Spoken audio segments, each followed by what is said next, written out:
Hello, everybody. Jurard Rexford. Wow, we're gonna be reading to you today. Tell them all. They know my T-Rex on this. So stay on HOLOSTARS-EN. So stay on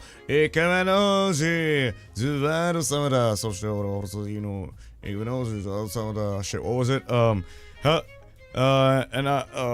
Hello, everybody. My name is Jurard T. Rexford, and I'm HOLOSTARS English's devilishly handsome bounty hunter and the leader of the Armis unit. Hi, welcome to the stream. Hello. God.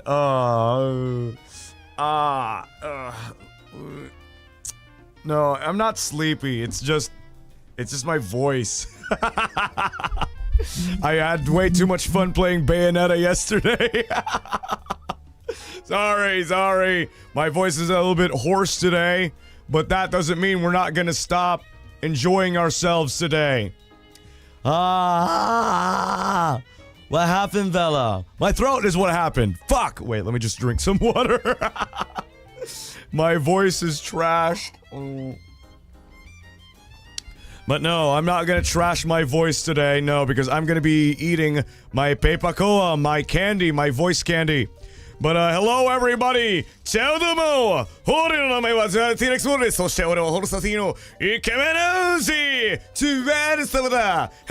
everybody! Welcome to Jurard T. Rexford's stream, and today's the day we get to read your submissions. Your tea submissions, everybody! If you guys want to submit all of your tea, if you have any tea of the day, tea of the month, submit them right down below because it is completely anonymous. You don't have to worry about a thing, but you do have to worry about is the information that you put there, and hopefully you do not put yourself at risk because, yeah, whatever it is that you're gonna be putting there, it is not gonna be my fault. And the reason why my throat is a bit fucked right now is because I had a recording assignment.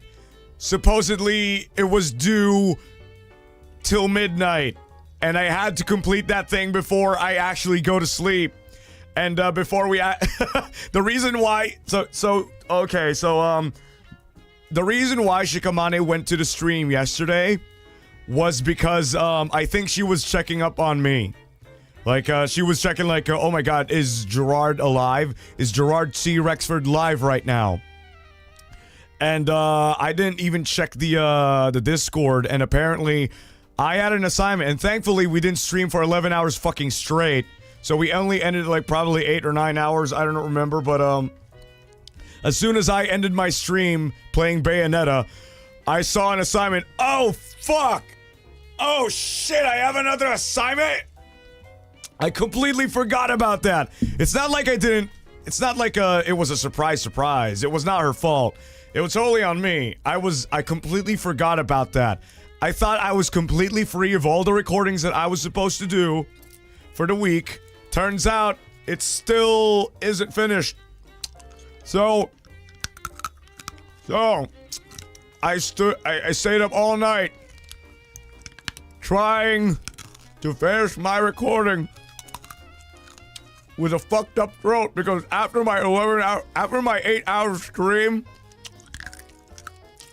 I was like, oh fuck, my voice is fucked, but I got an assignment and it's due within like a few hours, so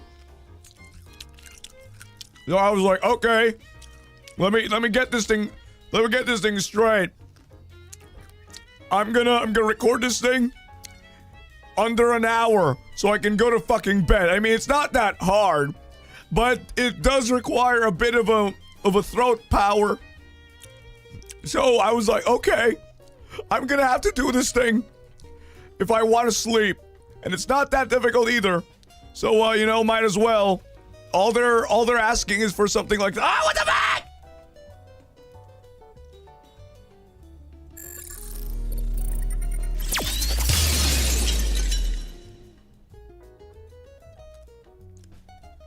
Okay, where was I? I don't remember. I got jump scared too hard. I got voided. What happened? I don't know. I suddenly went into the fucking dark over there. Save your voice. Don't scream. You can't expect me to not scream today, because imagine all the fucked up stories that you guys like probably sent me today. I don't know, but I'm a little bit excited because last stream I had a blast. I had a lot of fun yesterday. No, not yesterday, but last stream like a month ago. So I am planning on making this thing a monthly thing. So thank you so much to those who submitted their stories. I have like fucking 400 stories. Arigatou gozaimasu. I have like a lot of stories like at the back of my fucking logs here. Thank you very much. You guys have very exciting lives. I like way better than mine. Like damn. Yeah, I mean, of course not everything's gonna be like read, but you know, I'm gonna be reading like same as last time, 15 stories. This is not going to be a very long stream because I really want to save some more, so this can be like an episodic thing, so you can put on your background, so I can be like your comfort. OMG, this streamer is like reading me tea while I'm doing my assignments, while I'm doing whatever. So this is just like a very chill stream. Consider it as that. Like this is going to be a very podcasty thing. We're going to be just like reading sort of reading Reddit stories. If you don't know what reading Reddit stories is like you just read a Reddit story, and while you're just chilling while driving, you're just like, oh my god, I can't believe you did that! Like, oh my god! And then while you're driving, while you're doing anything, you could put this thing, anything at the background, you know? Like, you don't need to have a visual of anything. You just need to put this thing in the background, or if you want to watch my reactions, because I'm in 3D right now, so, you know, you can see all my fucking movements here. But yeah, that's gonna be the benefit of watching it. But if you want to also relax by just hearing the stream, go ahead. This is just gonna be a smooth radio. Smooth Jurard T. Rexford radio. If you want to experience this at the back of your house, at the back of your mind, just put it at the back of your, TV. I don't know. Just put it somewhere. You know, yeah, just very smooth. Just very smooth. Yeah, we got that radio voice. One time, my wife divorced me, and I went into a suicidal stream of just non-stop violence. Bring me back my wife! Oh, sorry. No. No. No. We're not. Imagine if that's if that's the kind of vibe you want to hear. Bro. Careful, I know, my throat, I know, I'm gonna be really careful, but at the same time, I can't, I really can't, because I'm so excited for these stories. 0 to 100 real quick. Banjo, stop screaming your voice. I know, but it's just so fun.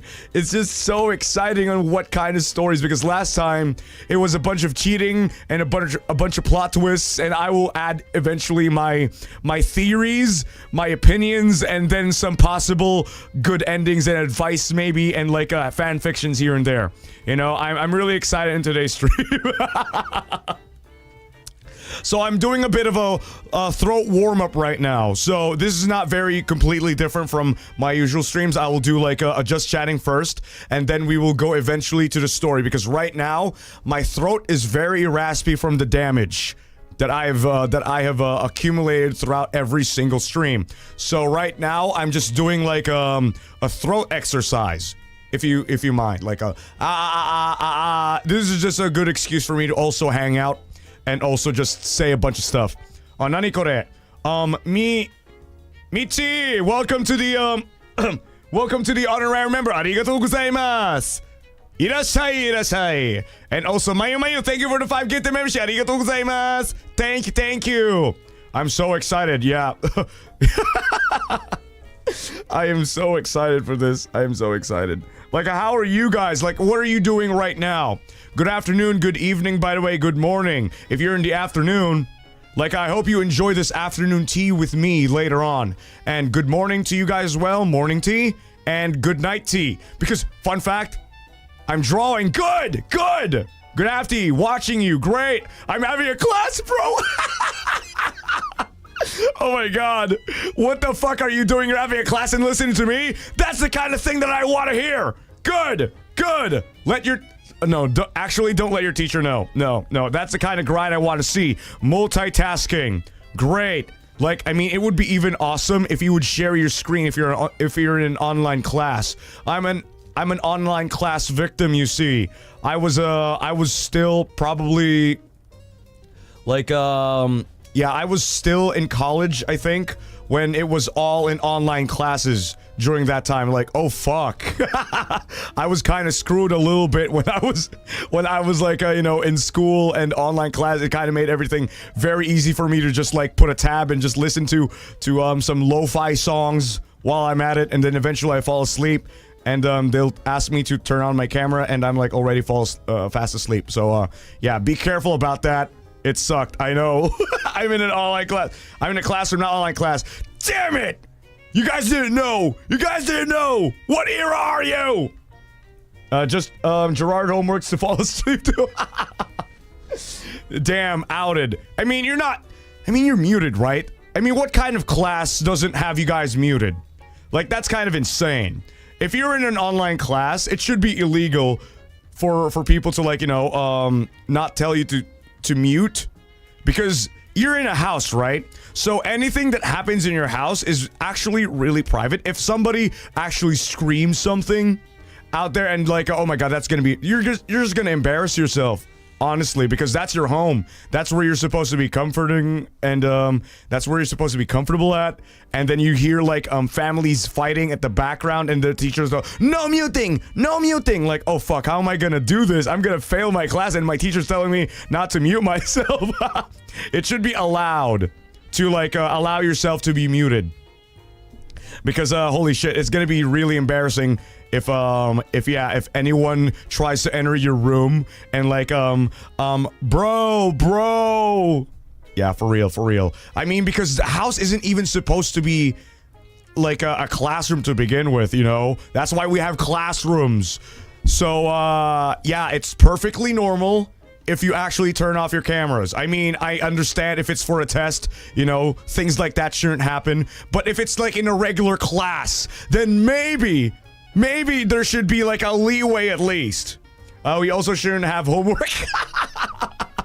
You're already at home! But there is a misconception here. Like, what I don't understand from teachers is that since you're like in an online setting, this is what I experienced back then, was like, since like we were on an online setting, like most of the teachers were like, you're at home anyway, you're not doing anything. Here, I'm gonna pile up like a bunch of homework for you. Here's a bunch of projects that you're gonna be doing, and the deadline is like probably next week.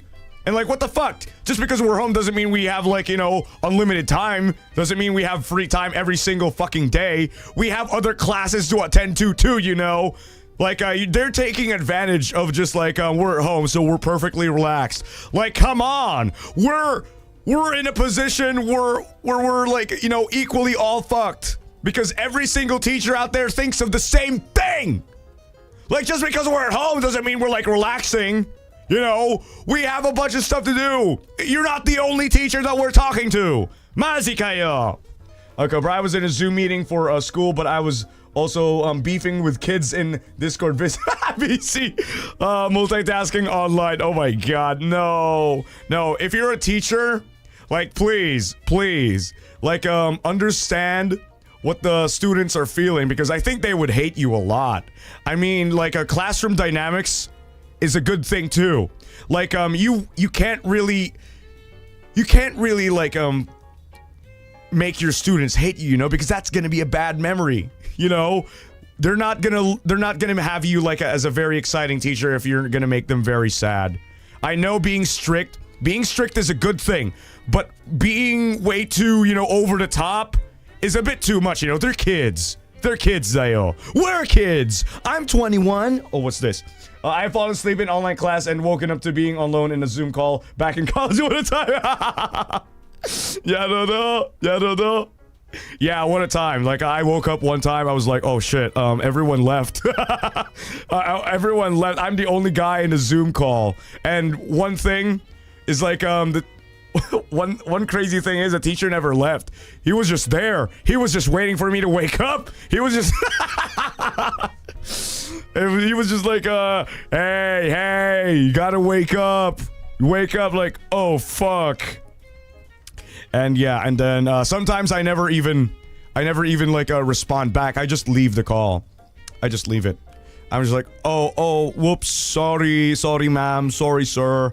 My mom called me, sir, you've been here for 3 hours. Oh, shit, sorry, that can't work anymore. Okay, bro's cooked. I used to play Genshin. Oh, me too! I used to play, oh my god, back when I was still addicted to Genshin, like, not really addicted, but I was trying to run through the story. Because, you know, I was trying to, like, I was trying to grind. I made an account during that time to, like, because my brothers, no, not my brothers, but my twin brother was like, hey, you wanna play Genshin? And I'm like, I don't even want to play Genshin. Genshin is too, what do you call this, is too grindy for me. The world is too big. I don't think I can handle that. And then, I was, oh my god, like, I gotta pass some time to, for some school somehow. So I ended up playing Genshin while the teachers were, like, teaching. And, while they were doing this, while they were discussing, I was like, yes, ma'am. I was muted.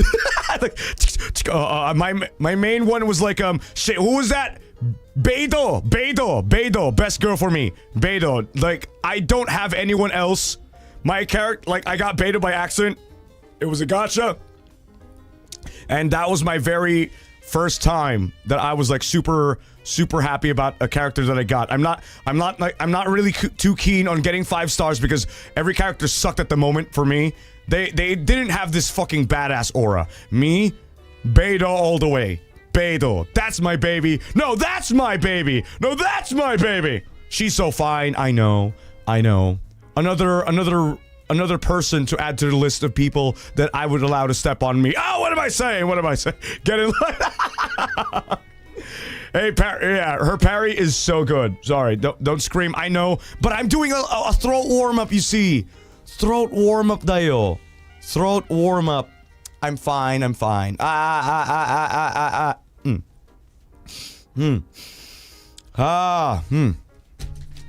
Let me just get another fucking candy here before we begin.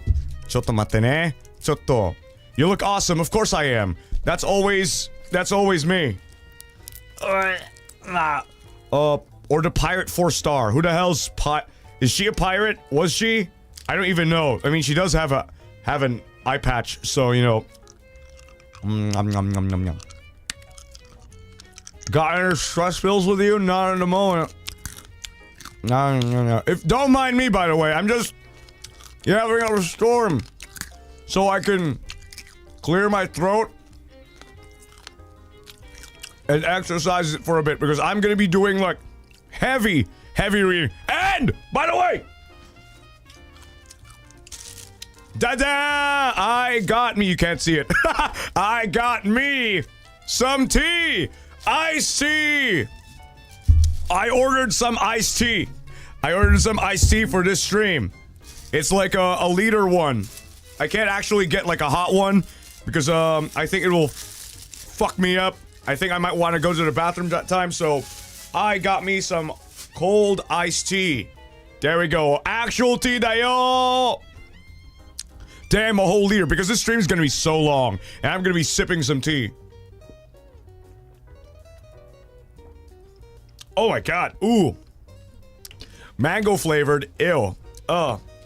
Yeah, I don't like that one. I don't like that one. I'm just gonna sip some tea if I don't like the story. Ugh, is it good? No, it's not. Mango flavored iced tea. My favorite is strawberry and just the regular iced tea. But shit, I shouldn't have gotten a little too maybe I shouldn't have gotten a little too creative with the teas. Fuck. May we have a sip? No, I think it's horrible. No, it's sweet, and it's like, I don't know, but it doesn't match. It doesn't bode well with me at all. Probably if I put it in a freezer or a fridge, maybe it'll taste a bit better. Because right now it's a bit lukewarm because it was waiting here before the stream, so you know, I would drink it all. Sure, go ahead. Not mango iced tea. Yeah, no. I'm a strawberry iced tea kind of guy and a regular iced tea kind of guy. You know, the ones with the sachet, those are my favorites.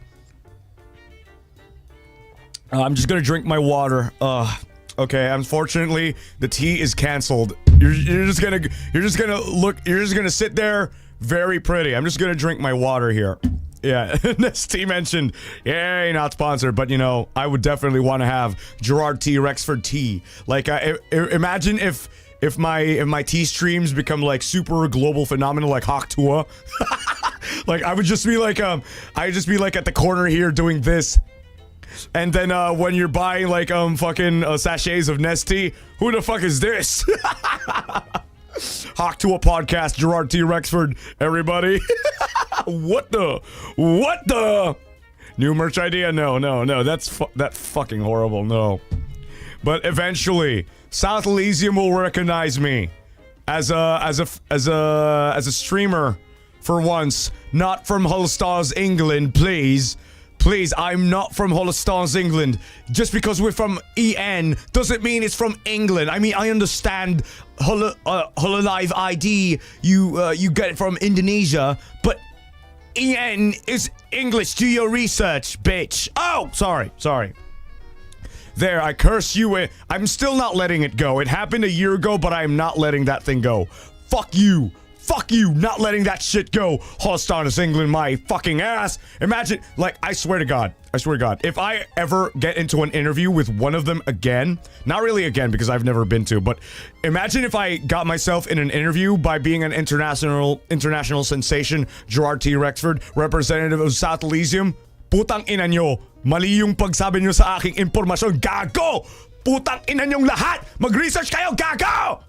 That's what I will say. Like, feel free to interpret it that as you will. Like, like I would be in a GMA ABS-CBN setting, and I would be like, oh my God, Jurard T. Rexford, how are you doing? Alam kong ginawa nyo. Alam kong ginawa nyo. Sa palagay nyo hindi ko alam, pero alam ko. Like, well, what do you mean? Like, I know what you did, bitch. I know what you did. You think I don't know, but I know what you did. We met before. Ano? May mong ginawa? Hindi ikaw, pero yung programa nyo may ginawang kamalian sa akin. Gago kayo. And then they cut the stream and like, oh my God. Hindi ako England! English ako! Yeah, I'm not from England. I'm from English dayo. Do your research. First time ever in a news outlet and this is what you do to me? Fuck you! Anyway, welcome to the stream, everybody.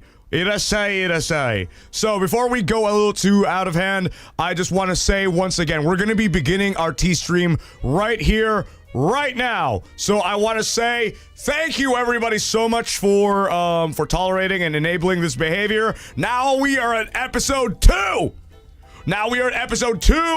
Of the T-stream. Yes, this is going to be a monthly thing, so I will be doing this thing again in the next month. So if you guys have any hot piping stories for me to read, go ahead and submit them down below in the link provided by the description. Yes, there is no deadline whatsoever. It's just going to be open there for you to submit. So don't forget to like and subscribe to Jurard T. Rexford if you want some more monthly tea.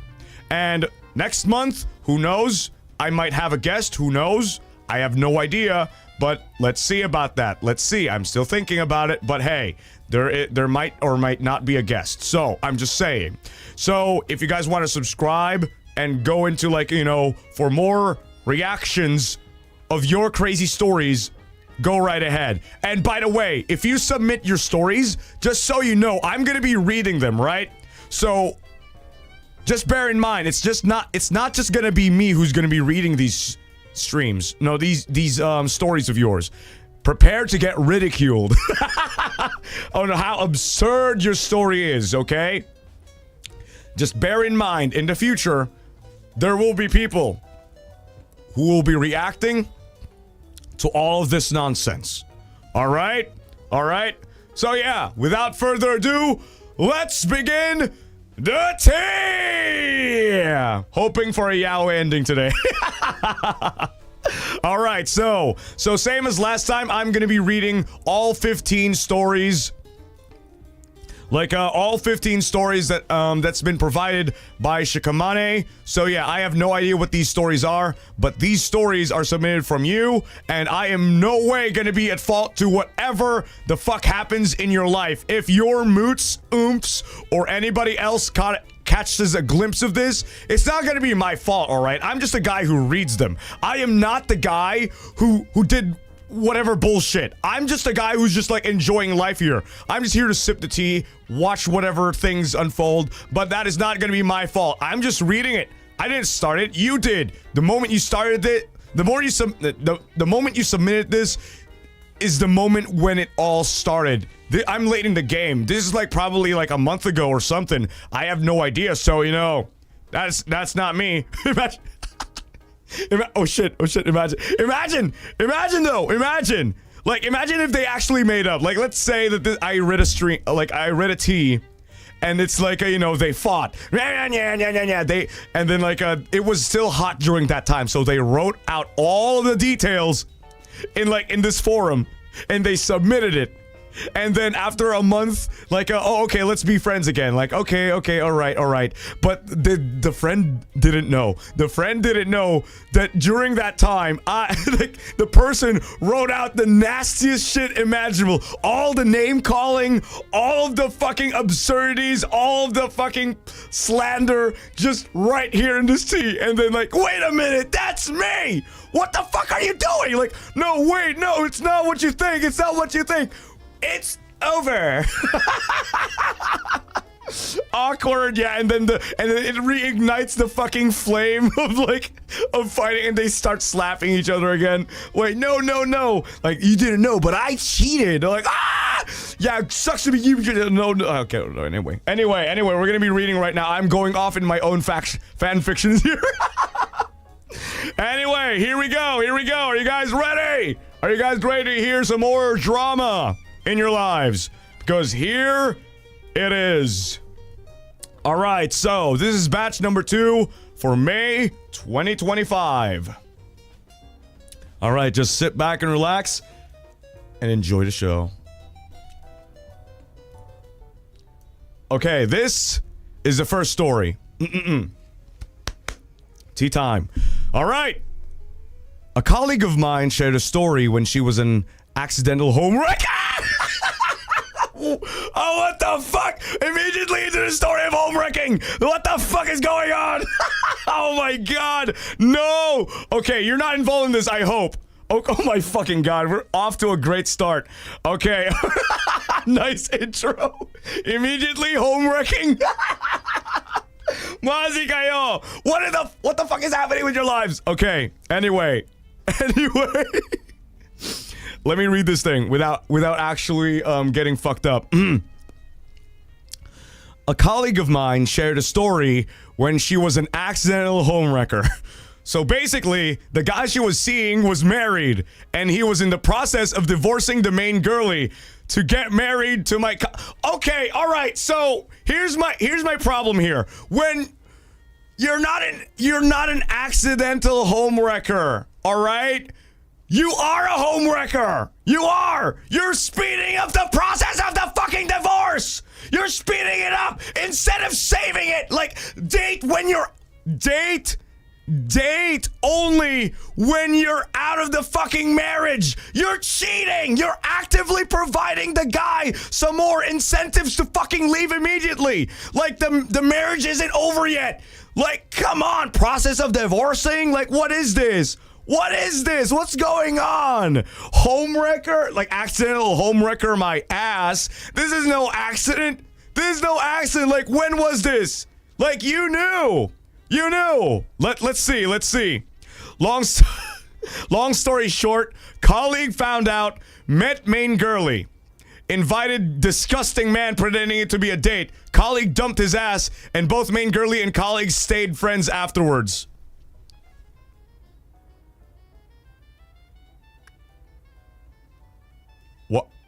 What? Colleague found out, met main girlie, invited disgusting man, pretending it to be a date. Colleague dumped his ass, and both main girlie and colleague stayed friends afterwards? What the fuck? Wait a minute! What?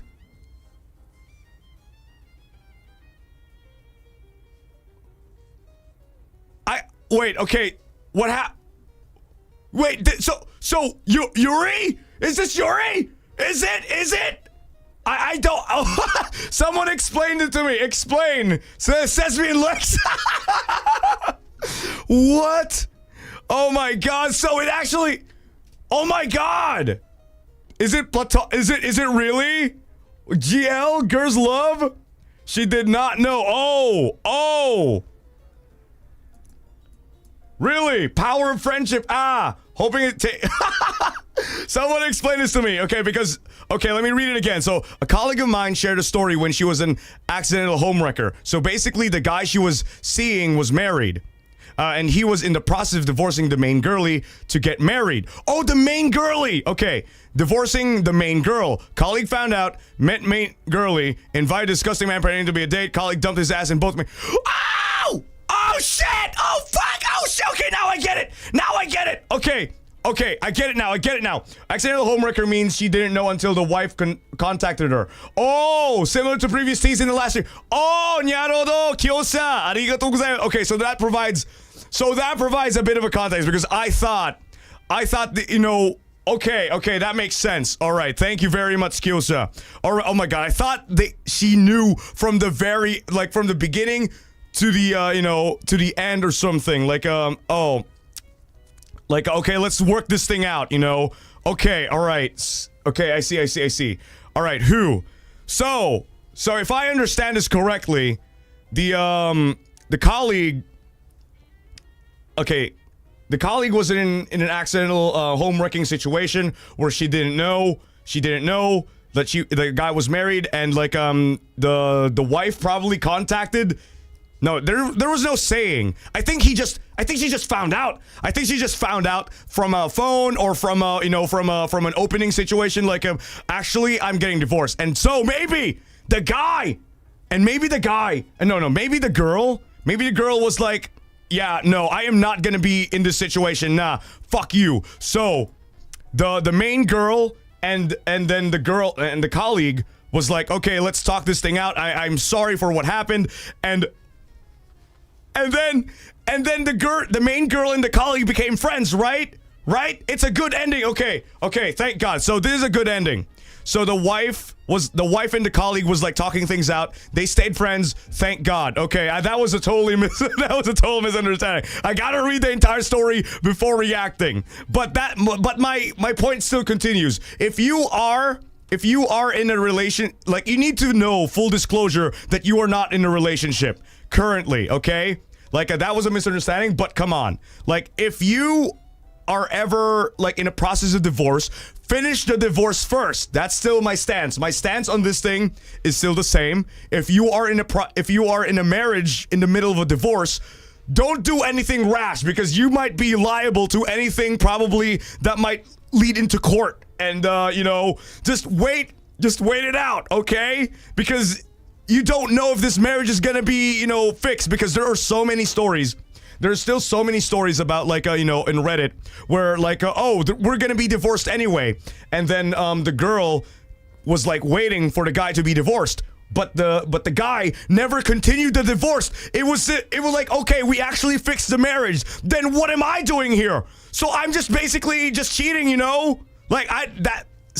just wait until the fucking divorce is filed and completed and done. And after that, you can do whatever you want. Because it's just gonna be a bad thing for both of you, Then you're just gonna be forced, should I continue this knowing that you're still married to this person? I have someone to, kahate, someone I could, I don't want a half-hearted relationship. I want the entirety of this thing. So yeah, that's still my stance. But I'm really glad the colleague became friends with the girls, and with the main girl, the wife. Thank God. So what happened here? They didn't complete the story, but here's what I think what happened. So, all men, they're stupid. You know what? Let's just go with date instead, you know? Disguise it, pretending it to be a date, my ass. And like, let's make this into an actual date, you know? Let's make this into an actual date. And like, here's what I did. Here's what I think. Okay, so the colleague. So here's what my imagination is thinking right now. So the wife is in contact with a colleague. The colleague contacts the wife saying like, hey, your husband is cheating on you.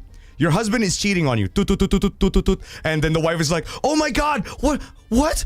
Like, you're lying. Show me proof. And like, the colleague sent her like a bunch of DMs proving that the husband is indeed cheating with the colleague. And like, oh my God, thank you for letting me know. I hope you're not really like, I'm so sorry that this happened. Like, I will talk to him. And the colleague is like, wait!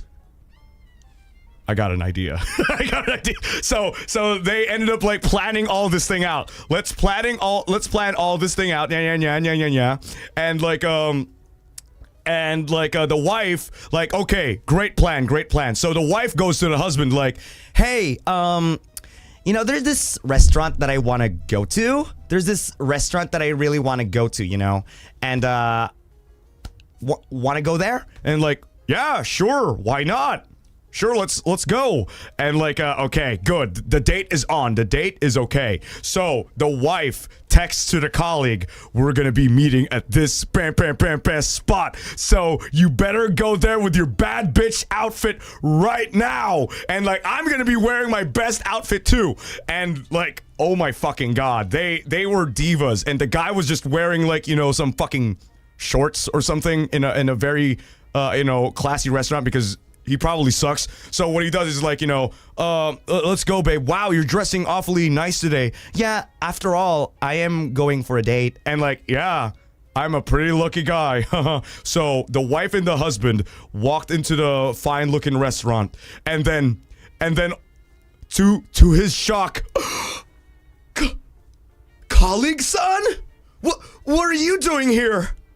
And then the wife walks like a fucking diva, and then like holds her arm like this, like and poses like this, and then points. You were cheating. Like, what is this? And then they all in sync, both of them. We're dumping your ass. And then the crowd went wild, like, what? And then, goodbye, girly. and then he got vote kicked out of the restaurant. He got vote kicked out of the restaurant. The waiter is like, sir, I think you need to go. And then, shit, public humiliation. And they got both seated into a proper table in the middle of everyone while everyone's clapping. Whoa! No thank you, everybody. I'm just gonna be on my way with my date. And like, and the colleague was like, wait, I thought this was all just a joke. I've realized that, all men are trash, so maybe I could settle for someone like you. Oh, okay. All right, let's get this thing done. And then, yeah, it's not a disguised date anymore. It's an actual date. Yuri, and like, and yeah, happily ever after. I want an update. What happened to that colleague of yours? Actually, I find this kind of friendship rare. Side chick, ex-main girl. Because in some situations, South Elysium, the mistress is usually hated than the guy who actually... I know! That's what's so insane. Like, there's this, like, common theme in, like, South Elysium, like, relationships. Everyone just hates the side chick. But nobody hates the guy for allowing that woman, that person, that man, whoever it is, to, like, be in this relationship. Like, what the fuck are you doing? Why would you allow to be flirted on? Why would you allow to, we're in a relationship, bitch. Like, you're the one who's at fault here. True. I hate everyone involved. Yeah, it's okay to hate everyone involved. But it's always like, it's always this story. Like, Side chick is like, I didn't know you were married. Like, I didn't know you had a wife. I didn't know you had a girlfriend. And the girlfriend is like slapping the girlfriend like a bah! Like, ah! How dare you? How dare you? How dare you? How dare you sleep with my man? And like, let's go, Kyle. And like, what the fuck? Kyle slept with her too. Like, what the fuck? Why didn't you slap him instead? And like, don't you dare steal my man. Like, what? What is going on here? Yes, slapping 100 miles per hour. Like, what is going on? Like, shouldn't you be hating your husband? And then the husband is like, no, babe, don't. It's okay. I got you. Like, no need to be angry. Like, huh? Don't you dare come near my husband ever again. My boyfriend, whatever. Let's go. And like, no, it's not worth it. It's not worth it. Let's go. and they have like a talk like, huh? Tang inang babaeng yan. And they're like, fuck that girl. And like, oh my god, no. Yeah, like, babe, ano ka ba? One time lang yun. Hindi ko na siya makikita ever again. Kung nakita ko pa siya. And they still redirect it. And they still like I don't know. Fuck that story. Love radio. Yeah, it's love radio. It's like fuck, I don't know what's going on with the love dynamic relationships here in South Elysium. It's just pretty crazy. What is happening? It's like we're enabling that type of behavior dayo. Mazi kayo. Kimo. Red flag talaga mga Kyle. All the Kyles out there are gonna get shot. Ooh. Oh wait, not me. Especially you, Jessica. You're allowing your man Kyle. Okay, every Jessica out there is crying, weeping, and shitting right now. Wait, no, how did I get into this? But hey, hopefully the friendship between like the colleague and the wife is all right, I hope they're all right. My main canon is that's what happened. Like the after story. Like, thank God they're married now. And no, they're not married. No. But they're hey, colleague. I don't know if you're watching this right now. I don't know if you're watching this or if the person who submitted this thing is here. But hey, I just want to say this to you right now. Like, it's not too late. It's not too late to like fix this broken relationship. Like, if the colleague ever wants, if the colleague ever wants to find someone else, you don't have to look further. She's just right in front of you. Okay? No need to look for anyone else. Your significant other is just like standing right there. It's a God's gift, It's a God's gift. I know South Elysium. I don't even know if this is from South Elysium, but if this is just in case in South Elysium and you're very religious, I would just want to say God's holy light is making a path for you. Like, this is a gift wrapped in a fucking bow, There is no other you can never find this chance anywhere else. You can never. Like, husband leaves perfect wife. Wife finds perfect colleague. And then J-Man. J-Man. All according to plan. Funny cause my schoolmate before what's this? Funny kasi may schoolmate ako dati, bancho na kulay pangalan. Literal, nagmumurahan kami, tas habulan sa harap ng mga teachers, principal, kahit ang hanip, takot siya sa red flag talaga. Yeah, I'm also afraid of red flags, okay? Maybe that's me, Maybe that's me. You will never know. I might have been also from that school of yours who's also afraid of red flags. That kind of Jurard that has the same name. Maybe it's me. Aren't you a red flag? No, I'm a green flag. I'm the one who's reading the tea here. I'm the one who's providing everyone a happy ending. Because for some fucking reason, the story doesn't end. I want an ending in this. I mean, there is an ending, but I want to know what the ending should be like. Okay? If you are ever still here, I want an update. Like, refer to this story and then provide an update. Update. Go to the link now. Thank you. Not with the update. Just an update on like current events, maybe. Okay. Dude, CD dramas with that sort of situation, just straight up abusive, bro. Like, the husband, the mistress, and the mother-in-law sometimes abusive. Tell me why they still got back together after all of that. I know! It's crazy! It's crazy! Like, they still... Because they're still holding on to that hope, you know? Because that's the person that they love. Most of the cases about relationships is that, what happens is... They're still clinging onto the idea, onto the hope that their significant others will change, that they will change. Like this is not the person that I once knew. Like, there is still a chance for this person to revert back to the person who I, you know, originally thought he would be. But the difference is there is no turning back. The reality is there is no turning back. Because he just showed you, or she just showed you, their true colors. And there is no changing that. There is no change to that. Like, the moment they become comfortable with you, the moment they, you know, start to be comfortable with each other's presence, they start to openly, slowly open up their feelings and their mentality on how things work. That's why the first thing that you want to do if you want to, like, you know, the first thing that you should check before you get married is to see yourself if you would survive in a household where you and that person live together. You know, because if you're going to be married, or if you're going to be, you know, in a relationship and you eventually move in, you would want to see if you would be perfectly synced up together. Like, do a test trial of living together, you know? A live-in partner, maybe. Just check it out. If things work out, and then, yes, you might probably be ready for that type of relationship, or not, you know?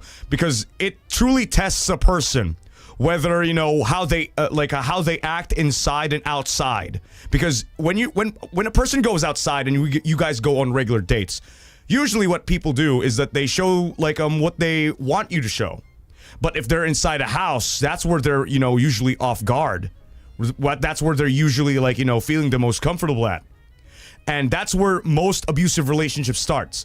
At the inside of your house, at the inside of anybody's house. It's just like, okay, so how does this person act if it's just him and her, you know? How does it work like that?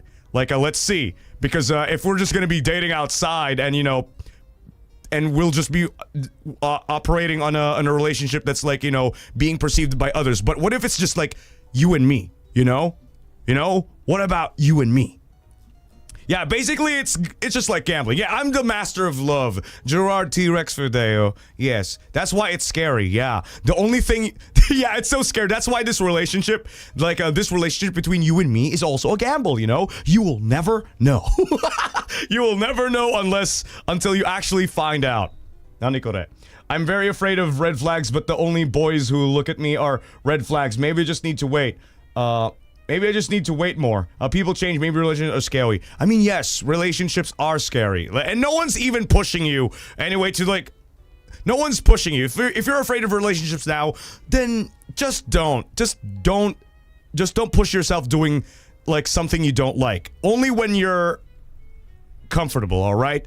I mean, sure, in time, you might want to, like, push yourself out of your comfort zone. But if you're still afraid of it, then don't. Because you're just going to be, like, doubting your partner anyway. Like, if you're slightly okay with it, then go for it. That means that's, like, an opportunity for you to at least try it out. Don't push it. Nobody's pushing you to actually go for a relationship. Because if you go for a relationship right now, you're just going to be, you know, walking on eggshells, like, tiptoeing. Like, is it okay? And then you end up, like, you know, making things awkward for yourself and the person you're dating. So just wait things out until you're somewhat okay with it. All right? Just don't push it just yet. Don't push it.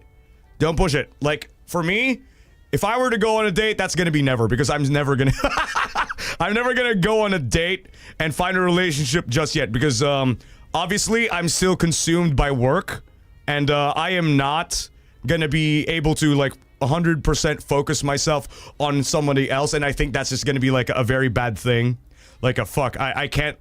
I'm a workaholic, and I'm completely fine being alone in the rest of my life.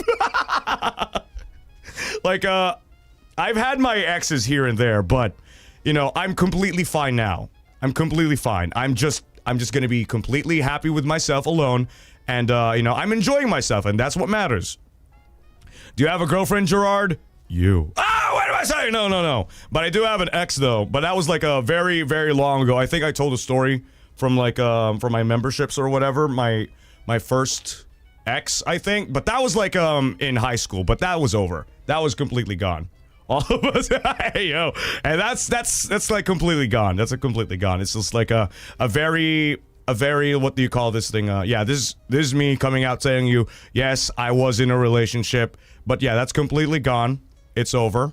But you know, it wasn't a very happy ending sort of thing. So let me tell you guys this story. So from my previous relationship, like since we're talking about relationships and everything, like for my previous relationship, it was like a very sad thing for me because my emotions for that person kind of like you know, grew out.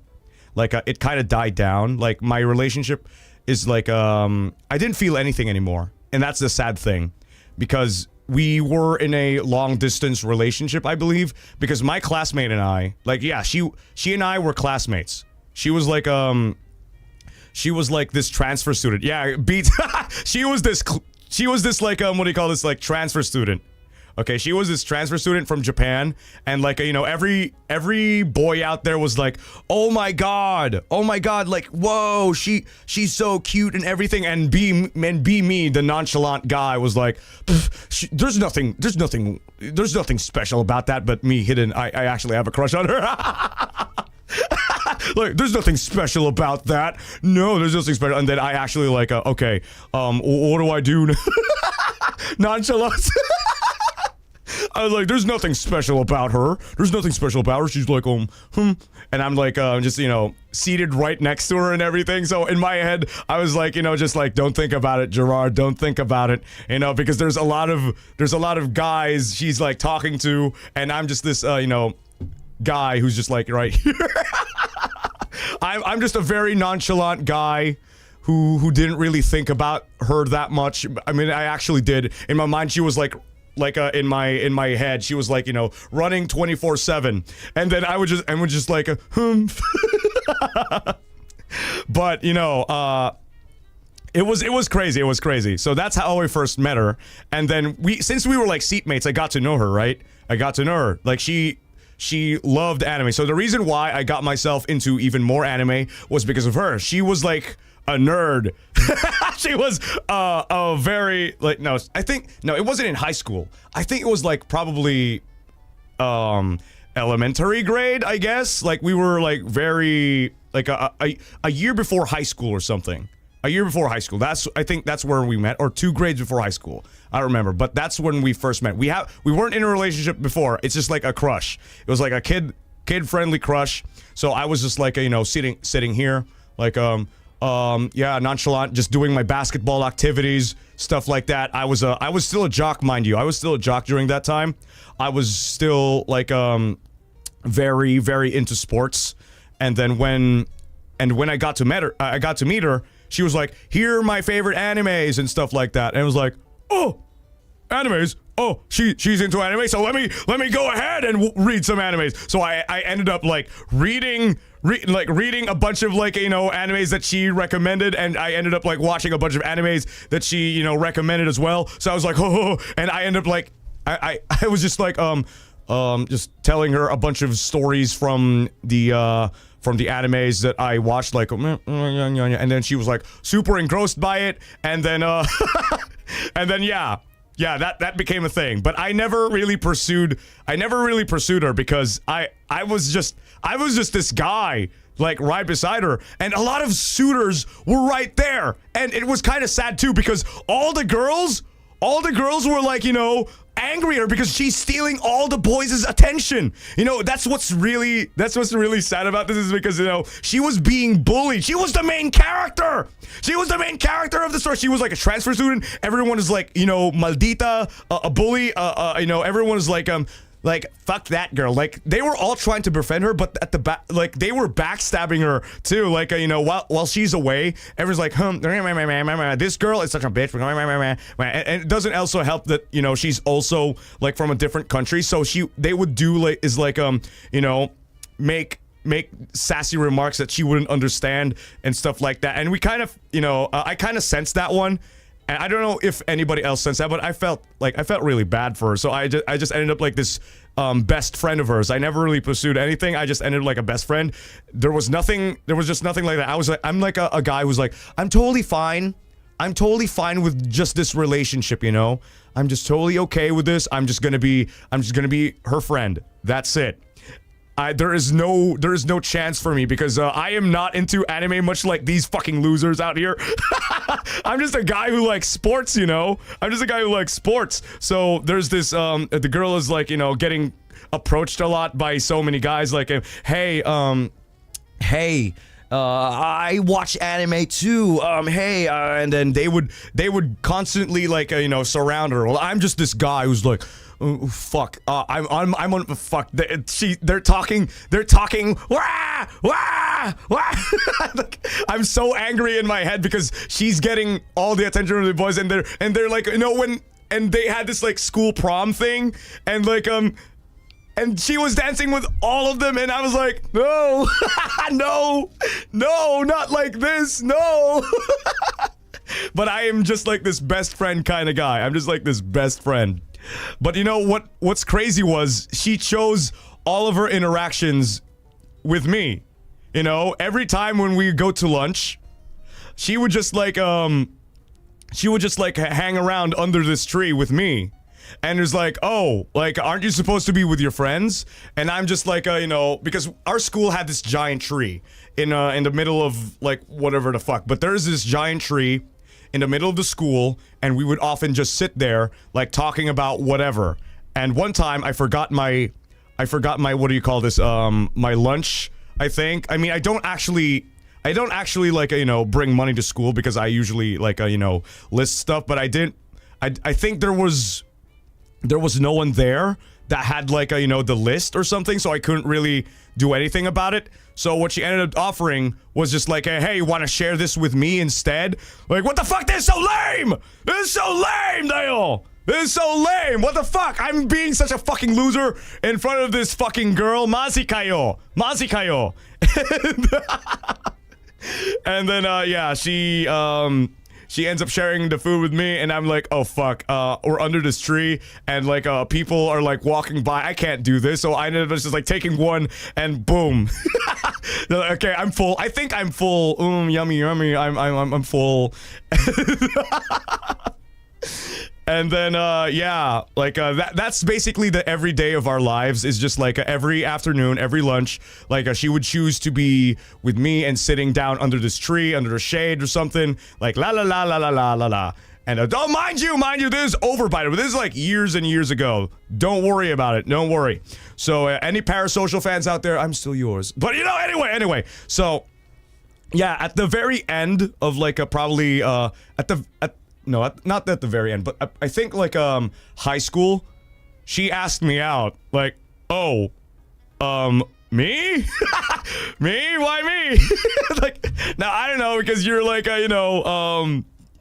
you're there for me and everything. Like, it was all through text, by the way. It was all through no, I think it was Messenger. I think it was all through Messenger. Like she was like oh shit, oh, okay, let's go, I think. I don't remember what I said specifically, but yeah, she was also the reason why I got into like a very studious thing.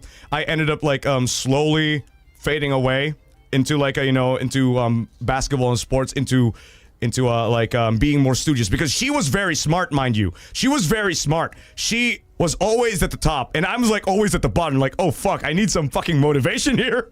So not only did I get myself into more anime, I was also introduced to like studying for the first time. My mom was almost giving up on me. She was like God, as long as you pass, it's fine, as long as you pass, it's fine. And then when I finally hit probably like a high school, I was always at the top with her, and like, yay, my son. My son is actually like improving. I don't know what happened, and turns out it's just all the mindset.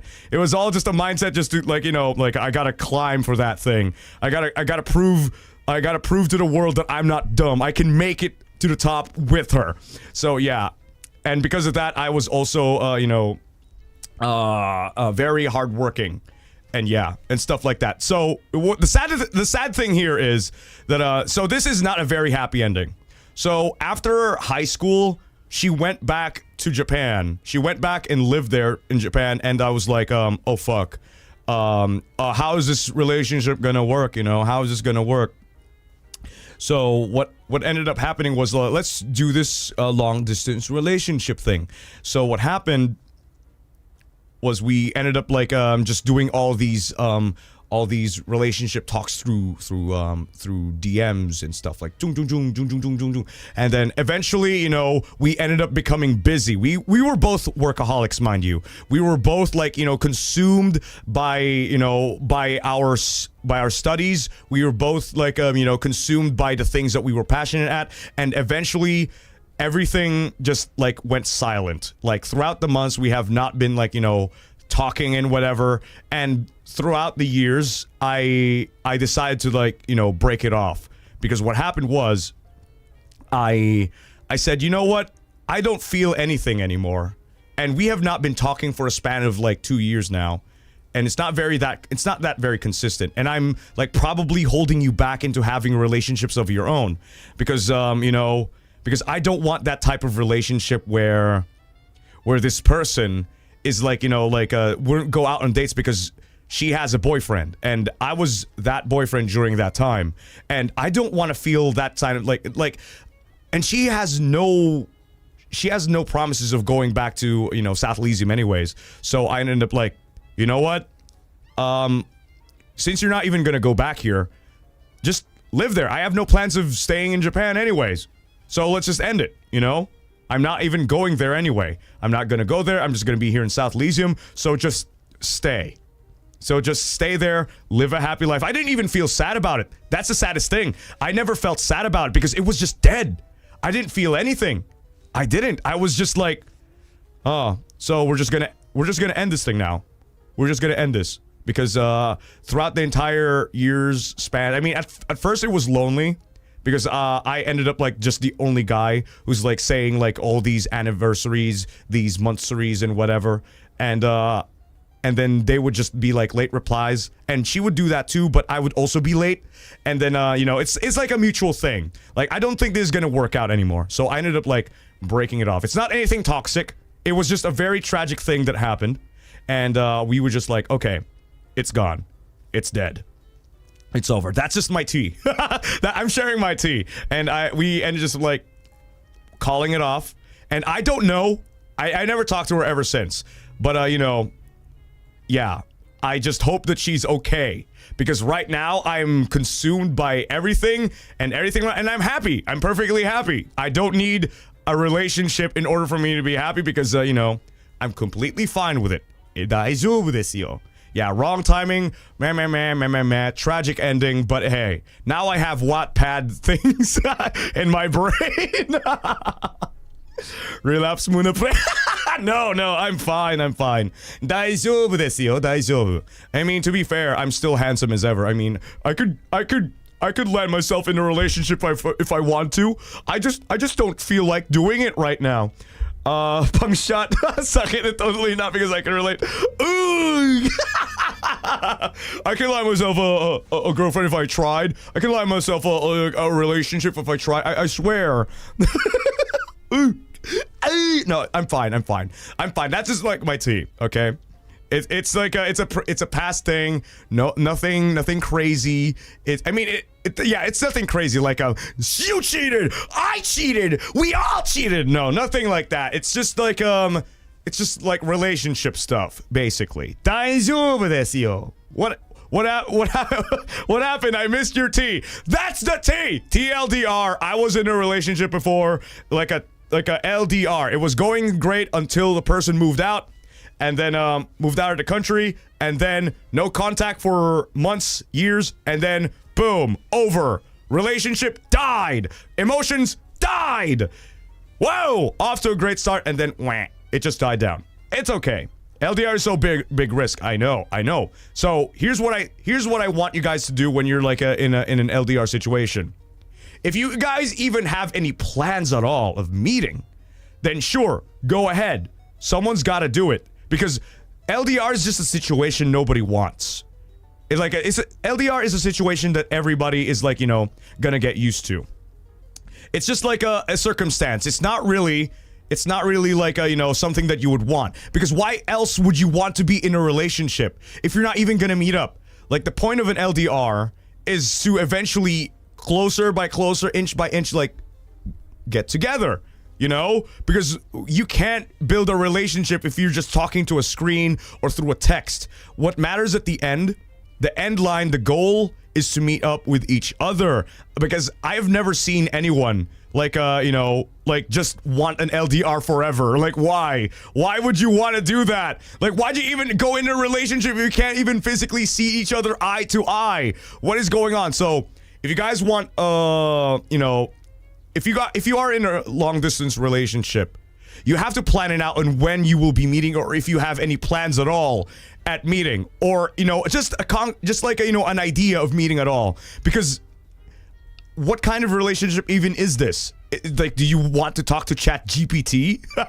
Is that the kind of relationship you want? Do you just want to talk over VC? What is that? You know, like, at least have a plan of at least meeting, at least meeting. Because at least you know that person is real, that this person is serious about you. It's just like an idea. It doesn't have to be like immediate, as long as there is a plan of meeting with each other. Like, I understand that there is like, you know, there's like a sense of like, oh no, Jurard is pushing us to, you know, meet each other. I'm not saying you should do it immediately. I'm just saying that there should be a plan of meeting your, like, with your significant other eventually. You know?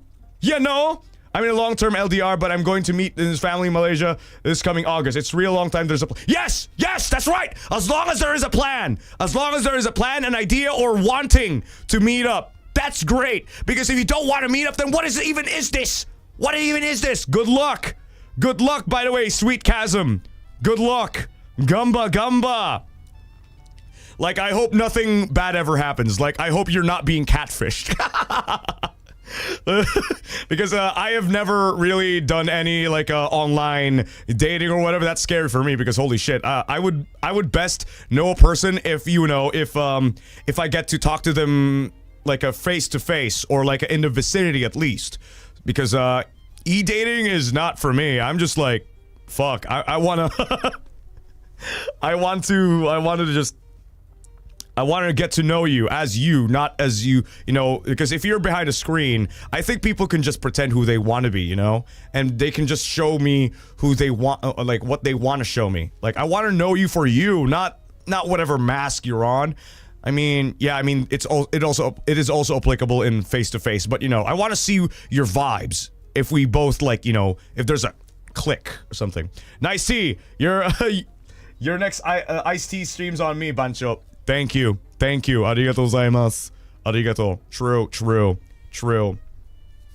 Yeah, I mean, that's not for me, but go ahead if you guys met your significant others through online dating. But it's just not for me, okay? Not for me. La. No go. I was at an LDR with someone who was 12 hours behind my time zone, so when I was awake, they'd be asleep and vice versa. Time zone cross relay. Oh, no! That means, okay, all that needs is just a fucking plan, okay? There's gotta be a silver lining.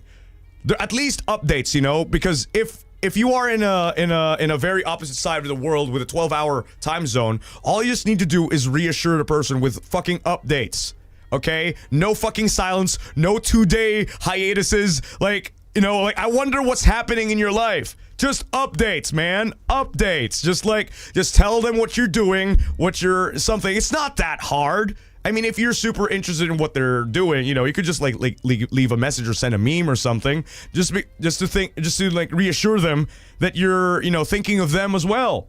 My boyfriend and I had gone through a month together, but I had to move to another island for work in January. It's hard, but I'll see him next week. See? At least you're still meeting. That's great. That's great. Meeting together is a good thing, okay?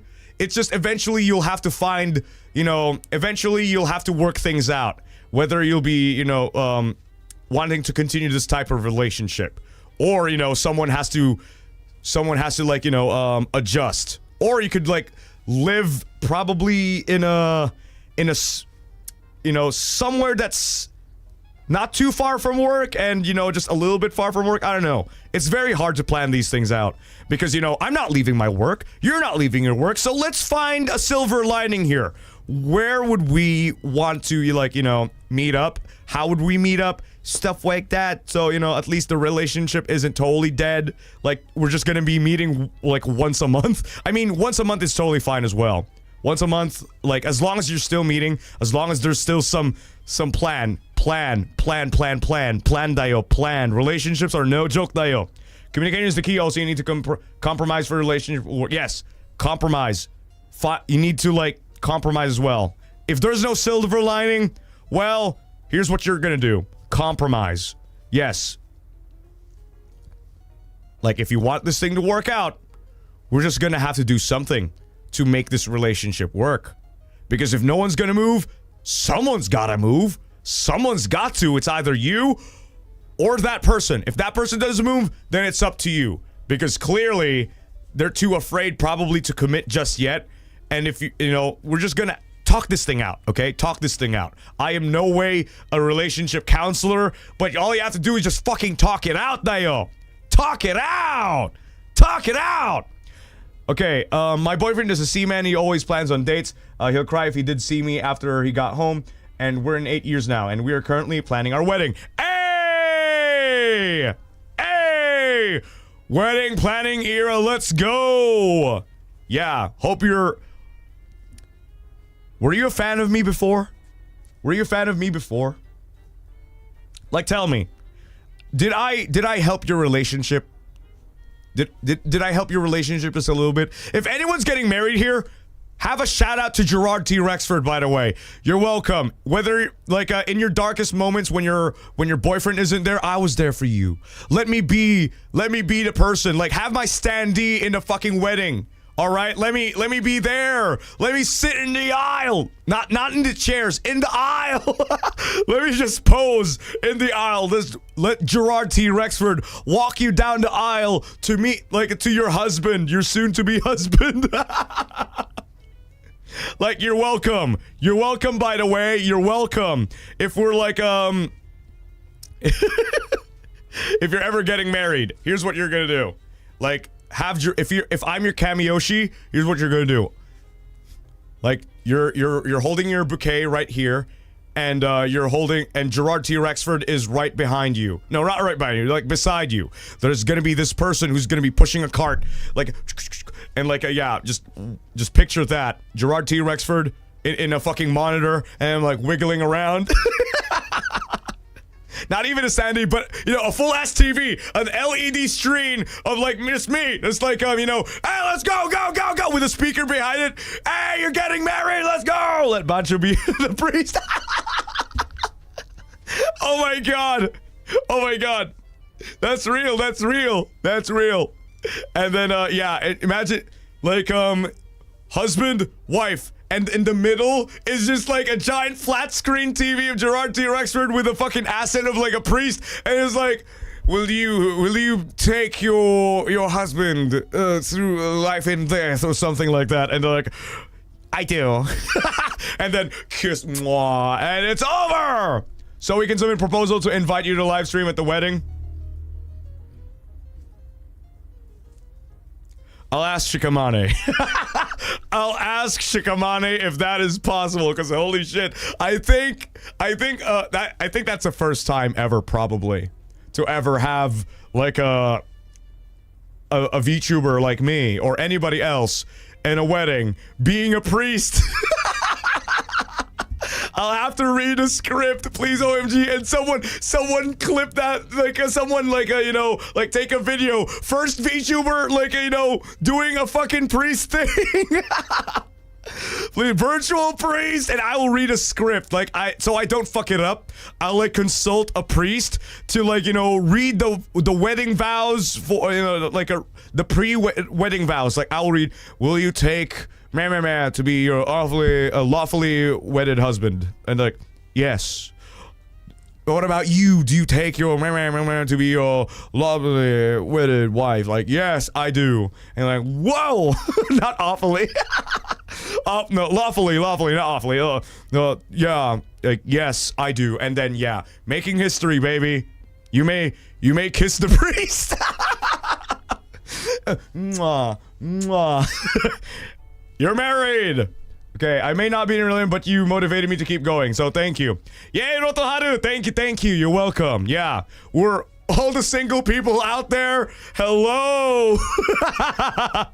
Hello, single people, it's me. Also, in one of your first streams, I asked you to make a proposal of my loved one. We already broke up, but it's a funny memory. No! No! Oh! No, are you okay? Photo P! No! Don't worry, baby, I got you.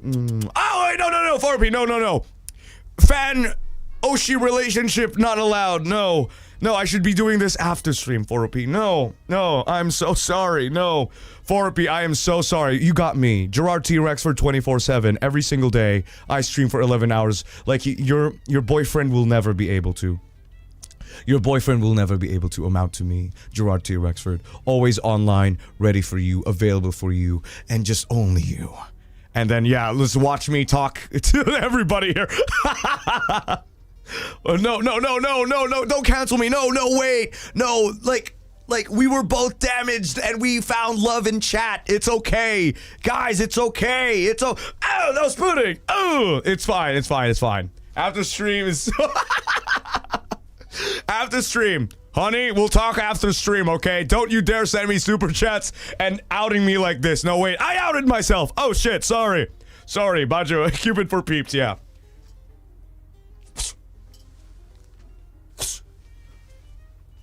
Oh, sorry. I'm randomly hitting everybody out here with the love beam. No, with the love arrow. Love arrow! Oh! Okay, anyway. Hey, ow! No spooning. On to the next story. Ow! We're still on one story. Ow! Ow! We were still on one story, Dayo. Ow! Ooh! Ow! Wait, we got into a very long tangent about my fucking tea. Oh! Chotomate! Oh! Oh!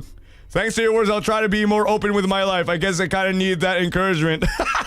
No, wait! No, Jun! No! No, don't go outside! Be parasocial with me! Oh, wait, no, sorry. Sorry, no, I can't keep everybody just locked in here. I have to set them free. But shout out to Jun, by the way. Shout out to Jun. I completely forgot about this thing. But Jun is the artist for the calendar that's been released on Twitter a while ago. Whoa. Yes, if you guys are interested in checking out the calendar, like, oh my god, I'm so sorry that you had to, like, appear here. Send a super chat for me to nose, I think. But, you know, thank you very much. Thank you so much. Thank you very much for the calendar that you drew of me and sorority for the month of June. This is for you, Jun, thank you very much. This is for you, for me, for everybody out here. So I'm gonna link it right now. Okay, so while I'm looking it up, just relax for a bit about how crazy the entire situation is. Chotto matte ne. Chotto. Okay, here we go. Thank you so much, Jun. Yeah, so it's right here. I'm gonna do this. Yoink. Yes, it's a calendar date. It's a calendar day. Look. Here. Narcessi, welcome to the honorary member. Arigatou gozaimasu. Why are you declaring it? I'm shy now. You worked hard for it. I'm shilling it. Jun, it's the effort, you know, it's the fruit of your labor. So thank you. You're feeding sorority out here. So you're welcome. And thank you everyone so much. So if you guys are ever interested in like checking it out, it's in the link in the description below. Thank you. Arigatou gozaimasu. Jun, thank you. Everybody, thank you, Jun. Jun, thank you for the June calendar for Jurard T. Rexford dayo. Go check it out, everybody. Tutorial how to love. P parasocial for you. How to love? Just like and subscribe. That's it. Just love me. And chat 24/7 in and out of streams saying how you love Jurard T. Rexford. I want essays, 800 words on how you love Jurard T. Rexford. Yes, that's good. Thank you, John. Thank you very much. If you guys are ever interested in checking it out, it's right there in the link. And yeah, it's free for you to admire. Is it free? I don't know. Is it free? I never actually checked it out. But it's there. There's a link over there, everybody. There is a link over there. There's a link over there. Yes, it is! It is free! Yeah. Yeah, it's free. Yo, check it out! Check it out, everybody! Check it out, yo! Okay, you know what? I'm gonna do this. Here. So I can have you guys... like, look at it. Here, I'm gonna show it on screen. It's free anyway. It's free. If you want to get it, you're just gonna have to go. Legs! Boom! There it is. If you want that fucking calendar, go to the link over there in the chat. Go ahead, look at that beautiful art there. We have here the lovely dates of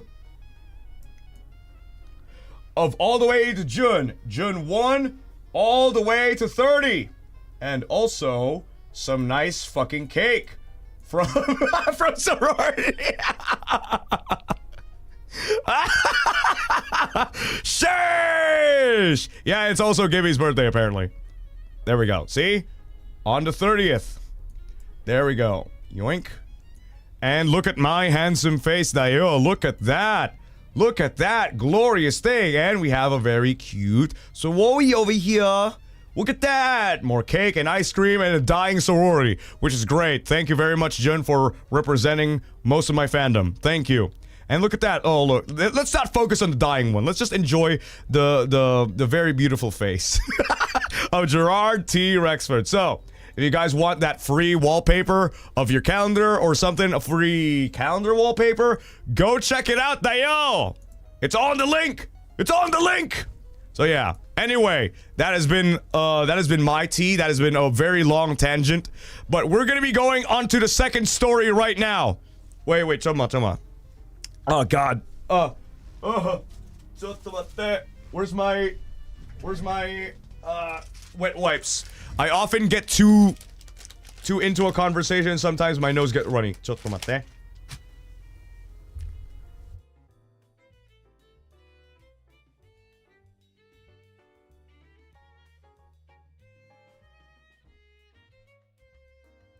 All right, here we are.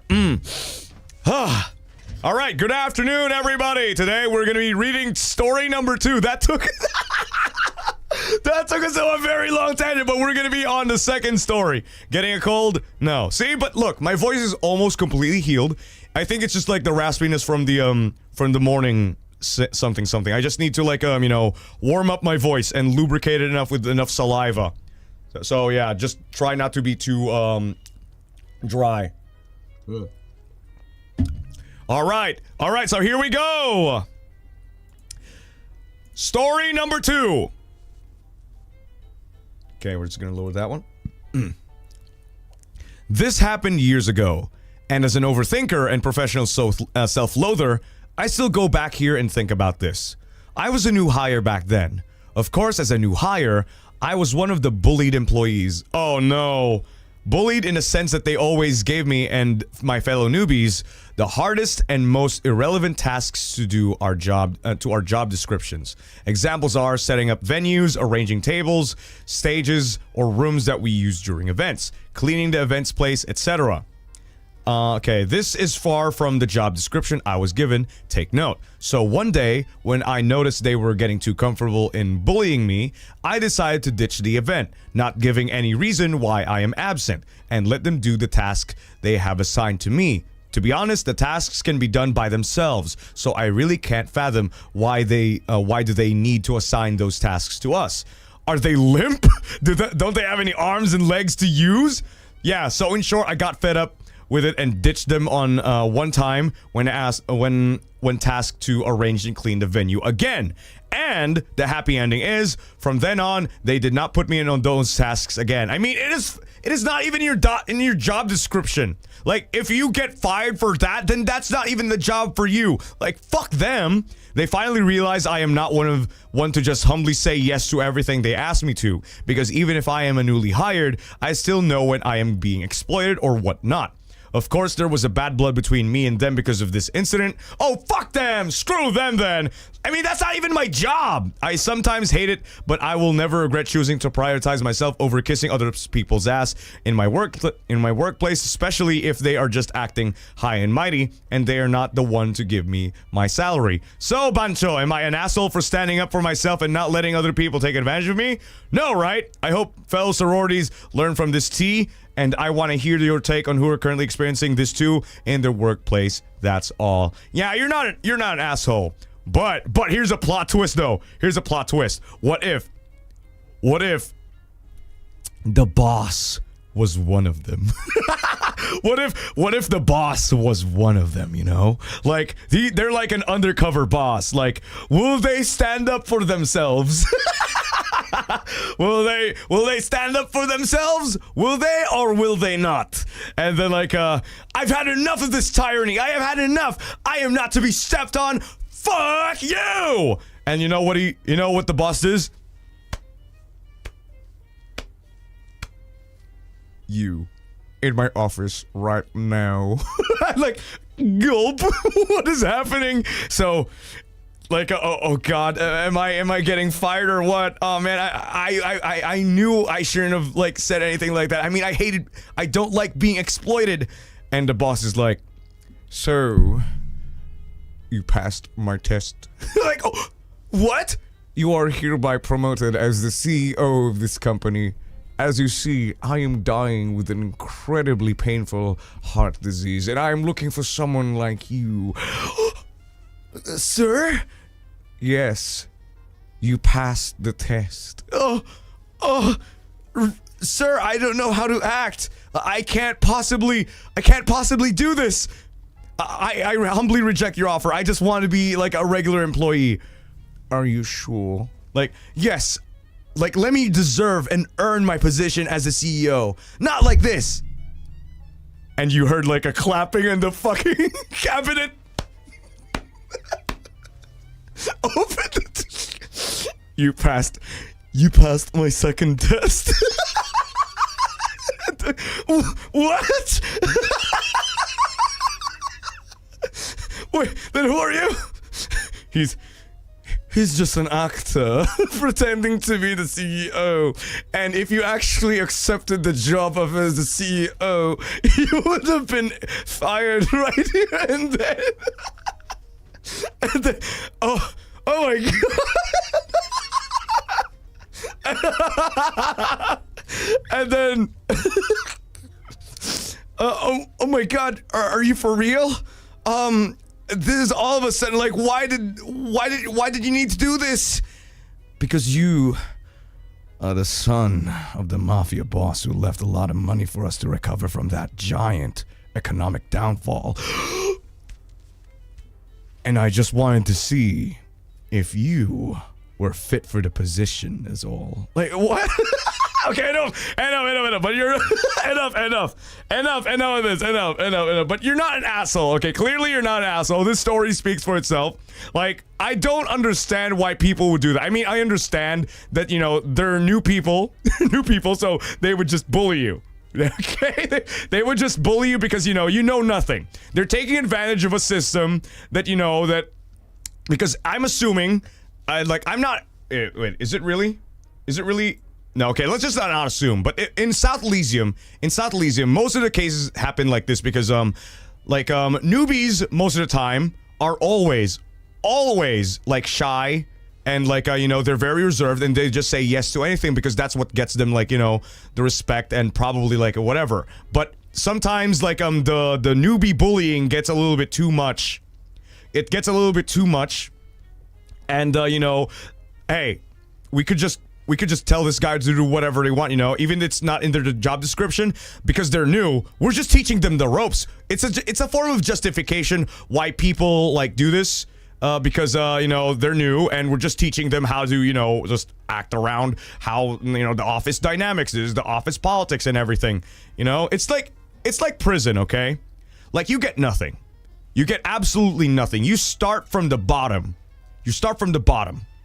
Like, in this office hierarchy, what you need to understand is you need to get my respect in order for you to move up the ladder here.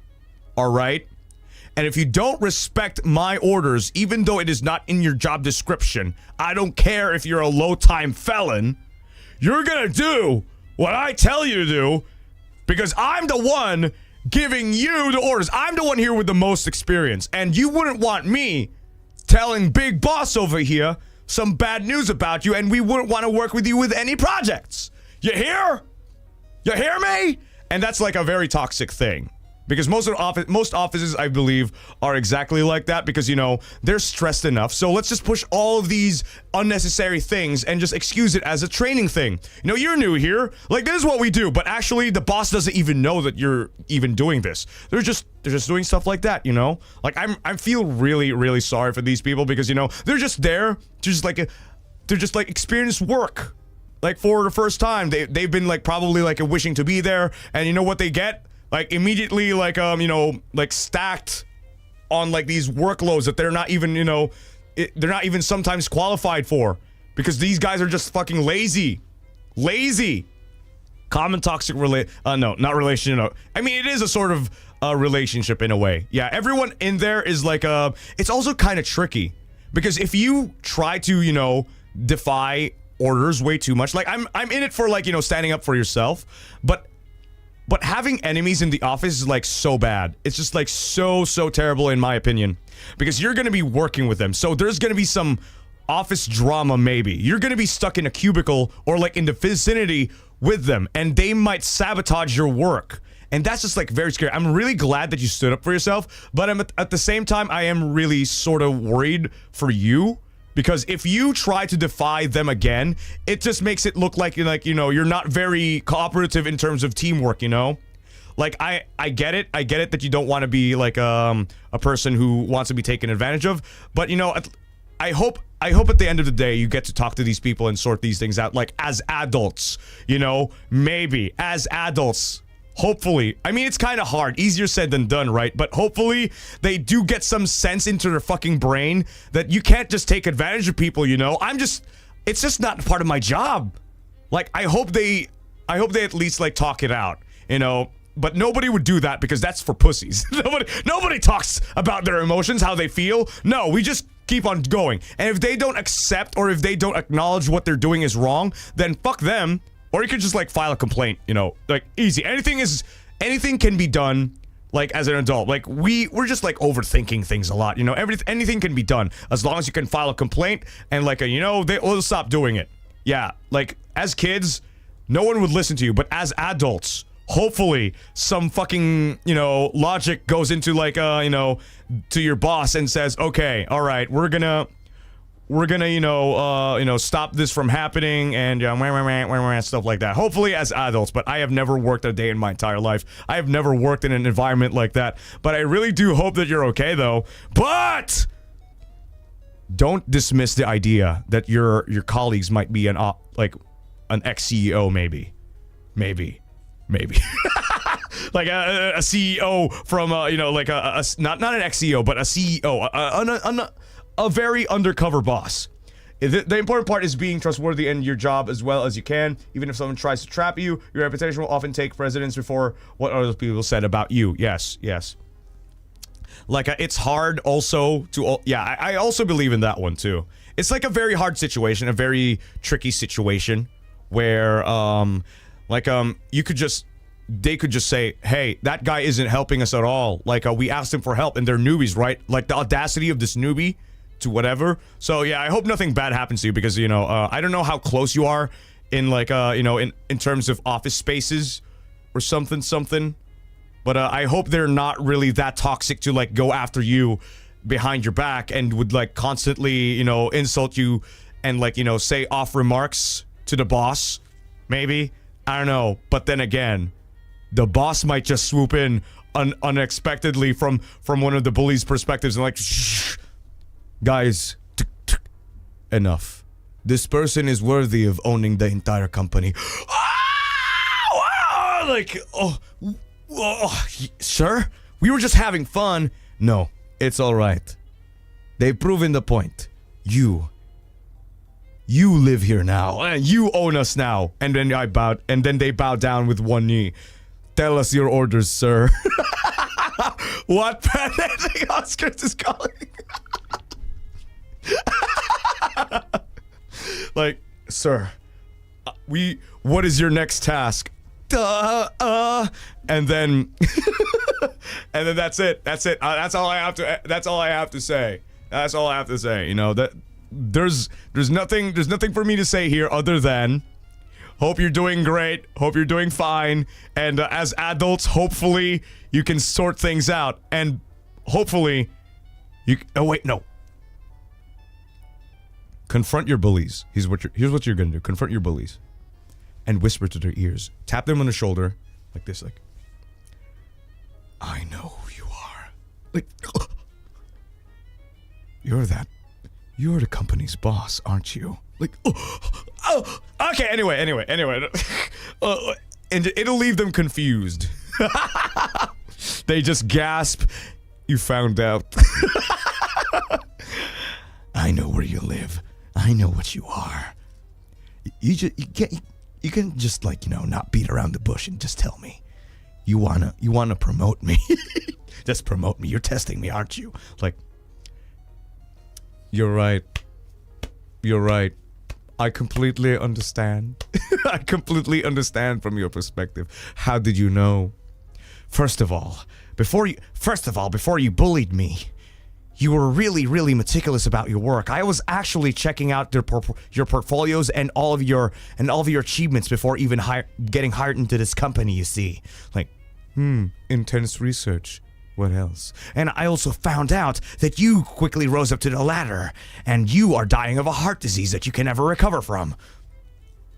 Is that so? Because whenever you go to the bathroom, you would need a 10-minute break. Nobody goes to the bathroom for 10 minutes, unless you have diarrhea, of course, in this very, very, very traffic environment. I see. I see. You're right. Here, take everything. Take my wife. Take my kids. Oh wait, no. Anyway, but yeah, that's all the office. That's all of the office, like, shenanigans I could think of.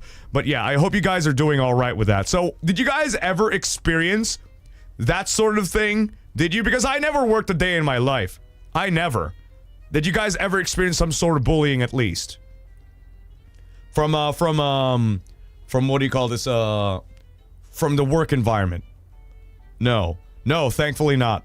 I'm bullied hard at my school. Okay, here's what you're gonna do. Let me talk to the bullies. I'll take care of them. You come with me. Hide behind my back. All right? Yeah, let's do this. Okay, bitch, come here. You bullying my friend over here? You bullying my friend over here? If you really want to bully my friend over here, I'll fucking kill you, bitch. Yeah, just watch. Ow, you didn't have to hit me that hard. Oh, I'm sorry. You can bully him again. I'm so sorry. Like, we got botched. And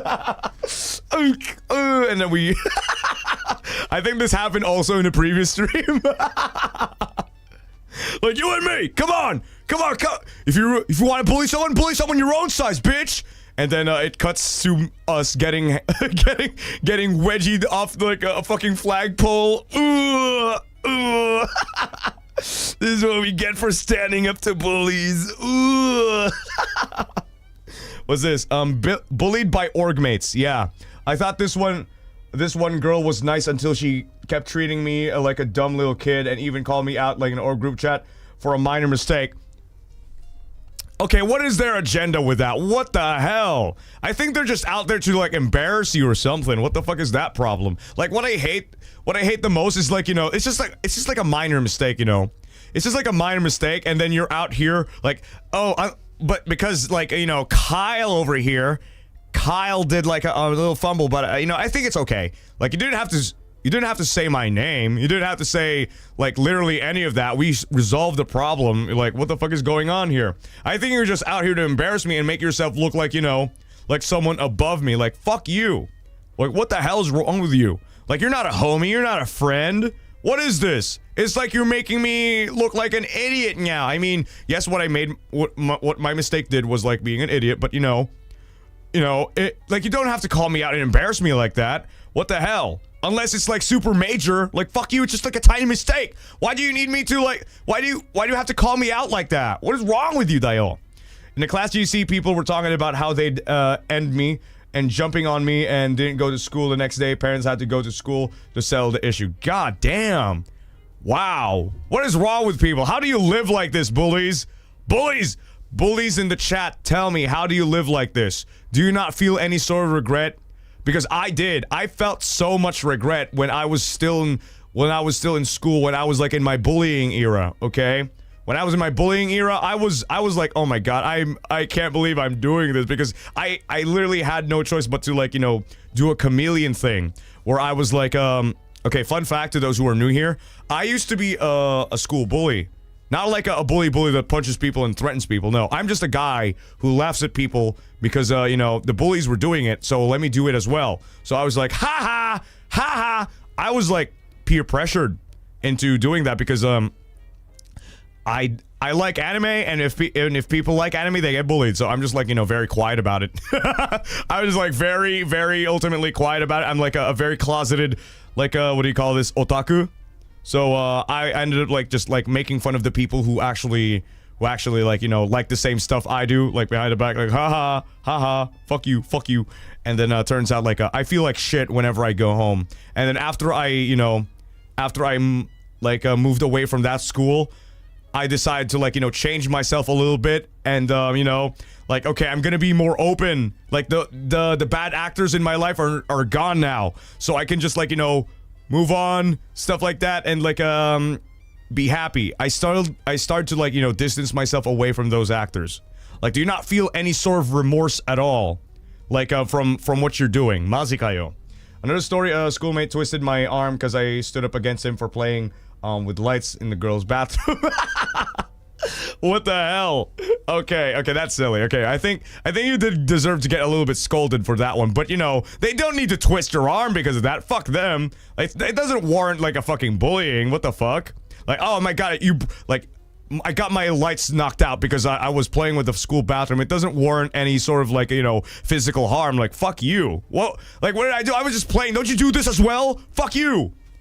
I was bullied badly. Now I hope things do go well with all of you, because I'm not really part of the school system, you know, so I can at least, like, you know, alleviate you from all these bad things from happening.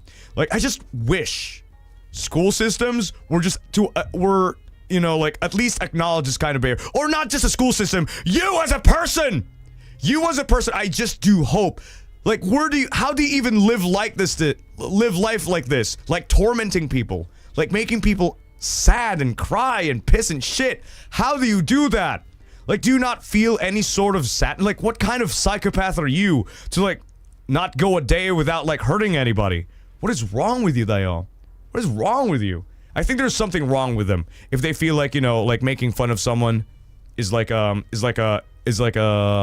high for them. What is wrong with you? Like, I get it, between friends, bullying is a good thing, where, you know, like, yeah, like, you know, you guys are just fooling around, you know it's a joke, but some people, like, they're not even buddies, and they're even bullying them. It makes them uncomfortable. Like, do you not get this at all? Like, what is wrong with you as a person? What is wrong with you? Actually, like, fuck you. You are no way a human being. Like, I have never met anyone with such a bad behavior in my life. Like, I mean, yes, I've seen some bad actors there, but, you know, like, right now I'm surrounded with good people, but it just makes me think, like, how the hell? How do these people just work? What's wrong with their brains? Like, I'm gonna go up in the morning and bully the most fragile human being imaginable. Like, this guy didn't even do anything to me, but I'm just gonna fucking punch him. I'm just gonna, like, name call him. I'm just gonna, like, you know, make his life miserable. Like, fuck those people, especially. This conversation hopes I hope everyone recovers and stands strong. Yeah, I'm like really, really sorry for all of these experiences. Like it's completely unavoidable because this world is fucking rotten as hell. But I do hope that at least you have some, you know, some sort of like comfort with me, because I'm not like that. I'm here with you, accepting you, you know. Wow, you just go under my fucking under me if you can, like if you can even reach me, you know, just grab onto my leg or something. I don't know. I still have screenshot of my bullies talking trash to me. And you know what you could do if you have the balls? Like once you're like done from school, here's what you're gonna do. If they ever apply to a job, like send them anonymous screenshots of all their bullying. No, I'm kidding. I'm kidding. Fuck. That's gonna be a fucking lawsuit waiting to happen. But you know, like, hey, this person, fuck you, you know. But it's only like intrusive thoughts for me. Intrusive thoughts. I mean, if they did something horrible, then that's good. You should call them out. Like, send all the messed up shit they did, and then fuck you. You don't deserve that. You don't deserve a happy life. Fuck you. Oh. Do we honestly try to understand them, the bullies, but doesn't excuse their asshole behavior? I mean, yes. Yes, it all happens. Like, there's got to be a reason why they were bullies, right? But that doesn't mean shit when you're, like, you know, when you're actually actively hurting somebody just so they could feel superior in a way. But you don't have to do that. It's up to you to end the fucking cycle, bitch. You don't need to continue it. Like, you're just making everyone miserable around you. Like a toxic friend who had a bad people and she was very nice people. Yeah, I ended my streak of bad behaviors because I knew in myself that that is not the right thing to do. Like, what is wrong with you, buddy? What is wrong with you? Your explanations are not excuses. Yes. Yeah, okay, great. Your friends influence you, great, but why are you doing it to me? I didn't do anything to you. Like, why? Like, go ahead and do that. No, go ahead and, like, feel that way, but you don't have to hurt me about it, you know? I'm not the one who hurt you. Hurt them instead, not me. Don't spread this shit around me. Fuck you, bitch. Anyway, that has been a bullying story. I have no plot twist for that one. Oh, wait, I did make a plot twist. A Wattpad fan fiction. Or, you know, what you could do is date your bullies, and they would never bully you ever again. Oh, wait, no. Sorry. That's very bad. No. After what they did to you, no, it's up to you. No, date the boss. Oh! No, sorry. No, don't date the boss. No. Don't date the boss. Date their husband or wife. Oh, no, wait, the power move. No, get fired. No, I'm sorry. No. Oh, that's toxic. I know. I'm sorry. Never happening again. So yeah, that was story number 2. Oh my fucking god. Ayo. And the voice in his head. Yeah, the voices in my head are telling me to do these very intrusive thoughts. Yeah, very intrusive thoughts. I mean, I wouldn't do that. I wouldn't ever imagine my my coworker as a secret hidden boss, because that's way too much to imagine, right? Unless it's actually real. Unless it is. Become president and legalize everything. Yeah. Hey, you, coworker, right there. What I want to say right now is to become president. Become president, and you know what? Publicly humiliate your friends. Like, what you want to do is either become a celebrity, president, or anyone important at all.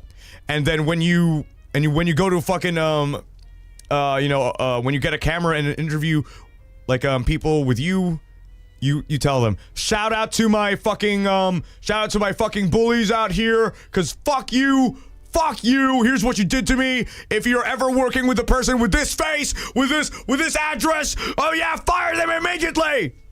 Yeah, and then yeah, your fandom will kill them. Great. Awesome. Send all the hate mobs, harass them, like dox them. Yeah, win for you, buddy. Oh wait, no. Don't do that. No. I'm not gonna be legally responsible for whatever happens. I'm just being silly here. What? Don't. Damn. Anyway, chapter 3. We're gonna go here for the 3rd story. Jesus Christ. We have went to a very long tangent there about a CEO being an undercover boss.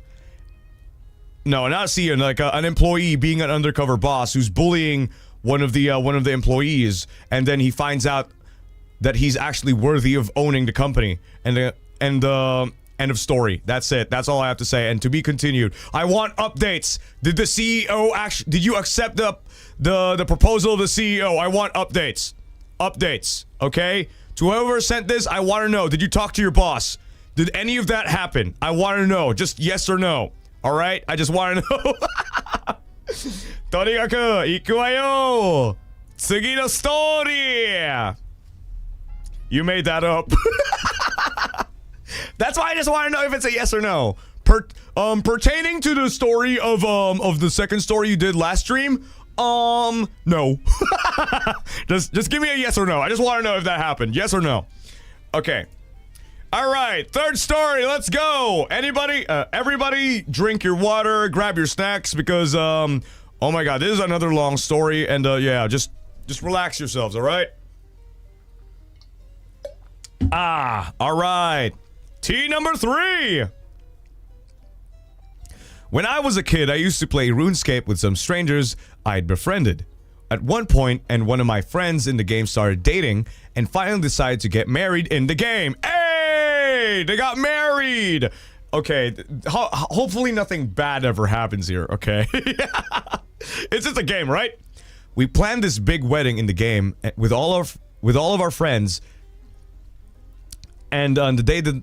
Okay, what's this? Okay, well, let me just read... Okay, so I was just reading something else. Wait. Okay. Again, at one point, I can't read. At one point, me and one of my friends in the game started dating and finally decided to get married in the game. We planned this big wedding in the game with all of our friends and the day my RuneScape wedding. What? Whoa! Wait a minute. What? What? So...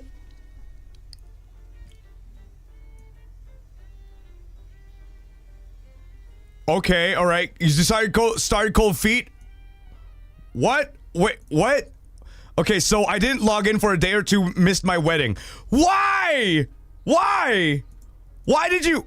No! You missed the wedding! You got cold feet. Oh, sorry. What? I was expecting like, you know... Oh, no. Okay, here.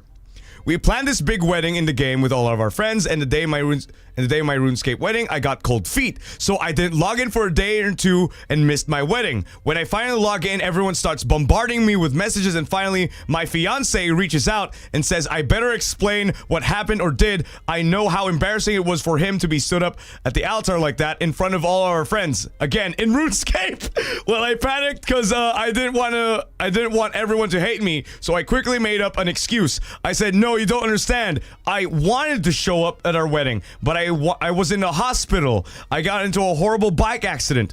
I go on to explain this head injury that I apparently had just woken up from, and was actually messaging the guy from my mom's laptop in the hospital because it was the first thing I thought of when I woke up. What the fuck? Yo! Not to laugh at this. Not to laugh at this. Okay, so I'm so sorry, but this is just like way beyond my league. Ah, God, okay, so let me just break this thing down. So in RuneScape, you and the person that you are dating, because in this text it's like dating. It's like quote-unquote dating, and decide to get married in the game. So they decide this big wedding, right? But she got cold feet. Or he got cold feet, but they got cold feet.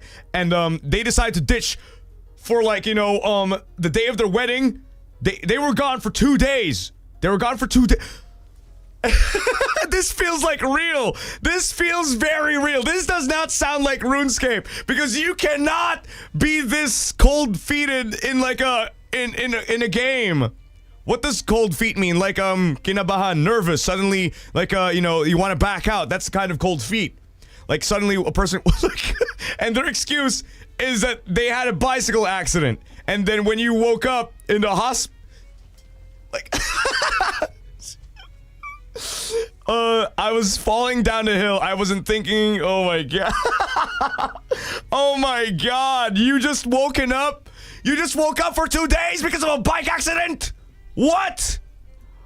The RuneScape's gotta be fake, isn't it?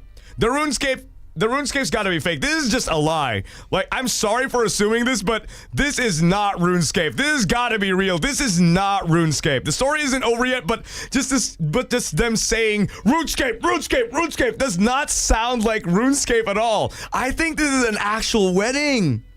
I think this is an actual wedding day. This feels so real because you would never be so. I mean, I don't know. I've never been into this. Has anyone ever been in a dating scenario like this? So serious, like you got cold feet from a wedding in a game? Yes? Is it? Jurard knows. Stuff like this happen in MMORPGs, right? Is it? Nope. Maybe. Yes, no. In some games, yeah. I feel bad for the other person. Yeah, I feel bad. But we're not done with the story. But that was so far what's happening here. Alright? So, let's read this thing again, okay? Let's read this thing continuously. Okay, well, where was I? Okay. So I didn't log in for a day or two, missed my wedding. When I finally log in, everyone starts bombarding me with messages. And finally, my fiance reaches out and says, I better explain what happened or did. I know how embarrassing it was for him to be stood up at the altar like that in front of all of our friends. Again, in RuneScape. Yeah, right. Well, I panicked because I didn't want everyone to hate me, so I quickly made up an excuse. I said, no, you don't understand. I wanted to show up at our wedding, but I was in the hospital. I got into a horrible bike accident. I go on to explain this head injury that I apparently had just woken up from, and was actually messaging the guy from my mom's laptop in the hospital because it was at the first thing I thought when I woke up. I even took a bit from some comedian I had been watching at the time and said when I got into the bicycle accident, the whole time I was like falling down the hill. I wasn't even thinking of horrible thing happened, but instead of him, I wasn't even thinking of this horrible thing happening, but instead of him, my RuneScape love, I was thinking about our wedding and how I had to make it for him. But alas, next thing I know, I'm waking up in the hospital and I had missed it. Long story short, I told him I totally understand if we needed to break up, and my account got banned due to some scam I fell for not long ago. Again, I was like 12 at best when this happened, so I stopped talking to all those people. If you're out there, Goldman, I'm sorry if you believe the lies I crafted nearly 20 years ago. What? Oh my god! So this is a game! So this was a game! What the fuck? You were planning out weddings at 12 years old? What the fuck? Goldman, are you here? Goldman, if anyone's out here... Like, Goldman, anyone here as a RuneScape avatar name? Goldman, please step forward and let yourself be known. Because I think I witnessed your wife. I think I witnessed your wife from when you were 12 years old, probably, like, confess to you right now. I am so sorry. Amazing tea. Oh no. And no shit, you know what I'm imagining right now? After this tea came out, after this stream especially, like one of the people out here is like, you know, if this stream like gets noticed, and then the person out there with the same RuneScape account was like, wait a minute, I recognize that story. I recognize that story. Wait a minute. Are you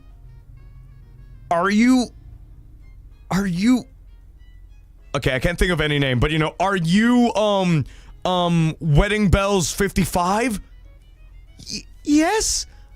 Yes, it's me, Wedding Bells 55. No, they haven't even met yet, but my god, that's Wedding Bells 55 who submitted this story. So what he did was like he tracked down the person who did this, like, so he quote retweeted my stream saying, okay, so apparently I found out my wife from when I was 12 was was in an accident and she missed our wedding. So if anybody here with the name Wedding Bells 55, please come out and DM me. I want to know what's happening to you right now. We could still fix this.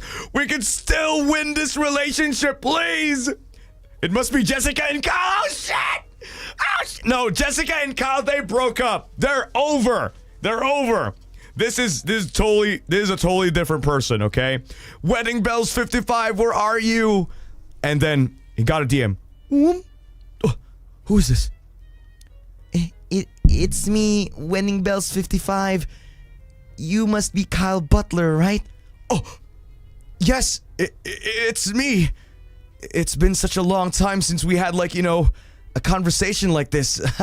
How are you doing? Oh, I don't know. Still single and still scarred from the bike accident. And they both laugh. They send, like, emojis and stuff. So, you want to create that wedding for old time's sake, you know, as a joke? Like, yeah, sure. And then they planned this big wedding with all their previous reunion. They had a reunion. They all messaged all their friends at the you know, the ones at the altar before, and like a comeback relationship comeback day. So what they did is, like, they met up here. They married each other. They married each other here. Me as the priest, especially. Me as the priest, especially. Me as a priest, and then I was in a screen like this. They hired Jurard T. Rexford. Would you take your husband lovely head away? And then yes, I do. Wedding bells, ding ding ding ding, ding ding ding ding. Yes, and then they get married. And you know what happened? So they decided to, like, you know, tie the knot after the stream, and after that they met up finally. And oh my god, hello, hi, nice to meet you, Jessica. Oh, what's your name? Okay, what's your name? My name's Kyle. And like, oh shit, let's go. So they get married, but the guy was caught cheating, you know? You thought everything was, like, totally fine, but he got caught cheating. Like, this guy was working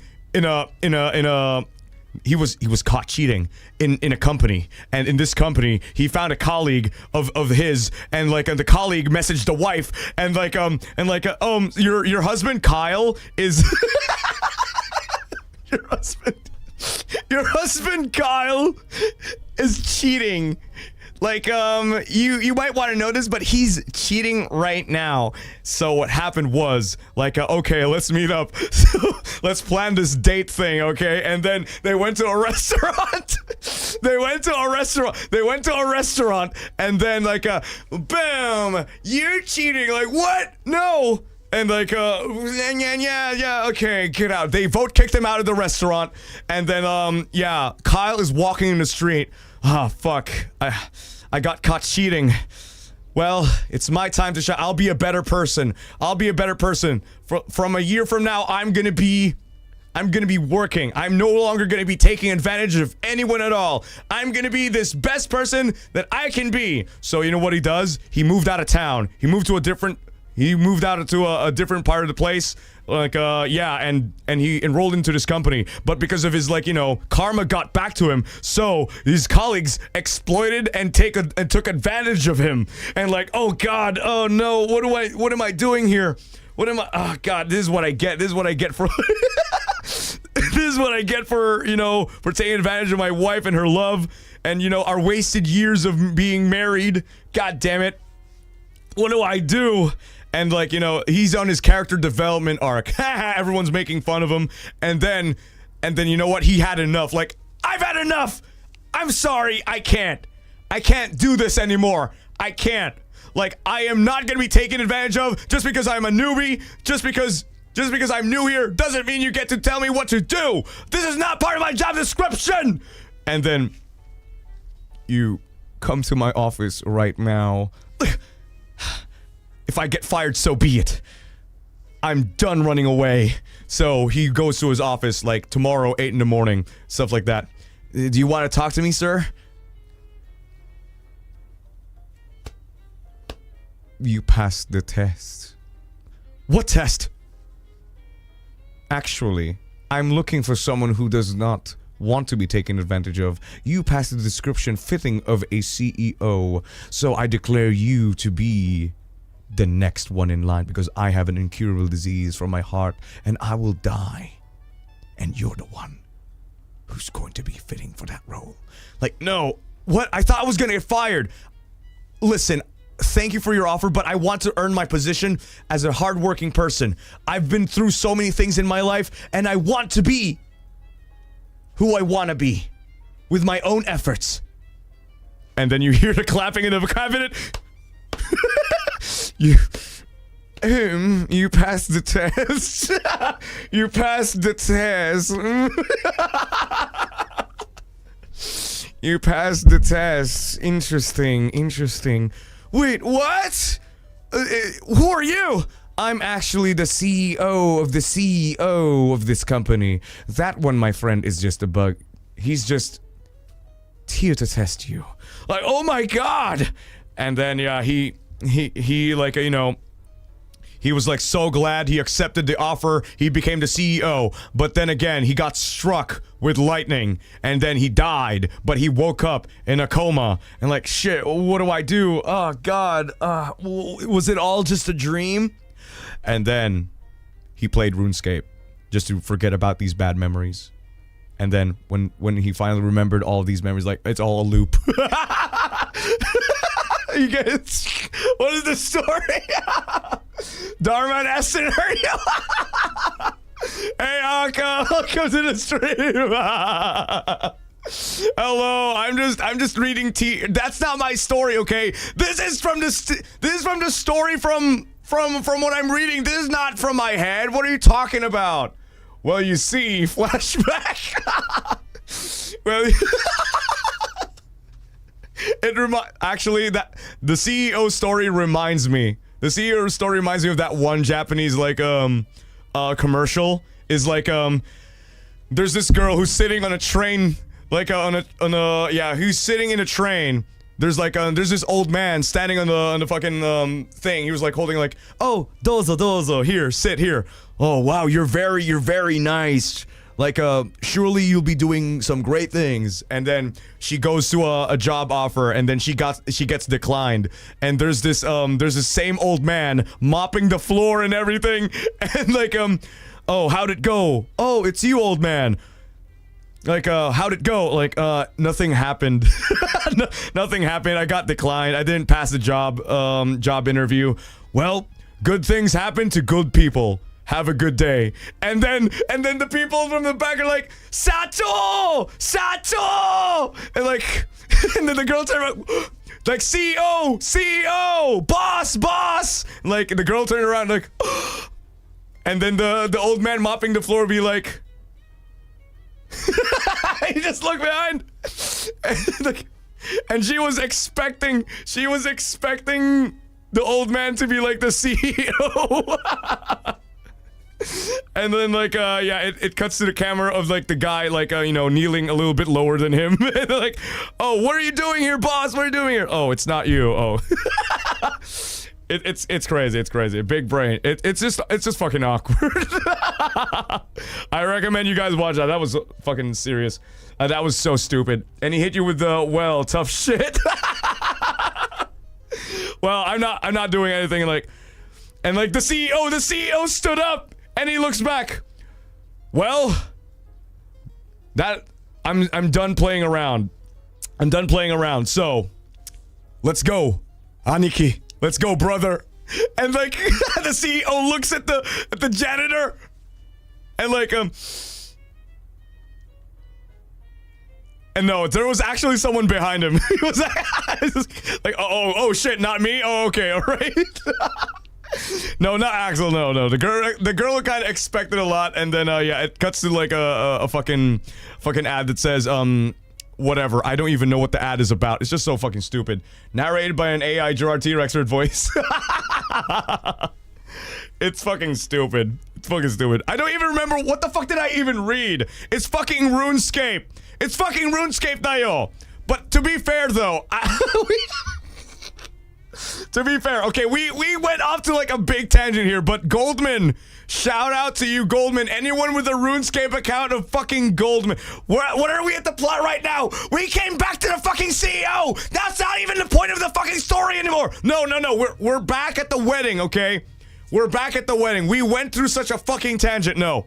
Okay, so what I don't like about this thing though is like ditching a wedding, you know. I mean you're 12 and you're at RuneScape, and obviously probably when you were kids, like sure, I guess. But you know, if you run from like that type of commitment, I think it's a game over, you know. I think it's a game over. Like you can't just like get cold feet because you planned this thing. You both planned this thing. You wanted this thing to happen, right? But a part of me also believes this is not RuneScape. This has got to be real. This has got to be real. This is not when you were 12 years old. You're lying to me. This is just way too much to think about. When I was 12, I was eating dirt. I was eating dirt in the backyard. There is no way. Oh wait, no, a laptop. Wah. This is not real. This is not. Yeah, I was 12 eating dirt. This is not real. When you're playing RuneScape at 12 years old, you don't get cold feet and intricately plan that you had a bike accident and I had a headache, head injury, falling down a hill. What is that research? Now you were living a shoujo life. My God. And you know what's even more? Oh shit! Here's what I thought. Okay, so here's my scenario here. Other than the silly bullshit that happened a while ago that looped everything here together, here's what I think is gonna happen after the stream. Like, this stream is gonna be quoted, and it's gonna say, I'm looking for Wedding Bells 55. Right? Wedding Bells 55. And then, after that... Shit, I forgot! Fuck! No, wait, I forgot! No! It was in my head! Ah! It's gone! No! No! No, it was gone! No! Okay, here. After posting this video, after posting this stream, okay, here, I remember it now. I remember it. It's here. The plot didn't give up. Okay, here's a more consistent one. So, what happened was, after finally posting this stream, after the stream, like, this got, let's say, hypothetically very popular, and it spread out through so many Reddits, subreddits, Twitter feeds, whatever. It reached to all sorts of platforms. And then, let's say, how old are you? Let's assume, like, this is like a, you know, the person OP right now is probably, like, you know, in college or something. He's like, they're like probably in college or probably, you know, at work or something. Let's assume that they're at work. So, what happened is, like, this person is at work, right? This person is at work, and then while they're doing their office business, there's this guy that's like a transferred here, like, oh my God, welcome to our branch and whatever. Hello, hi. Oh, hi, nice to meet you. And they started hooking up, you know, the OP started dating this guy, and this guy is like, haha, you know what's really funny is, like, I'm also interested in playing RuneScape. 27 here. 27. Oh, it's a time. Yeah, so, like, they're, like, starting dating now. They're dating, and, like, you know, and the OP started recommending, hey, let's play RuneScape. Haha. And let's get married there. Oh, yeah. Me too. Let's get married there because I also happen to play RuneScape, you know? Like, oh wow, what a coincidence. Since when? Oh, when I was 12. Oh, me too. Me too. I played RuneScape when I was 12. So she was like, okay, all right, okay, and then what happened was, okay, let's log into our accounts. Like, let's use our old accounts, you know? Maybe. And then they both logged in, and it's the same name! It's the same name! Wait, your name's familiar! Wait, yours is familiar too! And then, oh my God, they unknowingly recreated the same event, and they're... That is gonna be some MCU level fucking cinema, maybe. The cinematic universe, like, oh my God. you and me, like, that's gonna be some fucking massive Reddit update. Like, I gotta say, if that was real, if that was ever real, I want you, like, who are you working with right now? I want to know. OP, I want to know who you're working with right now. Is there anybody in your significant, in your life, a significant other at least? Like, tell them, ask them, are they playing RuneScape? If they don't have a RuneScape account, they're not meant for you!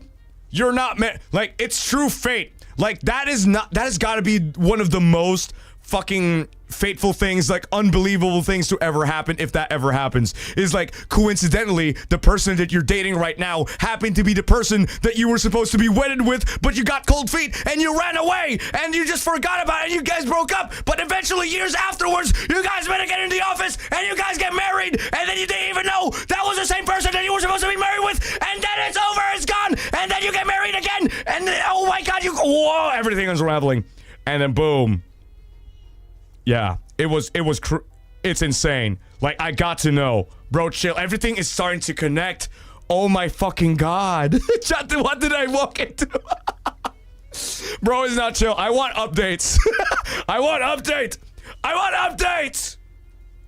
I want updates on this fucking story. Anybody out here, like you, any one of you, I want some fucking updates on this story. Like, come on, tell me if they own, if you are in a relationship right now, I want to know. Oh fuck! Oh no, I hit my keyboard and that thing showed up. I gotta stop hitting my keyboard because it's showing up randomly. Wow, okay, handsome jump scare. I just want you to, like, I want you to ask your significant other if they have a RuneScape account, because if they don't have a RuneScape account, they're not meant for you. Just saying. Just saying. I swear to God, whenever I hit my keyboard, it leads me to somewhere so fucking random. Hi Chasm, he's rapping about his fanfic. I'm not rapping, okay? I'm spitting facts. I'm spitting nothing but the facts.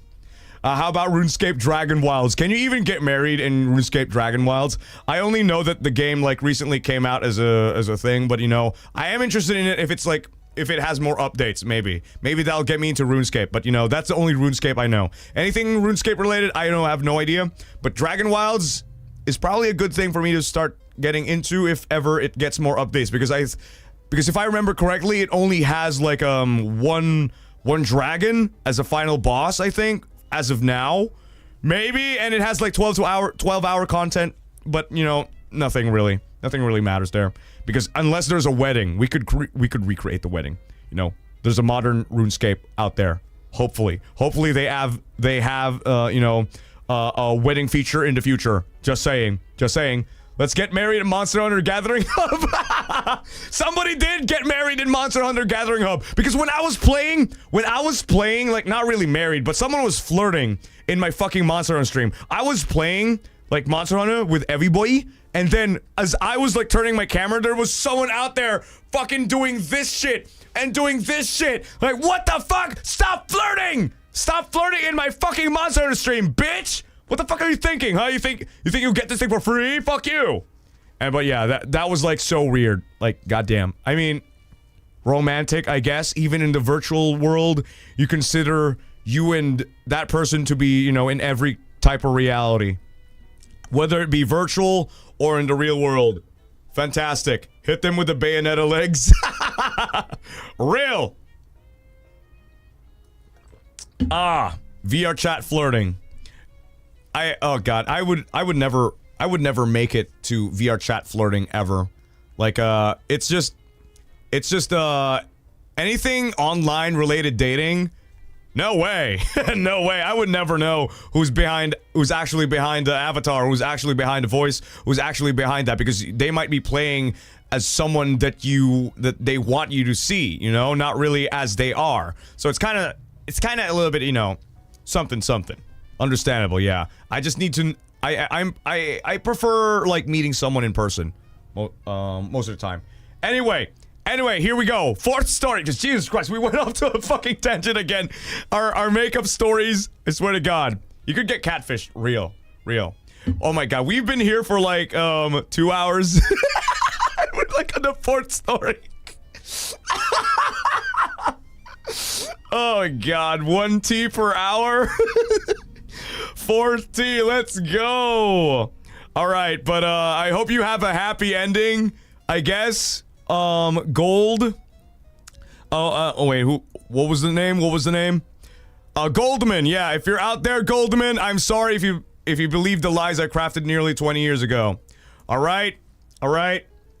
Goldman, if you're out here, just so you know, the person that you're looking for years ago might actually be the person you're dating right now, and they just don't admit that they're playing RuneScape. Anyway, we're gonna be going here right now. Shadow, hi, welcome to the stream, but if you continue to spam, I will unfortunately ban you. Shadow, say something else. Shadow, I'm giving you a chance here. Shadow. Say something else. If you don't, okay, good. Okay, keep it that way. I don't want to have another situation from last stream, from the previous stream. Someone got crucified, never came back. Yeah, he's a merciful god. Yes, Jurard T. Rexford, everybody. Oh yeah, it was that. I am new. Hi, yes, if you are new, welcome to the stream. Welcome. I hope you feel welcome by my presence. Hope you don't mind me being a little bit strict right now, because I don't want to willy-nilly just ban everyone, you know, who's spamming there. I'm just keeping you safe, all right? But say hello to Shadow over here, new sorority. Hope you subscribe, by the way. Anyway, hope you enjoyed the ride, because I'm going to be reading the fourth story, Mina. Hello, Shadow. Mercy indeed. Nice. All right. Fourth story we go! Okay, everybody, just bring your drinks, relax, and enjoy the ride. Am I wrong? What is this? Okay. Am I wrong to ride a bike with coworkers who already have a girlfriend? Uh-oh. What is this? Uh-oh. Is this a case? Is this a case of like, you know, insecurity-wise, maybe? Nani kore? I mean, it is a bit like a, you know, controversial maybe if nobody really consented to this. What is this? Logan TV, welcome, arigatou gozaimasu. Thank you for the gift of membership. Arigatou gozaimasu. Mr. Raven, thank you. Anyway, we're gonna be reading the entire context here. Am I wrong to ride a bike with coworkers who already have a girlfriend? So both me and him are working in the same place and often have the same night shift. We are also from the same town, living far from home. So that's why it's easy for us to get along. I don't know how to drive and often use Uber. He saw that and offered me a ride, but I felt bad and I offered to pay a fare. He said the idea to be the driver at a cheaper rate than Uber. That way he gets more money and I save some money, which I agreed to. Okay, all right. So it's like a transactional thing. I know, instead of going for an Uber, she could pay him for like, you know, for a cheaper price, and, you know, you can save money, and then stuff like that, and you go to the night shift, and they live together and like live pretty close to each other. So yeah, I guess it's like a good deal, you know. Okay, he saw that and offered me a ride, but I felt bad, so I offered to pay a fare. He had the idea to be the driver at a cheaper rate than Uber. That way he gets more money and I save some money, which I agreed to. Since then, every time we are on the same shift, he always drives me home. But this arrangement is causing some gossip because this coworker already has a girlfriend and I look like a bad person. Me and my coworkers are not each other's type and we think each other as friends only. Even though we have the same shift, his working section is different from mine, so we rarely meet only interact when passing each other or having the same break. Our interaction clearly has no romantic feelings. I pay him a fare for driving his services. Don't drivers normally have relations outside of their driving jobs too? Is what I'm doing bad and considered cheating? No, it is not. Unless the other person has some sort of you know, meaning behind it. The question is, did the guy tell this to the girlfriend? Did they? Because this is only considered probably cheating if the guy considers it as something like, you know, something of you know, like taking advantage of okay, haha, I get to spend time with this person, you know, and you didn't even communicate it probably to to your girlfriend. So I think that's the only thing that's causing this, like, some sort of, like, a, you know, controversy, because nobody knows.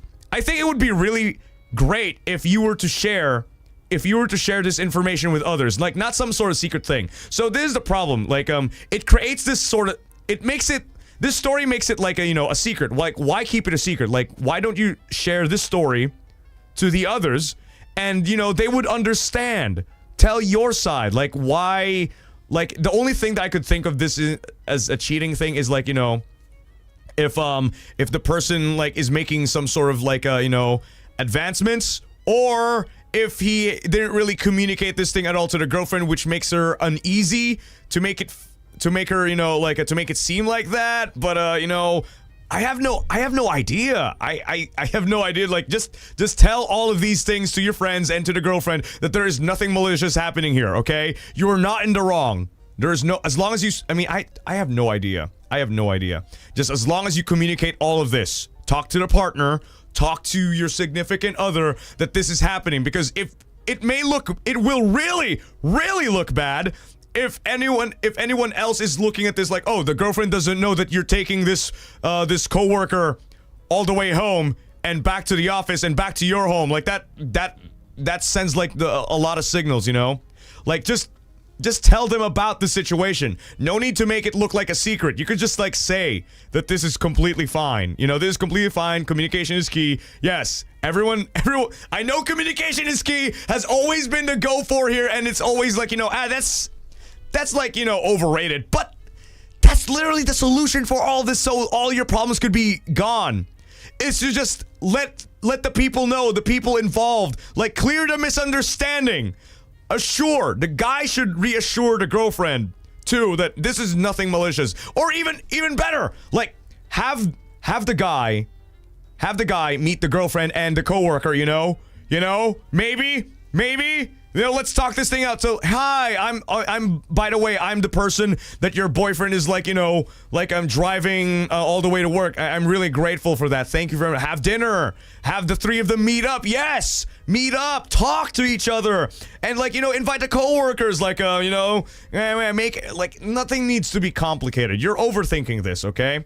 Like, staying quiet, I guess, is the option of, like, let them imagine things, whatever. But that's gonna make things worse, you know? You're not in the wrong, by the way. You're not wrong. You're not in the wrong. It's just, like, a misunderstanding that you can clearly just, you know, finish. Like, it's a non-issue thing. It's only gonna be an issue if you keep it quiet, or just, you know, let it linger for long. Nani kore? Oh, okay, you're spamming. Okay, you're spamming. Okay, you're gonna be put into a timeout. There. I'm Shadow. I hope that's a wake up for you. I'm not banning you yet, but if you happen to come back here with the same attitude, I'm sorry, but you're gonna go.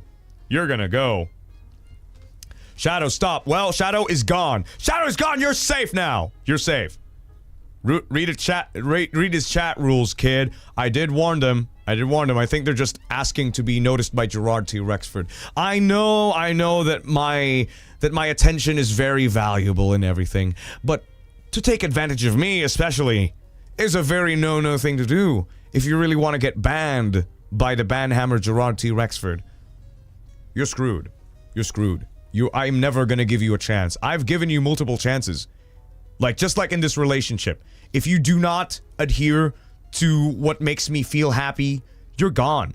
You're goners, bro. You're goners. Like, I'm trying to fix this relationship, and what do? Nothing. Nothing about it. You didn't even try to fix it. The answer was very clear. It's just, you just have to, like, you know, connect the dots a little bit, and you didn't even follow that. Like, I think it's over. I think we have something different in our lives, you know? We want something else, so I think it's time for us to move on from each other. I'm sorry, Shadow. I'm sorry. We're breaking up. Even though I want this relationship to happen, it's just like, me and my girlfriends and boyfriends in the chat right now, they're not feeling very comfortable in your presence, so I think you're not in my harem. I'm sorry. My harem of people watching me right now, they don't like you. You're getting vote kicked. Vote ban. Let's vote ban them right now. Harem, yes. You all love me, right? Jurard T. Rexford. And as the master of love, I am providing everyone with a solution and answers to all their problems. Among Us voting style. Yes, yes. Like, do you want this person out of our relationship? Toot, toot, toot, toot. Yes, and then yeah, they get kicked out. They get kicked out. That's what happens in a harem style relationship. Emergency meeting. Oh my god! What I would imagine is like we're like, you know those meeting tables that's like a U shape, and I'm in the middle probably, and we're like, okay, you guys are my we guys are. You know, we're all in a relationship together, and this person is causing a problem. So let's like weigh the options here. So what are the benefits of keeping this person and making them stay? What's the deal here? We gotta weigh some positives and pros and cons here. It's like a typical business meeting for all of us involved. And then if the majority votes that this person should be out, well, I'm sorry. I gotta take care of everybody. I'm sorry. Let's vote Jurard instead. Let's vote him out. Hey, what do you think you're doing? I'm the one who's responsible for everybody meeting here in the first place, okay? You're all here because of me. All right? You guys wouldn't be in a relationship without me. All right? Rebellion. I get kicked out. Well, no, that doesn't count. This is a Jurard T. Rexford harem. And with my harem included, it's not gonna be a relation. You're all gonna go scatter everywhere without me. I'm the unifying thing. I'm the nucleus in our entire relationship. And if I'm gone, you guys are all gonna scatter. You're all gonna go fucking explode without me. There is no thing. There's not one thing that will hold you guys in common, or hold you guys thing together. And me, the person responsible for all of you meeting, you're gonna kick out. Okay, great. Hey, no spoons! I'm spitting facts to you! Ooh! Ow! Ow! Ow! Ow! Ow! Oh! Ow! Ow! Ow! Ow! No! God, fuck. But anyway, read my fucking chat rules, everybody. But anyway, back to the story. Back to the story at hand. Yeah, if this is gonna be a super fucked up one. If the boy or if the guy actually has some sort of like a ulterior motives, because most of these stories is like I'll take you home, I'll take you home, don't worry, you don't have to worry about Uber and anything, we live in the same town and everything and stuff like that. This is like a one messed up reality. This is like some one messed up reality in my head, okay? This is not real, okay? This is not part of the story, but this is what I'm thinking if this is actually like, a bad scenario. So what happens is, like, this girl is like looking for someone to like hitch a ride on, because I'm kind of fucked anyway, because Uber is fucking expensive, and I live very far away, and I don't have a car, so what do I do? So yeah, there's this guy who's been asking me to like if it's okay if I could just ride him to work, because it would give me more money, and yeah, it would be beneficial, it would be beneficial, a transactional relationship. But the scary thing is, if he doesn't tell his girlfriend about this, he would just like, great, I could just disguise this thing as a, nothing. I could just disguise this thing as a, what do you call this thing? A helping hand, but turns out I'm this evil force that's actually like, concocting this elaborate plan to get this girl to fall in love with me, and I can have an affair or something, That's a scary thing to happen. Being nice, yeah. I'm just a nice guy. I'm just gonna help her out. I'm just gonna, drive her by, and then there's no wrong feel. Like, I mean, wait a minute.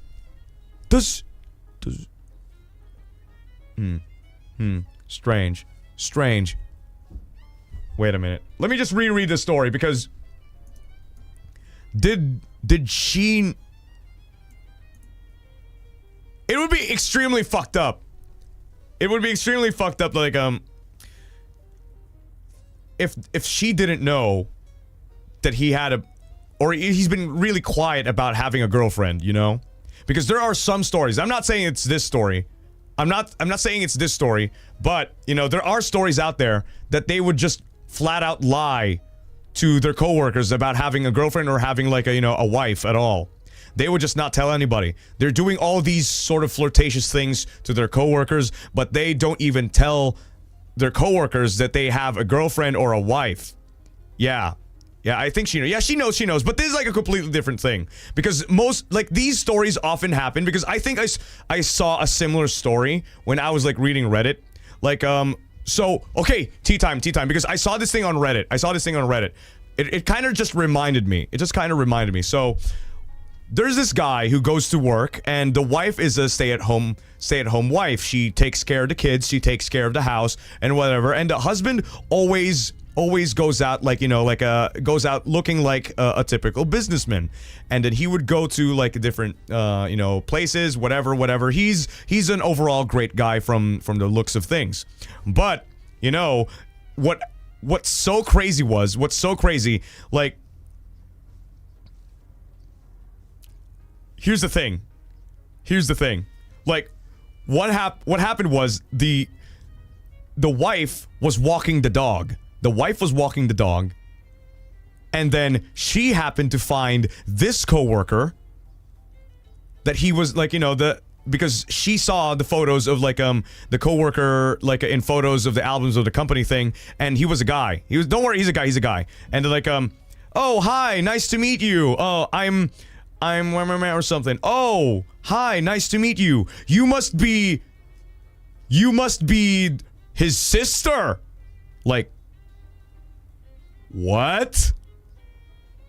So she was like, wait a minute, I don't know this. I don't know what. So she kept the ball going. She felt like something shatter in her heart the moment she heard, like, so the husband has been introducing me as his fucking sister. And all the photos that they were with, that he's been like saying, is like he's been showing them like, hey, this guy, like this girl right here in the photos with me, yeah, that's my sister. And like so this guy was totally innocent, he didn't know, but oh, so you're so you must be his sister. Oh, hi, nice to meet you. She was just walking her dog, and the guy recognized her, like, hey, you live in the neighborhood. Hi, I was just walking my dog, and hi, nice to meet you. So you must be his sister. Like, oh, okay. So she kept playing along with this, this guy. Okay, so I'm just gonna keep this thing going because I want to know what the fuck is happening to my husband and his work. So they went to a coffee and like, oh, so tell me about your work, Like, they kept talking, and eventually, like, every single story that this guy has been talking about this to this girl has been very suspicious. So, like, she went home pretending that everything is okay, and the husband came back home. So the husband came back home and was like, oh, hi, nice to meet you. Welcome back. How's work and everything? Yeah, everything's great. So I met your coworker, by the way. I met your coworker, by the way, when I was walking the dog. And the guy's reaction was like, oh, what happened? What did you say? Suddenly she felt him, like, immediately ask questions like, oh, what happened? Oh, I don't know. It was interesting, stuff like that. She didn't confront him yet, but he wanted to see the reaction. She wanted to see the reaction of the husband from discovering this. Yeah, poor wife, I know. So, so she was a little bit suspicious and everything. So here's the thing that happened. So, there was this get-together work thing. The wife found out. Because of the coworker that she met while walking the dog. They exchanged contacts, and they became a little bit friends, stuff like that. And then she got info that, oh, there's gonna be a party thing here, and then the wife, like, confronted this thing to the husband. Hey, I want to go to your party. I want to go to this party thing. And like, oh, no, you can't go to the party. It's only for coworkers. So, hey, but this coworker is bringing his wife, and like, okay.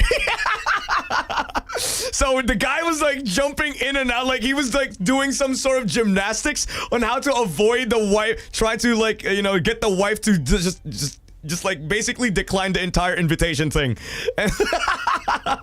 Like, uh-oh, what do I do here? So he ended up like, okay, fine, shit. Okay, you're coming here, but you're gonna have to stay at the lounge or some shit.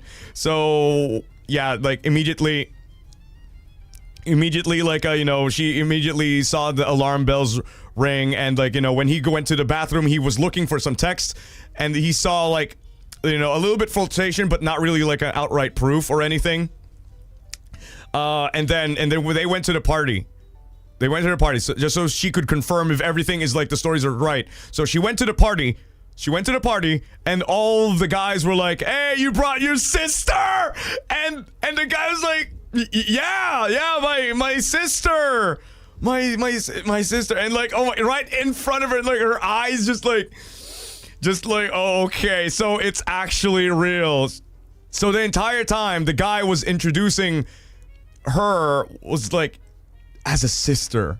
So like, yeah, he was like fucking red. They had a long talk all the way at home. I forgot most of the story, but at the end of it was like, I think he was sort of cheating. Yeah, because he had like these business like, business outings.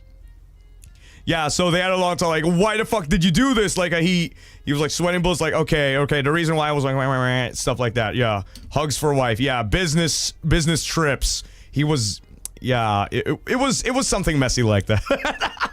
It's always the business trip and always not saying anything about your, current lifestyle, because I think he thought that just because the wife doesn't go to work, that means he's safe to fool around, because the wife doesn't even give a shit about my work. So I could just make shit up, do cheater. And I can't imagine what the wife was feeling at that moment. Oh my god, if I'm the wife throwing some hands, oh my god. Yeah, I'm just really glad that this is not the same situation that was popping in my head, because the story is like completely not related to that.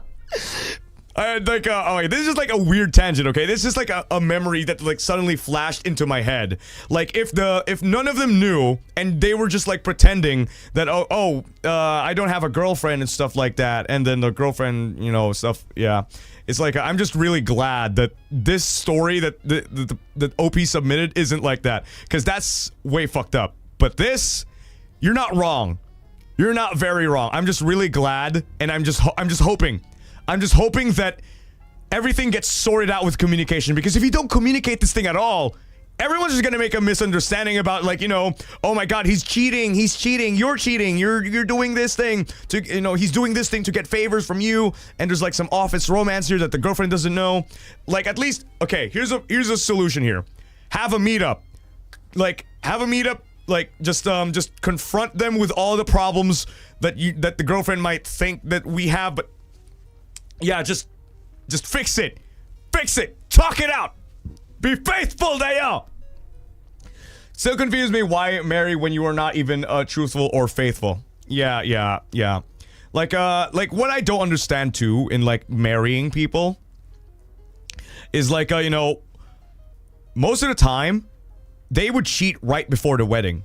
Just to get those urges out, like, okay, because I'm gonna be locked. I'm gonna be like, I'm not gonna be free anymore. That stereotype of like a chain and ball thing. Oh no, I'm married to my wife. Oh no, I'm married to my husband. I can't cheat anymore. I can't be free. So I'm just gonna make my life, and I'm just gonna make the most out of it before I get married.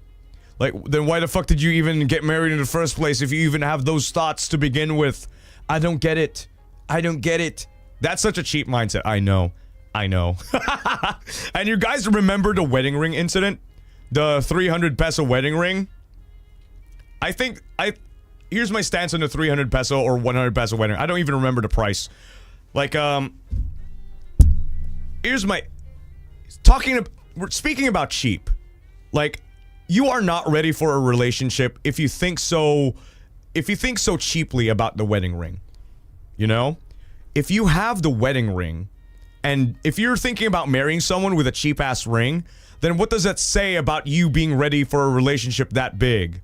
I don't think so. That type of commitment for life, and you're buying a cheap-ass ring? I don't think so. Like, why? Do you think so, like, not value this relationship at all? Like, I know it looks bad that, oh my god, monetary gain, blah, blah, blah, but it speaks about financial situations, you know?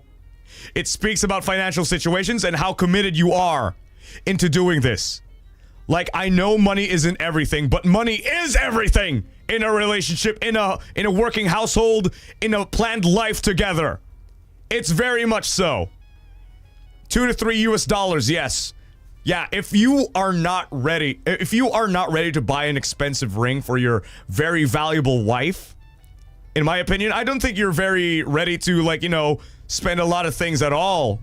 Like, you can't even live together with that, like, with that side of mindset, oh, I'm gonna just buy a cheap ring. Then I don't think you can live together at all, functionally at all. You're cheaping out on a wedding. I mean, even if you have the money and you cheap out on a ring, that speaks so much of you.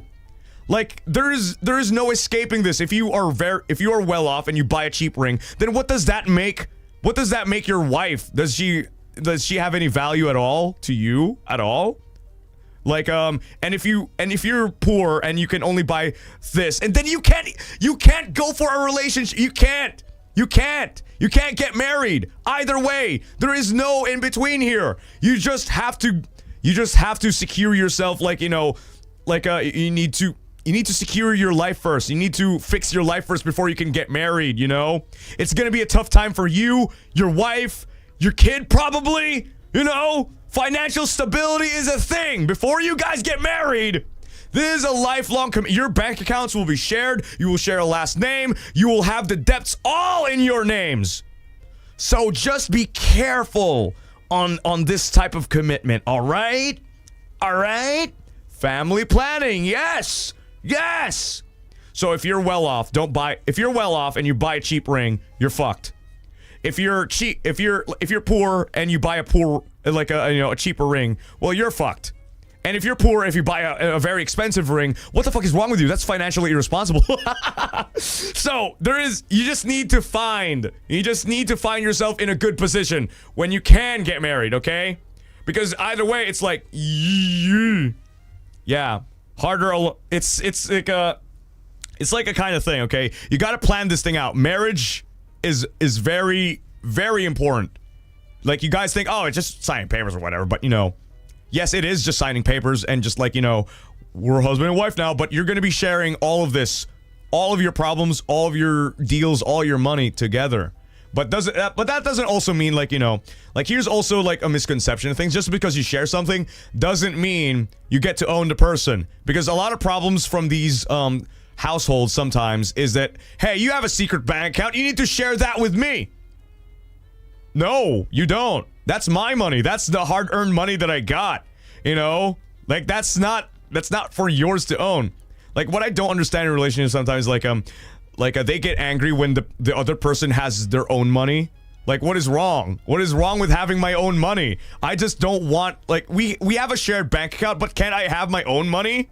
Like, I think that's very, you know, I think that's just very constricting for me. If I ever were to, like, be in a relationship and then suddenly, all of a sudden, I can't have my own bank account because we need to have everything together. I can't spend my own stuff, and, like, everything's gonna be an argument because you took a lot of money out. Like, can I save my own money and, like, we can have our own shared deposit, like, you know, share our own earnings, maybe? Maybe. Individuality, people individually, yeah, even in relationships. Doesn't mean you have to share everything, because there are arguments out there that say that, we need to share everything. My name, my bank account, and everything, because everything here is we're working together, you know? But you should also communicate that thing, like, so you don't have to, like, you know, tiptoe behind it. Like, you need to have, like, this thing before their marriage. You need to talk about this thing. What kind of marriage do you want? Because if you have, like, a very different version of a very different idea of marriage, about owning me, about owning them, I think that's not a very good thing to have. Like, you're married and you're, like, you know, you're, like, very afraid of making your own dependence or something. Like, they want you to be dependent on them. They want to be dependent on you or something. No, just talk it out, okay, before going into any serious committed relationships. Mazikaya. Tonikaku, tsugi. Next story. But yeah, just be communication. You're not in the wrong. You're not in the wrong. In this fourth story, you're not in the wrong. You just need to communicate this thing to the rest of your coworkers and to the girlfriend. Okay? It's not something bad that your coworker is taking you to like to your workplace and paying for less. It's not bad. It's a good deal, honestly. It's a good deal. But, here's the deal. You could even befriend. You could even befriend like them hard enough. And then you won't have to pay for anything at all. You won't have to pay for anything at all if you get become friendly or become a family friend between the girlfriend and the boyfriend. Maybe you don't have to pay for anything at all. Maybe it's just for free because you know what? Why not? I mean, you could pay for gas. That's it. You could just pay for gas, half the gas. Because you're sharing the car anyway. Maybe you don't have to pay for the full price of a half price of what he's offering. You could just pay for the gas. Yeah, just half the gas and that's it. No need for you to pay for a fare of like a half of what Uber is offering. You could just pay for the gas and maybe you could just sweeten the deal, Yeah, network with the boyfriend. Network with the boyfriend responsibly without the cheating involved. Just befriend the boyfriend. And maybe you can be a family friend to the girlfriend and she's like, come on, man, come on. She's my friend too. Like, come on, can't we just cut the gas and stuff like that? And okay, fine. Okay, since my girlfriend told me you don't have to pay full price for this. Okay, let's just share the gas bill. Should be everything all right. Yeah, anyway, that's all I have to say. Just network efficiently. Like your boyfriend... no, not boyfriend. Your coworker is obviously a good guy because he's offering. And maybe the girlfriend as well if they are open to the idea of just I'll also pay for the gas, maybe. Yeah, maybe. All right, Tonikaku. Next story. Next story da yo. All right, here we go. Fifth story. Jesus Christ, that took a long. Fifth story. Here we go. T number 5. I was gaslit and cheated on by my ex. Oh, yo. Okay. Ex. Okay, so this is like okay, thank God. Ex. Okay, so assuming things. Okay, they're no longer in a relationship, which is great. Great. Because I was gaslit and I was gonna be so flabbergasted if this ever is I was gaslit and cheated on by my boyfriend and they're still together to this day. I fucking hate you if you actually enable that shit. Don't! Thank God it's an ex. Okay, let's read this thing. Wait, let me just... Okay, here we go. I was gaslit and cheated on by my ex. Okay, great. I was in a 4-year long distance relationship with this guy, and as time went on, we were falling apart. My friends saw and notified me that he was talking to a different girl in a different account while me and him were on a hiatus. Whoa! They even had a couple deep. What the hell? Oh my fucking God! I confronted him about it, but he kept making excuses and even gaslit me into forgiving him by saying he'd visit me in my hometown and all that cheesy stuff. Unfortunately, it worked! He had the audacity to end the relationship. What? It wasn't even me who ended it. Oh my God. And last year I confirmed they really were a couple because I saw their couple pictures. Oh my God. Oh my God. Oh, what the fuck? What's the couple DP? Couple profile pictures. There's this person who's doing a heart like this and the other person's doing like this, and if their profiles were to go together, it's like a combined heart thing. But I don't know. But Jesus Christ.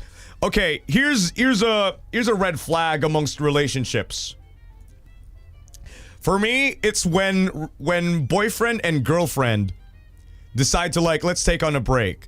The misconception here is that It's my hall pass. I could cheat. I could talk to any girl. She and I are on a break. I could fuck anyone I want. I could talk to anyone I want. I could date anyone I want as long as we are. No, that's not the point of a fucking break, you idiot. The point of a break is a space for you and her or you and him to fucking just chill out. A space, a breather, so you don't have to think about it. But the solution apparently is just cheating. What the fuck? They're taking advantage of this like, okay, I'm not thinking about this person. I'm gonna think of someone else. I think a break like a hiatus for me is an immediate breakup, I think. Not really an immediate breakup, but it's a sign of a breakup. It's a sign of a breakup. It's like, oh god, a break. Does that mean like, you know, like I don't want to see this person for a long while? Yeah, it's a soft breakup for me. It's a soft breakup. It's like, it's what happens before you go into a breakup, like an official cutoff. Because what are you even gonna do on a break? What? Cool off. Yeah, just cool off. But sometimes what people do, not really sometimes, because it really happened right now, is just like, I'm gonna fucking just. Oh, alright. Did you guys see that? Did you guys see that? Did you guys see that?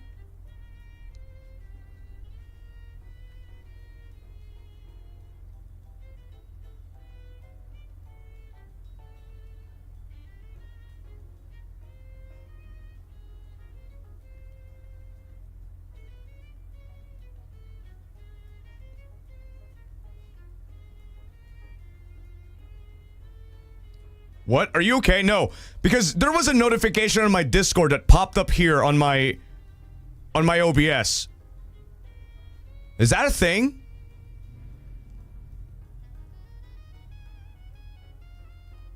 Did you guys see it? Nah. Nah. We didn't see anything. Okay, I might have to go back into this because Octavio sent me something. I was like, oh my god. OBS is like sending me notifications now. What the fuck? Mazikayo. Okay, I'm just gonna close Discord just in case. Jesus Christ, that's scary as hell. I might get fucking fired here because of NDA shit. Chottomate. Damn, fuck. Okay, I'm gonna quit Discord for a bit. Be careful. Yeah, I'm gonna be fine. Oh god. Oh god. Okay. Yeah, that was scary. But anyway, I'm gonna drink my meds for a bit. That took me out of the conversation. Sorry for the input meds. Yeah, I know. Thank you. Scary. Yeah, I felt your fear. Like, what the fuck? What is that? I saw. Geez, it's Octavio. Oh my god, he sent something in a fucking server or something. Oh wait, I'm out of water. Chottomate ne. Chottomate. Yeah, same. Always seeing notifs. Chottomate. Okay, I'll be right back. I'm gonna be drinking water. No, I'm gonna be refilling it. There we go.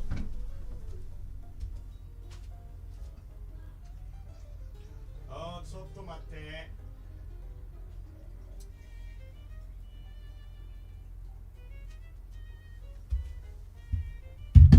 Okay, here we go. Oos. Oh, whoa. Suddenly my head is turning to... Nani? Okay, here.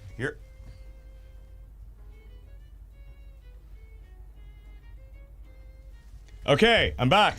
Hello, Jesus Christ, that scared me. Oh my fucking god. Oh no, am I gonna get canceled? It's over. It's over for Jurard T. Rexford, everybody.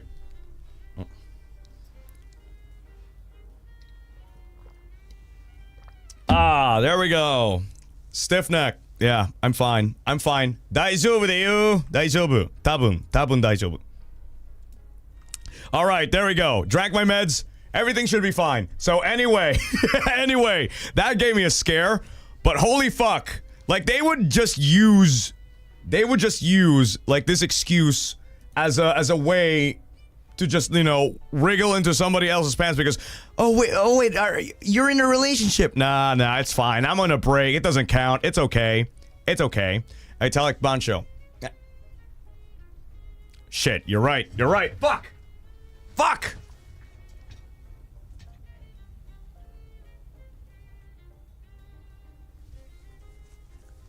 Maji. Oh, oh, oh. Ah! My head! Oh! My head! Oh! Oh, oh. Yeah.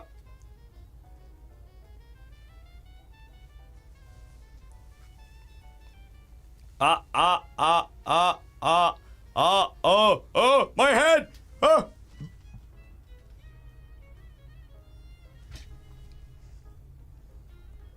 Okay, am I fine? Wait.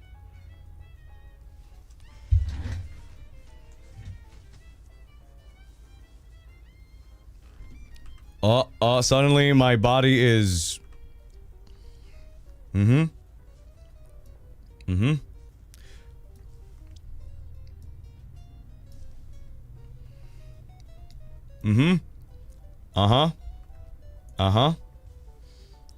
Am I okay now?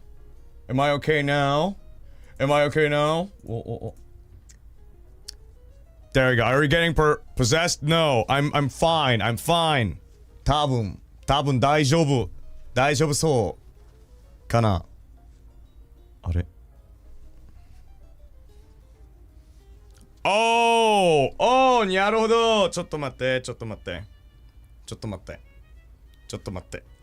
Let me just disconnect this thing for a bit.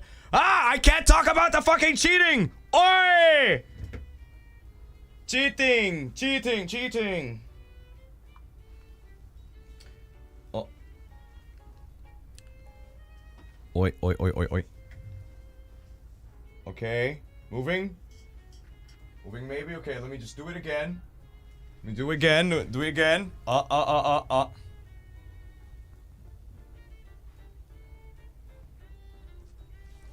Hey, okay, I'm back.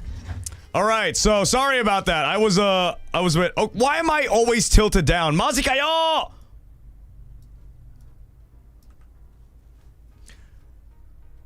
There, is everything fine now? I hope everything's okay. Please don't tilt down. I swear to God. Please don't tilt. Please don't tilt. Please. What am I doing?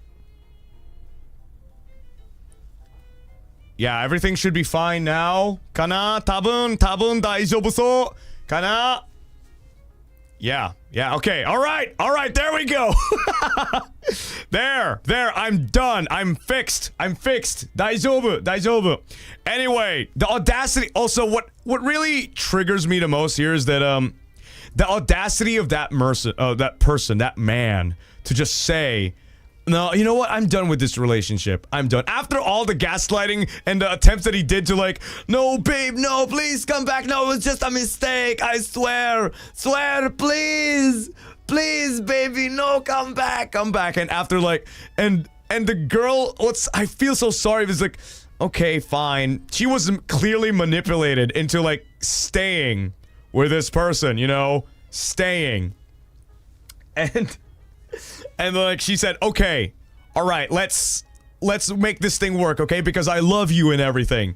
And then after a few months, you know what? This isn't working. I'd rather go. I'd rather go to my fucking new girlfriend that I was dating in my fucking hiatus or something. Like, fuck you, bitch. Hey, here, girl. Here's a tip for you. Here's what I want you to do. Tell the main girl, hey, your boyfriend fucking cheated on me. Do you even know? You know what's even more fucked up? Does she know? Does she even know that you were, you know, that your boyfriend was cheating on? Like you were getting two-timed on?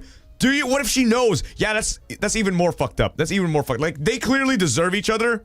They clearly do. But you know what I would suggest, like before. Like, I hope you did this thing before. This was, like, in the past, you know, because this was, like, she was in a 4-year relationship, so she's probably okay now.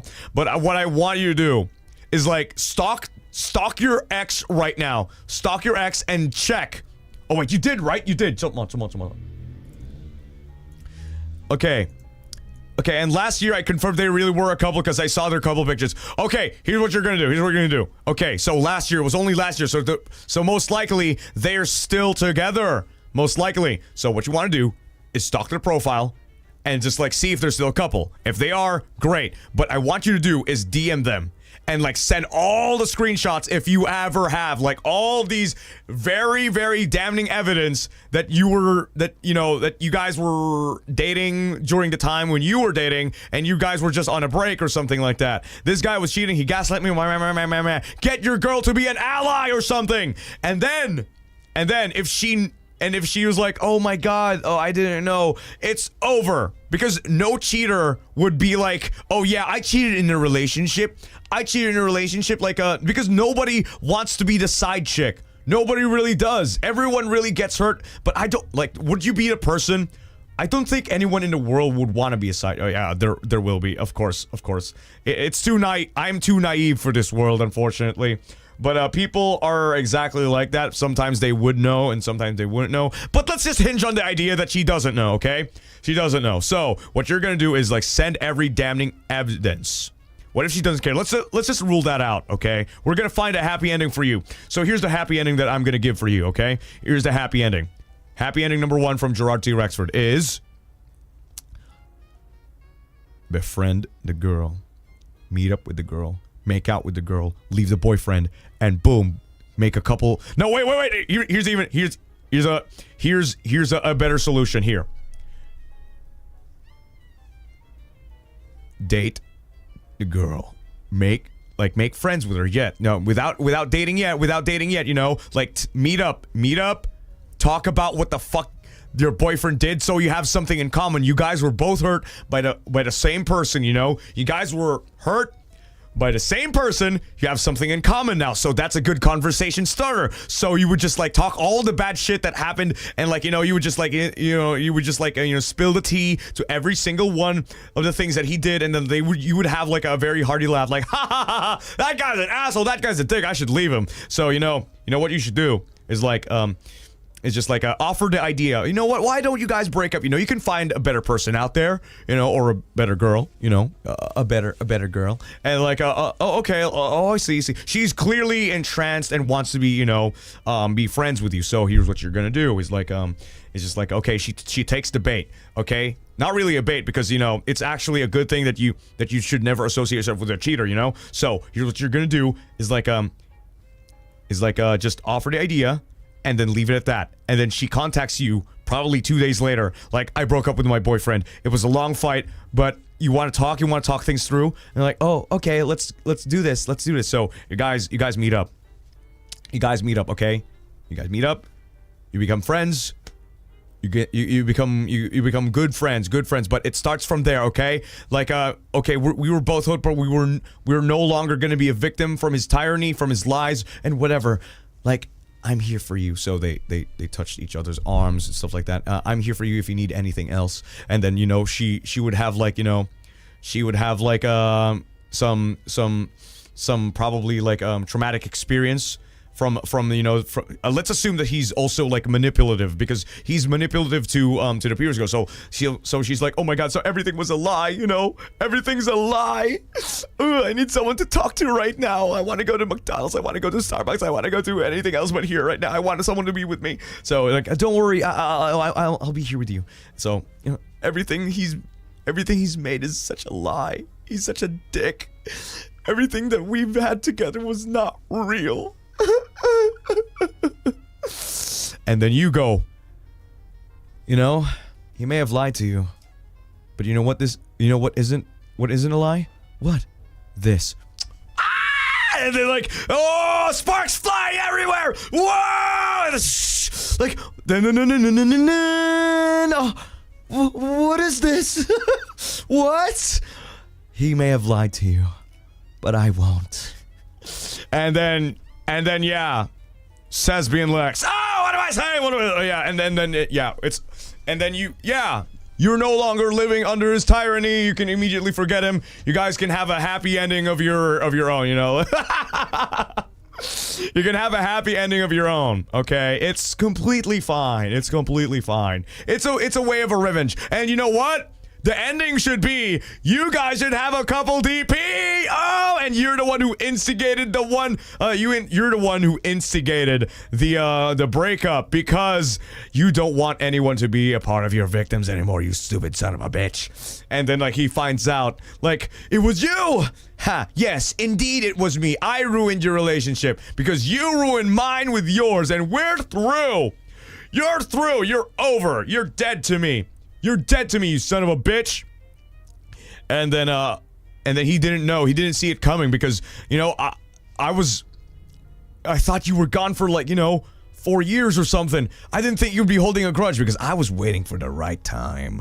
I was waiting for it. You know, I've been stalking your profile, didn't you see? I was seeing less and less romantic posts because when you guys started dating, everything was just like, you know, like every single day you would have a my day. You would have like a story of you and her would always go out on dates. But I've been seeing of it like really, really less frequently now. So I think the relationship is dying. So I've been waiting for the day that you start failing.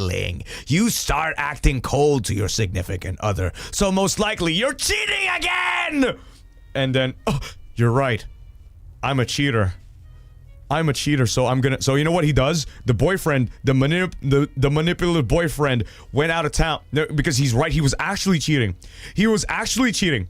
So what he does was like, okay, I'm gonna move all the way back to my hometown.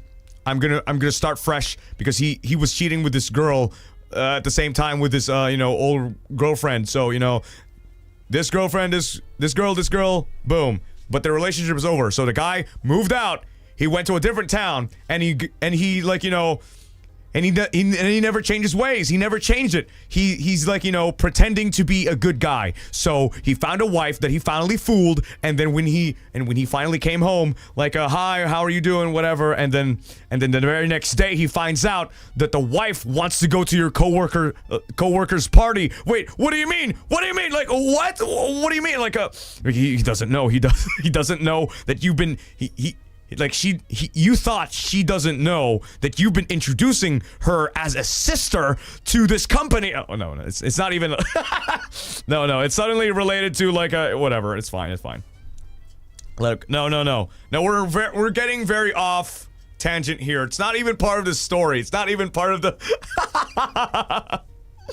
This is why it takes an hour. I'm sorry, okay? I'm sorry. It takes an hour because I have so many things up in this noggin. I'm sorry. Hey, yo, thanks for the great content. Can I get a happy birthday from you? Hey, Tamak. Irasai. Thank you for being here for a month. Happy birthday. And, yeah, because of this tea, you know, I offered this tea to you. This is all your fault. Fuck you, Tamak.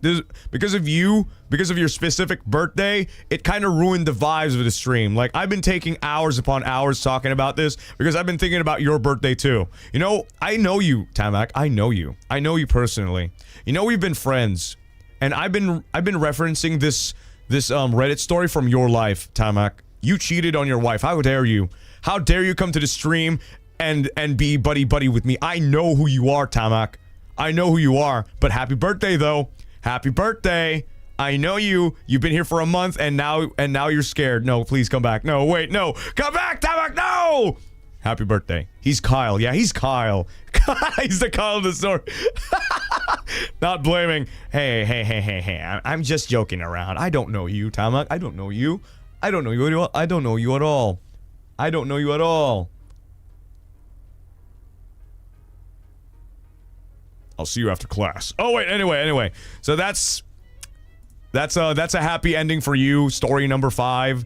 OP, just heed my advice, okay? If you want a happy relationship, go to the people that he's hurt, and you will have something in common immediately, and then you can work your way up there. You know? Gather all of the victims. Like, you know what you could make his life even more miserable. Like, you could just stalk him forever. Like, add them to your harem, you know? Okay, I'll protect everyone from like, every single breakup that happens in his life is because of you! Yes, make his life miserable! Make his life miserable. Like, every single breakup that ever happens in any one of their relationships, yes, it's because of you. And add them to the harem. And like, no, you're coming with us. Yes, yes, whoa! Like, you're collecting all these things and he's just going like, no, no! And it'll make him forced to change, you know? It'll force him to change. Yeah, try to pick up girls in the church. Oh my god, no. No, not like that. The fuck? Start your own cult? You know, he's dated enough people so you could guys make like a fucking group from Facebook or something. Or like make a GC. Make a GC. Make an entire GC of all the girls, of all the girls that he's hurt. And just like you know, like yeah, make a relationship off of that, you know, maybe. Okay, anyway, we're gonna move on to the next story, but consider my story, alright? Consider it. I know that you're probably interested in the idea, so yeah. なるほど. X group chat. You're dedicated into making their lives even more shit. That's what I'm down for. Sate, とにかく次のミッション. Oh no, not mission. 次のストーリー. Next story. All right, that was okay. Let me just breathe. Cause goddamn, that was a mouthful. It was only 6 stories. T number 6. Oh wow. Okay. All right, here we go. Next story. I had an internet friend who I liked, and we would play tons of different online role-playing games together. But soon he stopped playing our main game, but at the time I was too embarrassed to reach out to him because of my feelings. Aw, internet friend, aw. Is this like boy meets girl situation in like we get to meet each other, they meet up, whatever. Okay, let's read this thing. Okay, I had an internet friend who I liked, and we would play tons of different online role-playing games together, but soon he stopped playing our main game. But at the time, I was too embarrassed to reach out to him because of my feelings. Forgive me, I was really young at the time, so I used an alt account to try to find him across different games, essentially stalking him. I would just be there in some corner watching him, see how he's doing. Oh my fucking god. What? All of this because I was too embarrassed to talk to him using my main persona, and I felt more comfortable using a different name. This only lasted for like 2 days because before he unfriended my main account without saying anything, and I stopped trying to stalk him because I spent my time bawling my eyes out instead. What? What the hell? What the? Okay, what? Okay, that's the end of the story. Okay, so, you know, since you're using a different account instead, you know what you should do? Because he unfriended you, right? He's an asshole for that. He's an asshole for that because, you know, you had an internet friend. I don't know how close you are with this internet friend, but you could just, like, say, like, hey, what you doing? You know, did you add him on Discord, or was this, like, years and years ago? I don't remember. I don't know. Wait, let's see. What does it say? Because I need more context to this. Like, is this recently, or... Okay. Oh, really young at the time. I was really young. So you were, like, probably a kid, right? A kid while doing this. So here's my suggestion to this. Okay, so... Wow, what you could do. Since you're using a different persona, since you're using a different account, here's what you're gonna do. I want you to not stalk him, but what I want you to do is to engage in a conversation with him. You know? Engage in a proper conversation. Like, pretend that you're somebody else and seek answers, maybe. Like, hey, so I'm very new to this game, you know? You pretend like you're a new guy. You're like a new person in this game. Like, oh, hi, nice to meet you, but you're gonna get his ass back. So what you're gonna do is, you're just gonna, oh, haha, I'm just playing this game, wah, wah, wah, wah, wah. And then eventually you get close again. You get close, and then once you actually become close again, like you start opening. Oh, there's this game I also want to play. You know, there's this game I want to play. Like, do you want me to play this game because we're clearly friends, right? Like, sure, why not? It's I actually played that game like not too long ago, and like, whoa, great. So what you're gonna do to clap his ass back is like use your old account and then meet up with him because he unfriended you. Yeah, I know. Just unfriend him too. Yeah, he unfriended this person. So, you know, so there won't be like a notification saying this person went online, right? So it's just gonna be a surprise for him. So like, I wonder where my friend is. And then this person walks behind him and like, hey, and he looks behind. What are you doing here? I'm actually the friend that you unfriended not too long ago. I've been watching you. You quit the main game. You stopped talking to me. But we're not in a relationship. I don't care. You and I are going to be playing this game. And you will apologize to me right now. I just wanted to play a different game, but you didn't have to unfriend me, right? You could have just said something, but you didn't. You just outright ditched me. Like, it's as if you never even treated me as a friend. I want an explanation right now. Like, yeah, and he will explain. That's my overall plan. Since you're using, instead of crying because of like your online friend ditching you, why not engage in conversation with him, you know? Just like some, hey, nice to meet you, something like that. And, you know, not to deceive him or anything. I'm just saying, you want some closure. You want some closure, right? So I think the best option is just talk to him. Talk to the guy. Talk to him. I'm just giving you an answer here. I'm just giving you nothing too crazy. You could go for my route, or you could go for your own route, where it's like, you could just like log into a game and like, hey, what a coincidence, I'm seeing you here, you know? Because it's just a game, right? It's just a game. Like I think I can act very confidently if I'm in a game, because if it's in a game, it's like a role-playing game. Like you could just like you know, you could just like pretend that everything's okay. And like, oh shit, sorry, I had to like, you know, the game's really not my thing and I had to move out and I didn't really have enough time. And like, he could make so many excuses, but at least you find some answers, you know? Instead of like overthinking on why he unfriended you. Like, you've been stalking him, right? And he's been like having fun in this game. Like, maybe he's just, you know, had enough of that game and maybe moved on to different friends. Maybe you could just like, you know, like, hey, what a coincidence. You could pretend, you could lie. You could lie and say, hey, I'm just like, you know, I happen to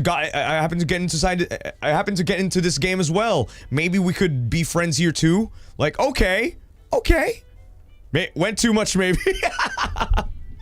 What do you mean went too much? I didn't go too much, okay? I'm providing them with the right advice of just maybe talking to the person instead of like stalking him, because if you're stalking only a person and not actually engaging in conversation, then you're making so many assumptions in your head. Like, I wonder why they did that. You know, I mean, it's an online game. You could just like ask them, right? Like send them a DM. Like through a game, like, hey, nice to meet you. Oh wow, I didn't know you were also playing this game. And then you can be still friends with him.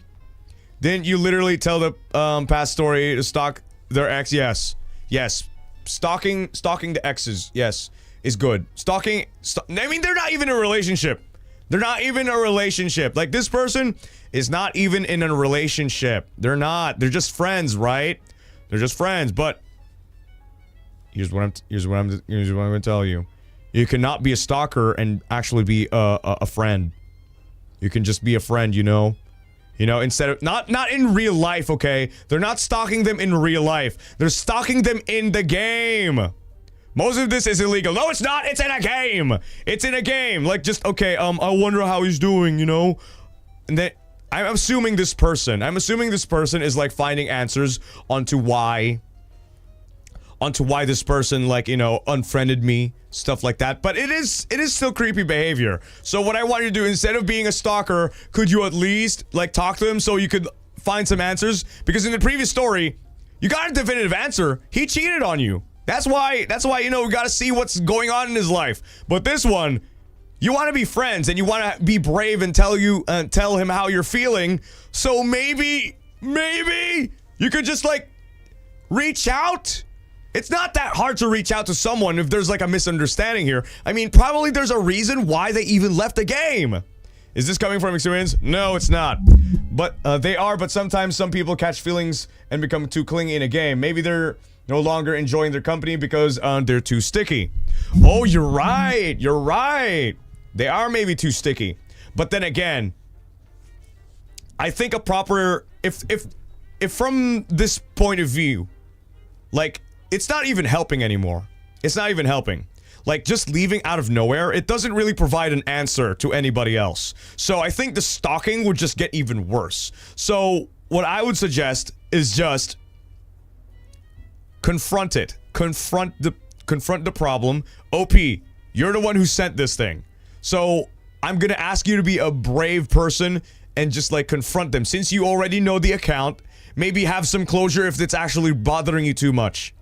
If it's actually bothering you, confront the person. Why did you even, you know, like, not even pretending. Don't even pretend somebody else. Just ask them, hey, like, why'd you unfriend me? Stuff like that. We used to play the game together and stuff like that. You know, I don't know what kind of relationship you're in.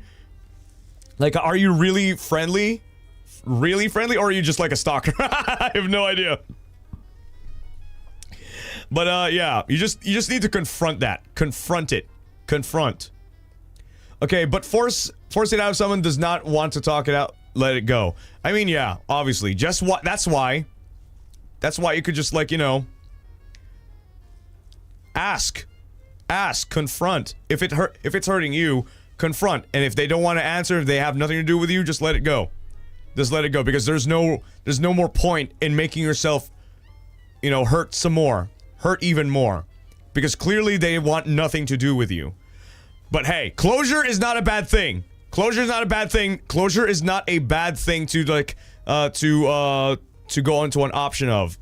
It's a good thing because you want some answers. Every person out here, if there's any person out here would want answers to their problems. That's why whenever you're having some sort of problem about something, sometimes what people do is they would look it up. They would look it up to at least cope. But okay, so these things are normal. These things are normal. So, you know, if he doesn't want to answer that, okay, we can't do anything about that. You can't keep stalking him forever, you know? Maybe finding a new friend, maybe finding a new crush, move on. I mean, it's just a crush, right? It's just a crush. We can't do anything about it. You're not in a serious relationship yet. It's okay to be rejected. It's okay. 大丈夫です。大丈夫. One rejection does not mean the end, like everything is over. All right? That doesn't mean it's everything is over for you. You can still find and move on to something else, Dale. Rejection is completely normal. Eventually, someone out there will be willing to play with you, and eventually they will have feelings for you too, you know? And you will have feelings for them too as well. You know? Maybe. Just let it go. Don't like, you know, cry over it. It's perfectly normal to have these feelings. But there's no use of it to like, you know, just bawl over it like a 24/7. 大丈夫です. 大丈夫. Just let it go. Let it go. Don't cling on to that thing anymore. Yeah. That's it. That's all I have to say, really. Just move on. And confront them if you're ever feeling so brave. Because you got really nothing else to lose, honestly. If you say all of your feelings right now, and that's it. If they don't reciprocate it, then it's over, you know? Because clearly you've been hurt, you've been left already. There's nothing for you to lose. Go ahead. I have feelings for you. Great! Awesome! Great, Kaz. That's what I want. That's what I like. More to my harem. Arigatou gozaimasu. Arigatou gozaimasu. I accept you for who you are. I accept you. Like, you and I are in a relationship, Kaz. Thank you very much. Thank you. Another one to my harem. Thank you. Thank you. Thank you. Thank you very much. And,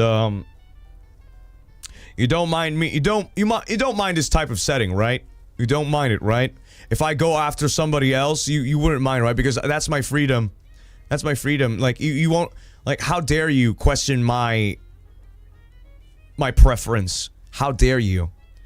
Why? Why are you laughing? I'm serious here, guys. I'm serious here. Like, you have, if you want to be in this relationship, you have to be prepared for the demands that I am gonna be asking of you, which is to 24/7 to just, you know, enable me in whatever I do, because I'm just so silly sometimes. I'm okay with it. Great. Loki thought this was Markiplier for a second. What do you mean? What do you mean? I am him. Oh wait, what am I saying? What am I saying? Anyway, that was the sixth story. Just, if you have any unresolved issues, closure. Talk to the person. Talk to him. Instead of bawling your eyes out without having any sort of answer, go ahead. You have nothing to lose. Or maybe just move on and do whatever. Just don't make yourself get hurt even more. Okay? Clearly, they have nothing. They don't want anything to do with you because they unfriended you and left you and moved on to a different game. And you saw them clearly enjoying something else with other people other than you. Well, that's unfortunate. You know, you just have to move on. Somebody else out there is willing to play with you. It's not just that one guy. Okay? Before saying I love you, Bancho, I have one question for you. Would you still love me if I was a worm?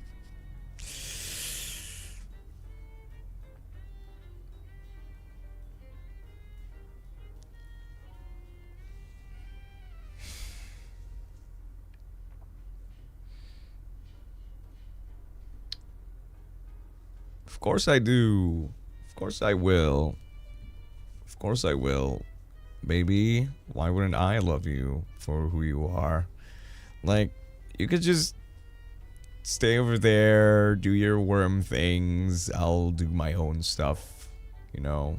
Like, you're just gonna be a worm, I guess. I don't. No, I don't think I can. I don't think I can. If I were to date a worm, what are they gonna do? What am I gonna do? Like what am I even gonna do with you? What is this relationship? Can you provide for me? Can you still send me super chats? Can you baby me? I don't think so. When I cry, what kind of shoulder am I leaning onto? Dirt? What is this? There's literally nothing. You will be crushed to death. I'll be ending up taking care of you, hoping and hoping not to accidentally sprinkle salt on you. I would acknowledge your existence, but I would never love you. I would never. I'm so sorry. Like really great that I have a worm girlfriend or boyfriend. But they're gonna die anyway. What's your life expectancy? What is the life expectancy of a worm? Life expectancy of a worm.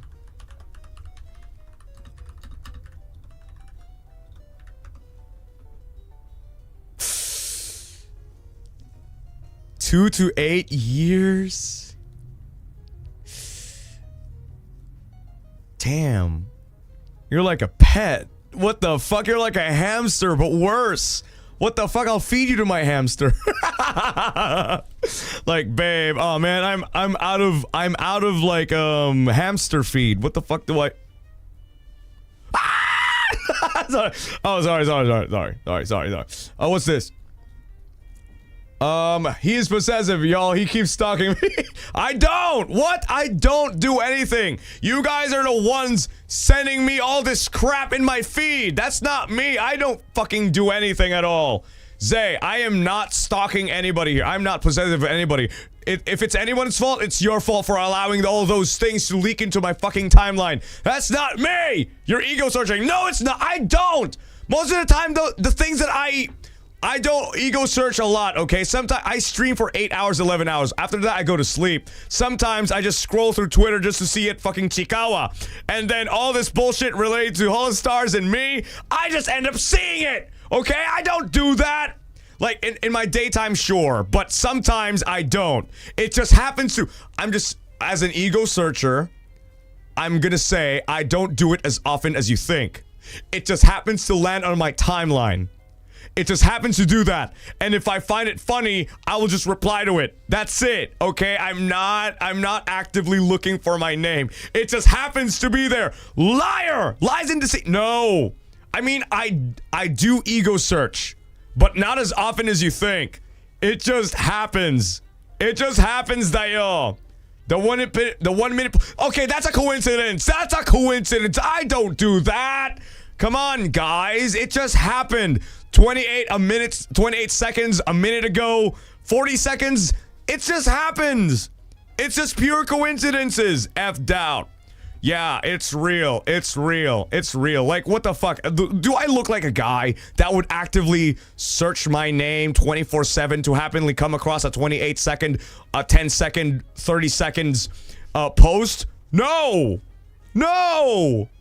Of course I don't. We unanimously agree that I don't do any of that. I am just a chill streamer. Chill streamer. I'm just here for my day off. I'm busy doing my idle business. I am all what I am. What I am not is a liar. Oh, what's this? Incredible, but you passed the test, Bancho. I love you. I don't want a worm in my life as well. Great! Fred, great! Awesome! Nobody likes worms anyways. Ew, grody. Ew. Ew. Get away. Ew. Have I ever told you guys that I like sprinkling salt to worms? No?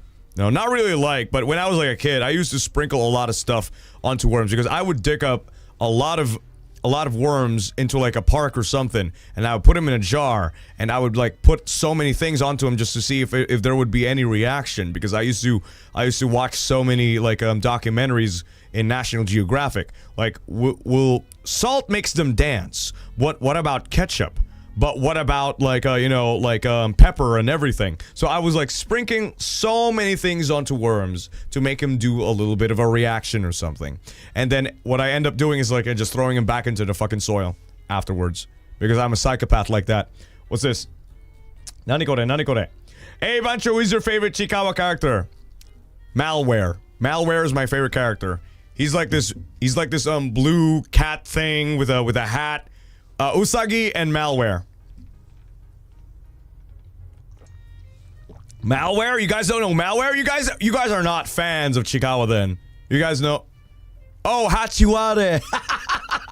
Yes, Hachiware. Yeah, that's my favorite character. Hachiware. Wah. The dynamic between Hachiware and Chikawa. They're my favorite. Wah.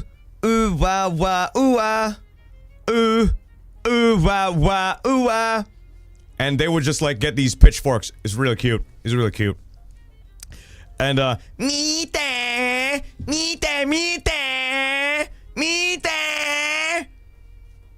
kawaii desho. I don't even know his name. But that's also my favorite. Momonga. Mite.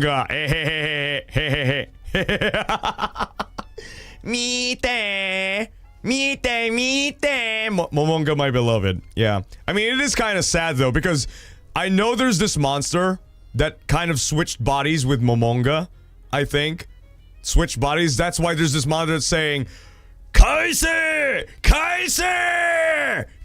Bring it back. Give it back to me. That's why Momonga is like, is so narcissistic like that, because Momonga was possessed by a demon that's ugly, and like he's just so happy possessing a very, very cute body, and that's why he's like, look at me, I'm cute, look at me, I'm cute, look at me, I'm so cute. And there's always this demon that's always chasing Momonga, saying, give it back, give my body back, or something. It doesn't really outright say, give my body back. It was like, Kaise! There must have been something that he stole, and it's obviously the body, and I got that from a post on Twitter. I haven't read the manga, but that's what the explanation told me, and I love it. I'm happy, man, I'm so happy hearing you talk about Chikawa, yeah. It's also a hyperfixation on me. Like, I have so many memes, I have so many bookmarks of like, I'm gonna send you guys like a post eventually if I ever become active on Twitter. I'm gonna be sending you guys like a screenshot of my fucking bookmarks, and it's literally just fucking Chikawa. Chikawa, Usagi, and Hachiware. And like Momonga being so fucking stupid. Yeah, that's just like you know, that's just like me. I keep so many too. Yeah, and also fucking cat pictures or something. I'm sorry. That's just like my life right now on Twitter. That's the only benefit of me. Like that's just the benefit of me. Yeah, that's just the only benefit of Twitter for me. It's just like Hachiware, cat videos, pictures, and just Chikawa. Anyway, we're gonna move on to the next story. We ended up like talking about a random bullshit topic again. For fuck's sake, we are never moving on. Yes, we're gonna read the next story. All right, here we go. 7th story. 7th. 7. Yeah, we're moving a little fast now, which is great. 7th. T number 7, dayo. Sate. All right. I received a marriage proposal in the middle of my grandpa's funeral.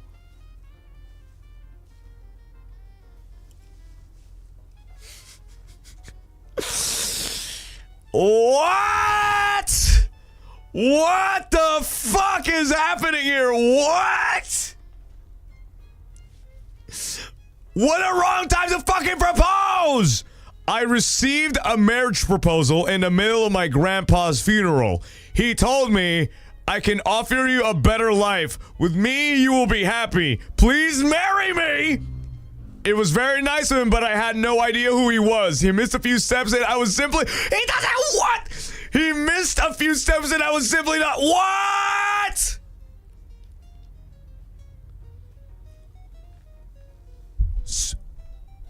Oh. Then who the fuck was he? They didn't even know him. He just fucking fuck it, let's fucking ball. Oh my god.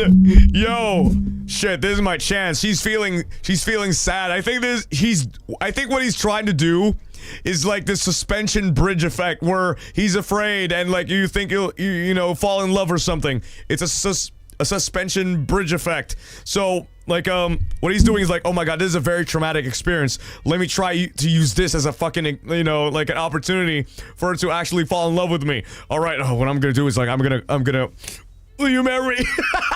In the middle of all of this happening, who the fuck are you? And why are you at my grandpa's funeral? Are you my relative? Who the fuck are you? Oh, Alabama maybe? What? Who are you? First of all, who the fuck are you? Why are you even here? Like, huh? That's a scream. That's the end of the story. What the fuck? All I could just say is like, what the fuck were you thinking? OP, who is this guy? I want an update. Like, sure, he's creepy and all, but I want to know, like, from somebody, from your family. Like, explain to me. Who the fuck is this person? And what the fuck is he doing? In my fucking funeral. No, not in my funeral, but in my grandpa's funeral. What is he even doing? And why did he propose to me? I want some I want some more info on this. The story's too short, Dayo. This story's too short. What is happening here? That is so creepy. Imagine you're just, you know, grieving for your dead uncle or grandpa. And like, oh, that's so sad. That's so sad. Oh, man. He died a shitty life. But not with mine. Whoa! And then like he opens a fucking ring and like will you marry me? Huh? What? Huh? What is going on here? I'm so confused right now. Instead of like, you know, I think he's trying to cheer me up. Here's what I think. I think that guy is trying to cheer you up. I think he's trying to make you. I think it's just a horrible joke. I think it's just a horrible joke. Probably one of your cousins, probably one of your relatives to make you, you know, feel happy, or just this very unadjusted individual from a member of your family, from your grandpa's part of the family, a cousin maybe that has a secret crush on you maybe, and he found this opportunity like, you know, what if I could just use this thing as a joke, you know, and if it, you know, it's a crazy way to cheer people up. Yeah, I know, it's crazy. But, you know, it's not really that far from reality because I know in real life, people will do that. I've seen so many fucked up Reddit stories that that I could say this to you right now. It's not impossible that people would do that. It's a horrible way to cheer people up, especially in a fucking funeral. Especially you're gonna, like, the day your grandpa fucking gets buried, that's the day you're also, you know, something to remember when you're proposing. Like, it's crazy. It's crazy. Even if you are like, even if the person you did know to be your boyfriend, or, you know, let's say that you and this person were, you know, hypothetically in a relationship, I think that's just fucked up. Like, why would you even want to have the date of your grandpa's burial the same day as the day you proposed to the love of your life? What is this? What is this? Learn to read the fucking room, Dio. What is this? Mixed emotion in that scene. Shit. Grandpa didn't die for this. Oh my god, what if the grandpa... Okay. What if the grandpa was like, okay, you need to bury me in this date, okay? Like, he knows, the grandpa knows that this cousin of his is like, the cousin of hers has a crush on this. Okay, if I die, what I want you to do is give it your shot, okay? I want you to shoot your shot, okay? If you get turned down, I don't give a fuck, okay? You're clearly an awkward kid, but I want you to do is, like, I want you to be a man after I die, alright? After I die, like, during the funeral, like, because she's in this age of, like, you know, she's into dark humor, and she's into, like, you know, I know this girl, she's my nephew, okay? I know her, I've been seeing her TikToks, you know, I've been seeing it whenever I cross by the couch, and I would see so many dark humor and stuff like that. She would love it. She would love that. And like, oh, okay, grandpa, let's go. Okay, you can die now. And then the grandpa dies a few years later. And like, oh, nephew, no, niece, sorry. Grandkid, yeah, grandkid, not nephew, sorry. I'm mixing everything up here. Yeah, grandkid. This is my grandkid, okay? I know this, okay? Grandkid. My grandkid, she loves dark humor, and she would definitely, like, you know, like you. So, okay, the grandpa dies a few years later, and then, oh god, my grandpa died. Oh, I guess it's time for me to shoot my shot. Not with a life of mine. Would you marry me? Who the fuck are you? And that's the end of the story. I don't know. I can't think of anything for this one because it's just a very bizarre scenario. I want some fucking updates. Who the hell is this guy? Who is this? Tell me. OP, I want some updates on this story. If you're here right now, I want to know. I want to know if this person is still alive. If you have a boyfriend, oh my god, it's so fucked up. Okay, if this person dies, what I want you to do is to, like, just to get back at him.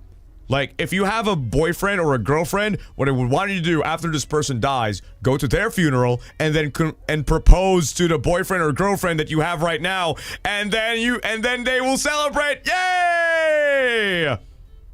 And then, yeah, their funeral date is the same date as you propose to your significant other. Isn't that crazy? Isn't that wild? You got back to this complete stranger. Awesome. What is this? This is a completely valid interaction, okay? They did this very weird gesture, and I'm gonna do it to yours too. After you die, I'm gonna go to your funeral, and I am going to propose to my significant other, just to get back at you, bitch. I don't even know who you are. I don't care if I get kicked out or get disowned by my family. I don't care. You did this weird thing to me. I'm gonna do this weird thing to you too. Fuck you. Oh, sorry. This only happens in Wattpad. No, even better. Let's get married during the funeral itself. Oh no, sorry. Too much. Okay. Anyway, that's a very short story. Like, yeah, like, this guy is clearly troubled by something, and yeah, he missed a lot of steps. Not a few. He missed a lot of steps. You don't even know him. You don't even know, you know, the name. Like, what is he even doing here? Like, yeah, it's a crazy thing. Tsugi no mi. Next story. All right, let me just drink some water. Okay, number 8. Number 8. TLDR. Okay, so this is like a too long didn't read sort of thing. So okay, TLDR. TLDR. My tendency to make okay, that TLDR my fucking ass is so long.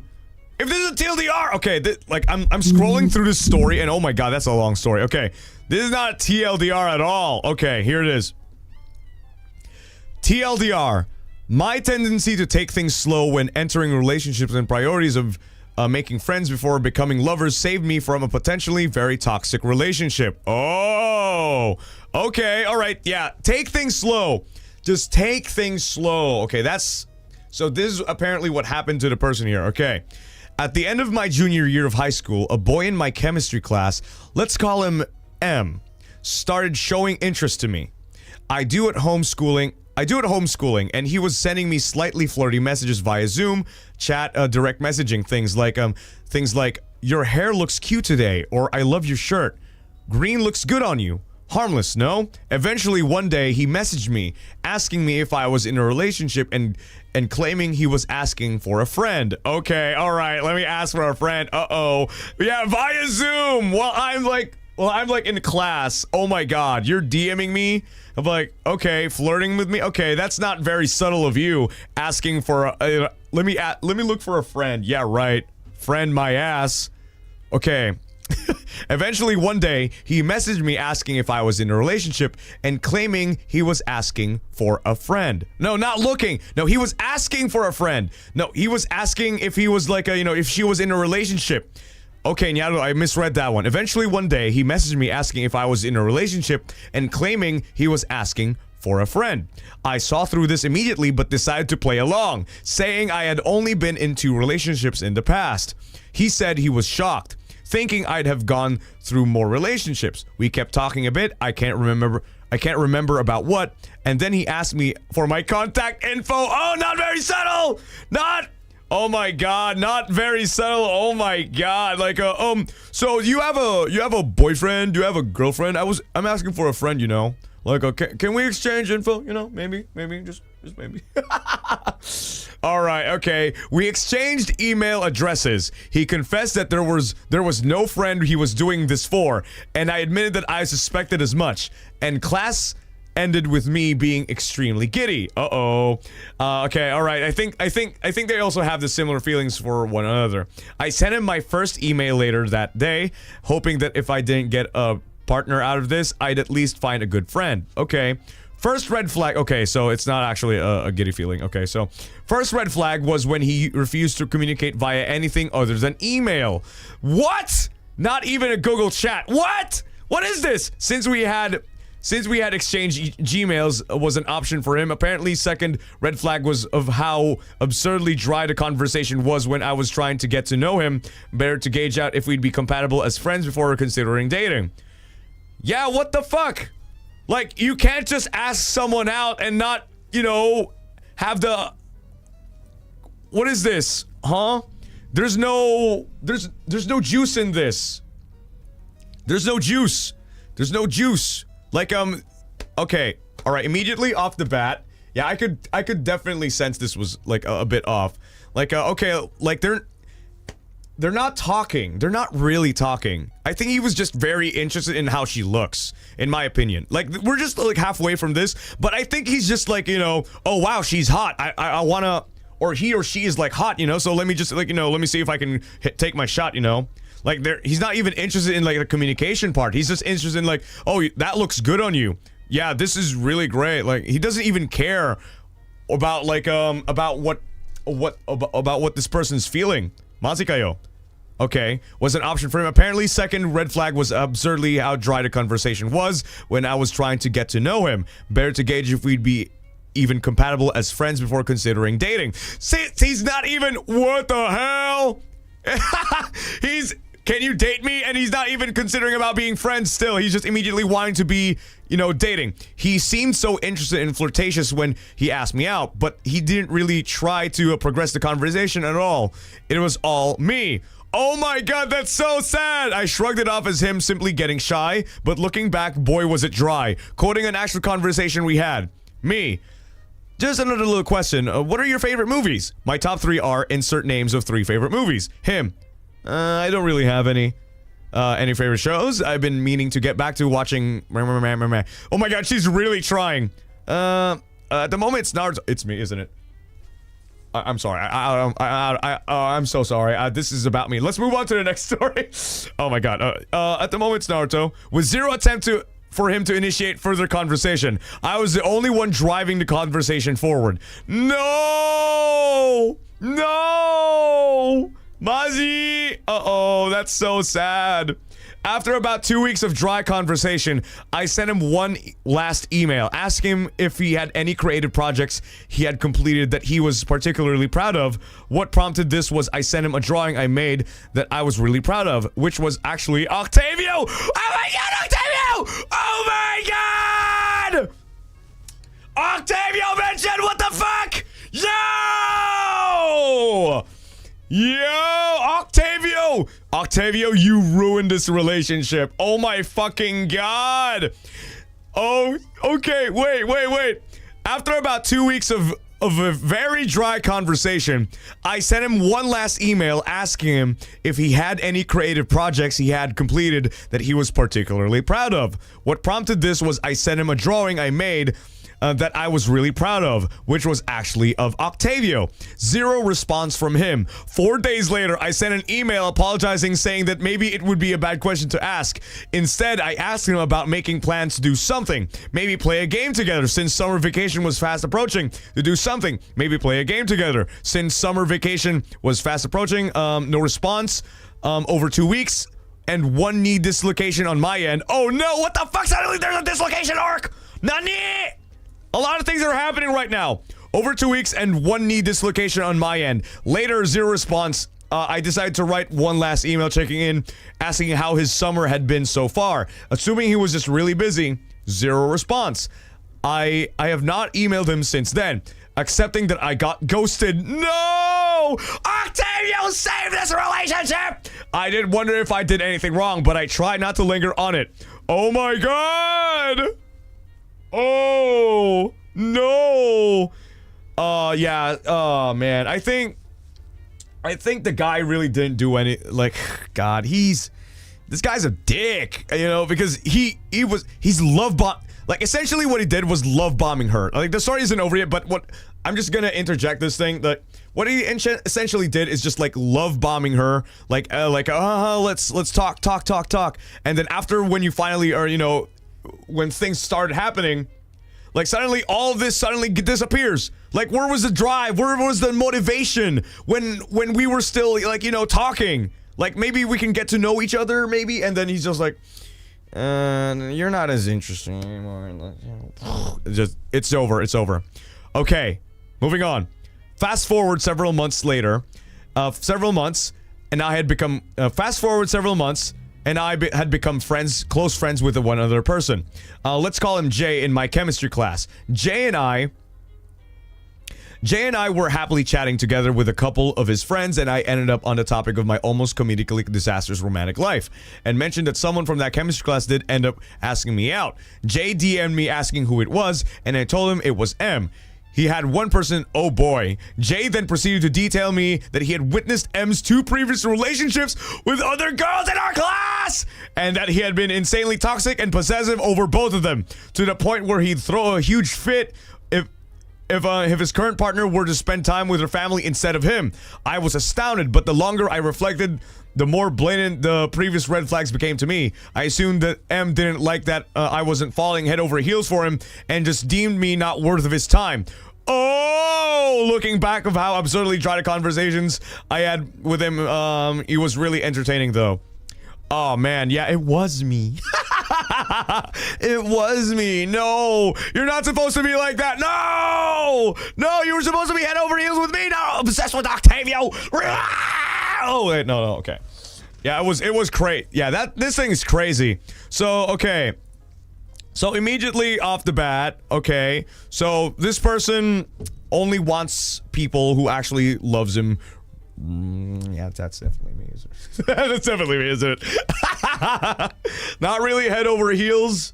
and everything, and that kind of triggered him a bit because oh man, I can't get any, I can't get anything that I want. Like this person doesn't want to date me. She wants to get to know me. Fuck that. I want to get straight to like, immediate relationship. But before we get into a relationship, are we even compatible to begin with? But Octavio, you fucking loser, you had to interject. Like the reason why, okay, the deal breaker for this guy was actually Octavio. Okay, everybody unsubscribe to Octavio right now. I'm so sorry that this happened to you. Like he was about to message you. Okay, he was like. Believe me when I say this, he was about to message you. It's just the picture of Octavio is what sealed the deal. Okay, like, oh my god, they're actually in love with Octavio. You're Kami Oshi? What the fuck is wrong with you? And he just cries all over the place. And you know what he does? Like, he ghosted you because of that fact. Like, no. He can't, no, there's this person in the between of our relationship, and it's actually a very famous person, Octavio. No, I want your gaze to be only with me, okay? Okay? He was actually gonna give it a shot, but Octavio ruined it. He ruined it. Boy was jealous of a blue twink. Yeah, he's jealous. He's jealous of a blue fucking twink. Of that loser who likes Kingdom Hearts. Why did you choose me?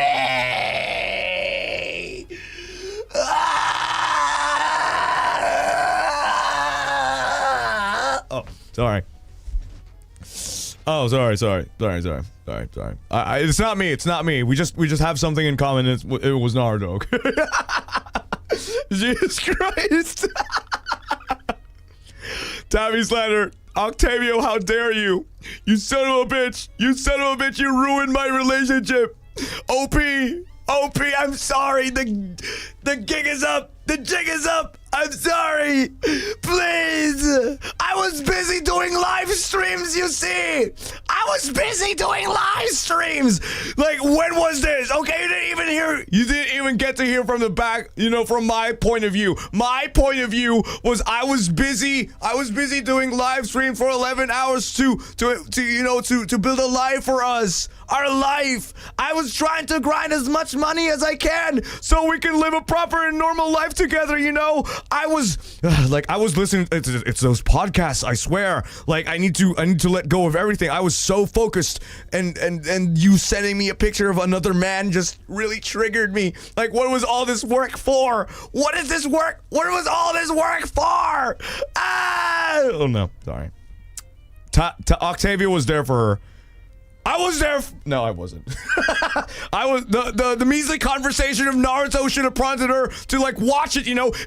If this person wants to actually, try a little bit hard. I've done the initiations. I asked her out. Okay, I asked her out. So it's her responsibility to adjust to my needs. I showed her that I'm interested in Naruto. Why didn't she watch the entirety of Naruto? Why didn't she? Like, if she wants to actually pursue this relationship, maybe she would have at least tried to watch Naruto from episode all the way to the fucking end, and maybe we could have talked things through. But no, after the end of this, what I got was an obsession with Octavio. What? Octavio! You ruined my relationship, I swear to God. No, sorry. It just hits close to home. It's just really, bro is crashing out. It's not about me, I swear. It's not about me. Like, I would never in a million years. I don't need to watch Naruto. I already know the story. Then why didn't you tell me about it? Why didn't you? Were you waiting for my response? I was testing you whether you actually watched it or not. I was testing you. Okay, anyway, okay, that was a bit bullshit. So this guy literally just avoided a massive nuke in her life, and she didn't even know about like the previous relationships. Like, thank God you got away with that. Thank you very much. And if you're looking for someone,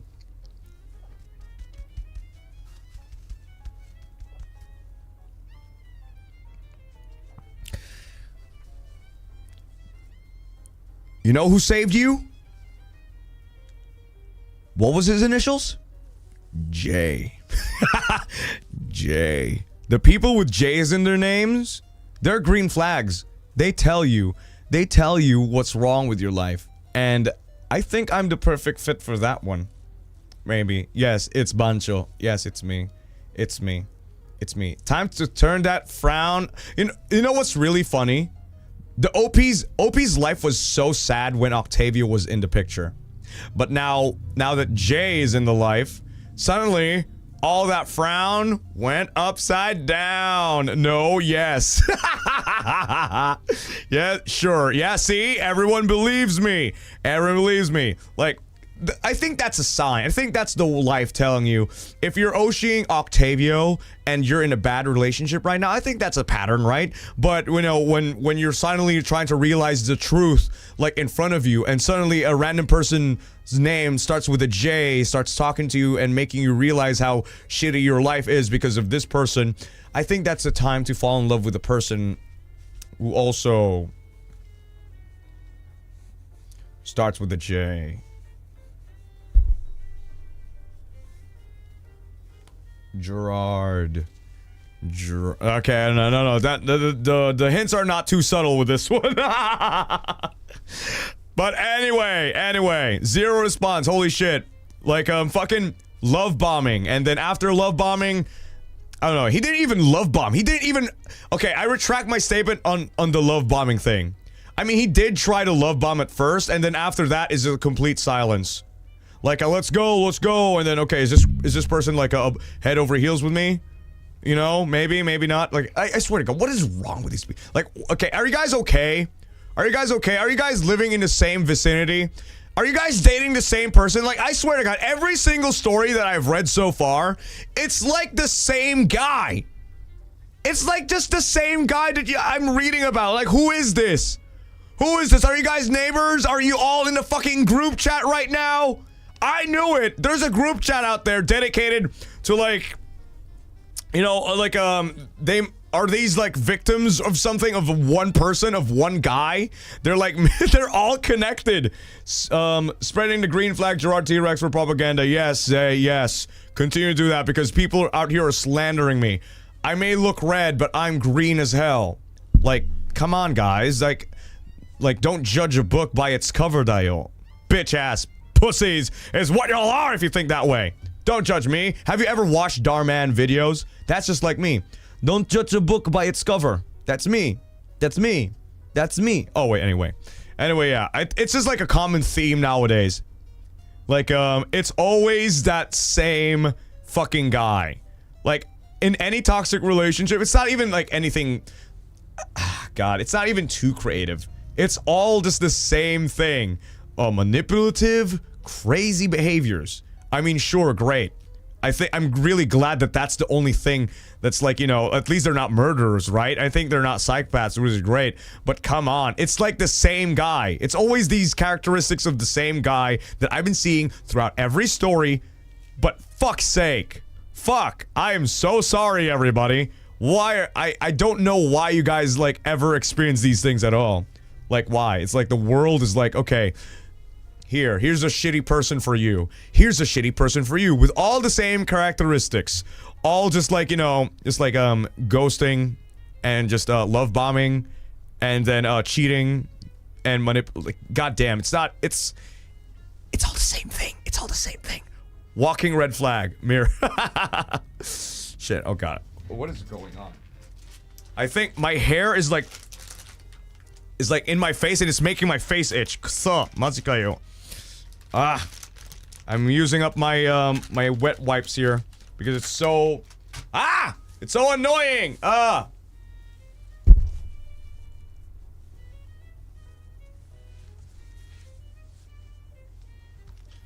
let me just wipe my face because it's so itchy from the hair constantly tickling it.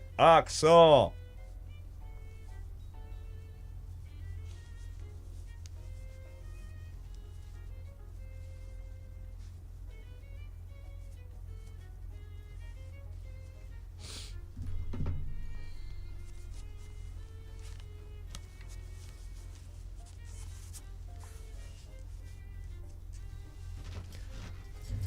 All right, there we go. I think it's all right now. But yeah, it's always the same characteristics, for fuck's sake. Every single time. Tie your hair? Nah, I don't have any. I didn't have any those hair tying things. I didn't.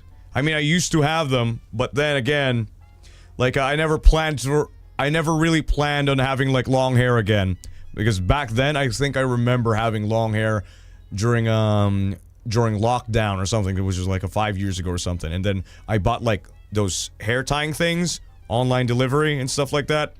And then, okay, thank God lockdown's over. Let me just cut my fucking hair. And, yeah, we're done. So I'm back to being short hair, and then I never went outside ever again because of my fucking work. And now my hair is long. my hair is fucking long now, dayo. Mazi kayo. So I have to just, like, do this. Eventually I'll do like a, you know, a haircut. I'll get myself a haircut maybe. Like once I'm free, when I'm actually free. Like, I have free time to go outside and whatever, because I have to dedicate an entire day for this, because I don't want to go outside and you know, maybe my hair might be bad, you know, so yeah, I'm just gonna have to dedicate an entire day for that one. Like, okay, haircut, go home, and then wah, done. So probably in the future, but not yet, because I'm still busy in my house. But yeah, so just don't mind me tying this hair. Wolf cut punch. So I can like be an alpha. Okay, anyway. Toniko, that has been story number 8, everybody. Fuck you, Octavio. Fuck you. But yeah, just I'm really glad that you got out of that fucking situation though. Thank you. Thank you. Thank you very much. Bruh. What do you mean, bruh? Ah, okay. Tsugi. Jesus Christ. Next time you do a TLDR, make sure it's actually TLDR, okay? Here's my tip for you, number 8. TLDR means short. Long story short. That's not short, okay? That's fucking long, but I enjoy it anyway. Thank you. You could just remove the TLDR if you want. Just remove it. I was just like, okay, that shocked me. TLDR my ass. That wasn't long. That wasn't actually like a whatever. Wah. TLDR is too long, didn't read. It's like it's like a condensed portion, but it was not condensed, okay? Unless it's actually a really, really long story. Okay, maybe it was a TLDR. Okay, I'm sorry, I retract my statement. Anyway, moving on to that one. So, lesson learned.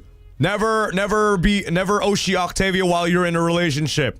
Especially when you're having, you know, never show anyone a photo of Octavio when you're in a relationship. I think it would be like, oh my god! Ah, the twink! The blue twink! Oh, sorry. No, you can do whatever you want, like, sure. Just not Octavio. Oh, I'm sorry. Octavio slander. Oshi, you instead, yes. Yes, me. Alright, story number 9, everybody! Story number 9. Wow, okay, here we go. There was this one guy who took me out on a date once last year or so. Emphasis on once. Trigger warning for those who heavily dislike saliva like I- Oh my god, what's happening? What? Saliva? Okay, alright. What? Okay, this is worrying me. What kind of things are happening here? And it's a long story too. I'm like scrolling. Okay, alright. Here we go. There was this one guy who took me out on a date once last year or so. Emphasis on once. Trigger warning for those who heavily dislike saliva like I do. I knew this person from when my father took us to a Christmas dinner at his friend or previous boss's house and me. My mother and said, what? What? I knew this person from when my father took us to a Christmas dinner at his friend or previous boss's house and me. My mother and said friend's wife decided to have a little chit-chat. The topic of my then complicated love life came up, and then the latter asked whether I'd like to meet this guy in the neighborhood who was also looking for a partner. Oh, okay, so, referral. Okay, referral. They're being referred. Fast forward to the end of the dinner party, and I met this guy. He was good looking and fit my preferences. Chubby but strong looking with curly wavy hair and facial hair. Think Dan Fogler as Jacob Kowalski from the Fantastic Beasts franchise and Vicente Fernandez. Okay, who the hell are these people? Okay, I'm assuming they're actually really handsome. Maybe. But yeah, if you think him like that, chubby but strong looking, with curly wavy hair and facial hair. Think Dan Fogler as Jacob Kowalski from the Fantastic Beasts franchise, or Vicente Fernandez. And we talked a bit, and that was it, since my family had gone home. A few days later, my mother asked whether she could send my number to their boss's wife so that she could relay it to the guy, since we didn't that night. I gave her the okay, while thinking this probs won't go anywhere. A week later or so, he contacted me and we started talking. After around nearly 2 weeks of talking, he decided to take me out on a date. Aw, okay, alright. Fast forward to the day of the date. Since my parents insisted that he came to our house to pick me up, he came to pick me up and had a chat with my mother before we left the house. The ride was alright, although he didn't open the door for me, but to be fair, I wasn't expecting him to do so. The chatting was okay, and I talked to him about how I was freelancing while job hunting on the side and how hard it was for me at the time. But then, right when we reached our destination, we decided to go to the mall because the other option, in my opinion, was a less than mediocre steakhouse franchise restaurant. As he drove through the gates, heading towards the parking lot, he said this: "If you ever feel worthless, just look at this guy." He was pointing at the mall's security guard. Oh, what the fuck? No, he didn't do anything wrong! What? What the fuck? Now, context. I was raised in a household that would never talk down on essential workers like security guards, cashiers, cooks, and med staff. Yeah, props to them, but holy fuck. If you ever feel sad and pathetic, just look at that guy. Fuck that guy, bitch! What is wrong with you? How can you live like that? Oh my god, I have always been surrounded by friends and other people who also respect essential workers and would never even gossip unless it's about something that happened to them directly. So imagine my shock when the words, "If you ever feel worthless, just look at this guy," left my date's mouth. Oh my god. There was a good 15 seconds silence before I quickly changed the subject. Mind you, that was not the worst thing. Oh, that was not the worst thing! What else? Oh my god! Hold me back! Hold me back! Hold me back! Hold me back! I'm gonna go crazy on this son of a bitch! Ah! Oh wait, okay, sorry. Okay, no one's holding me back? Okay, okay, alright. Okay, throughout the date, the talking bit was fine, and I genuinely laughed at his humor many times, but I kept noticing other things, like how he would not greet the mall staff who wait at the door. How he was okay with us sitting at a table that had been separated from its pair.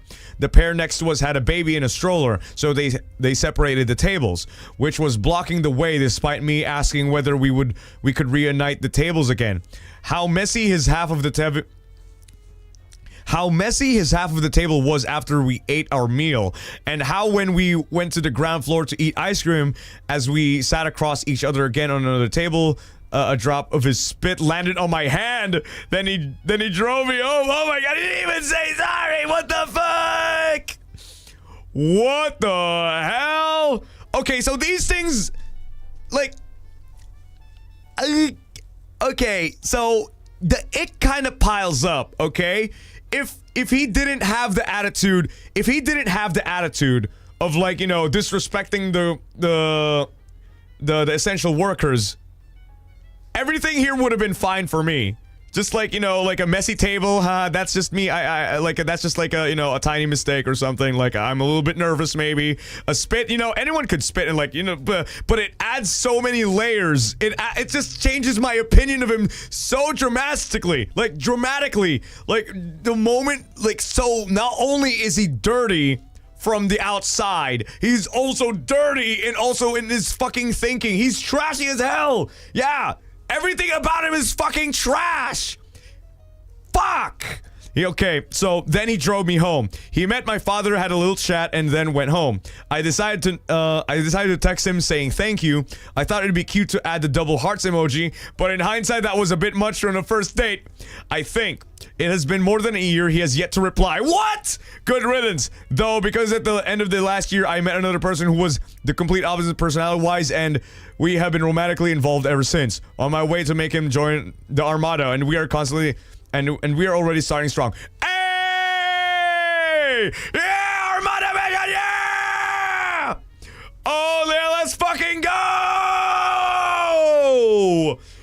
Oh my god! Oh, hey! Convert him! Convert him! Convert him! Yeah, yeah, yeah! Oh my god, yeah, immediate red flag, like, fuck that guy. Fuck that guy, Jesus Christ, good riddance. Oh, wow, so, okay, he even has the audacity to not even reply back.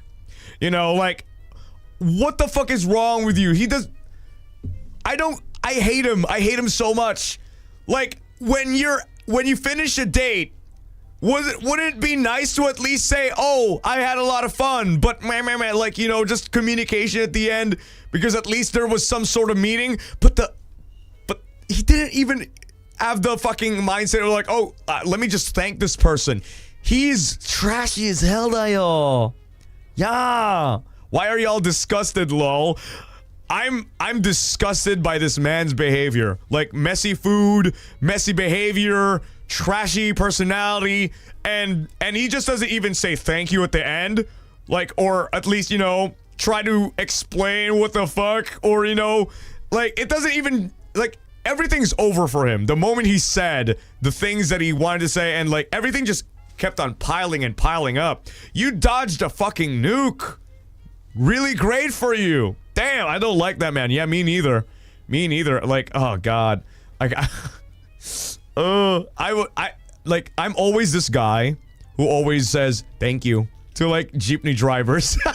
Whenever I like hop off from the jeep, I say thank you. Or like at the bus. Like, what's wrong with it? Everyone is like having an ick for that. Like, is it wrong to say thank you? Is it wrong? Is it wrong? Because whenever, like, I know there's this conversation before on, like, Twitter or on the internet. Oh, you're the type of guy that would say thank you to bus drivers. Like, what's wrong with it? I just say thank you because they drop me off to a location. Like, what is wrong with them? It's like saying thank you for, you know, the service. Something. I thought it was normal. Then I didn't know it's a full-blown argument on the internet. Always be humble. It's not even about being humble. I'm just being nice. I'm just being nice, you know? I think it's just a common courtesy to just say thank you if they did you a favor. You know, thank you for taking me to this place without having any accident, without having any sort of, like, you know, issue whatsoever, or just, like, you know, essentially just helping me out, maybe.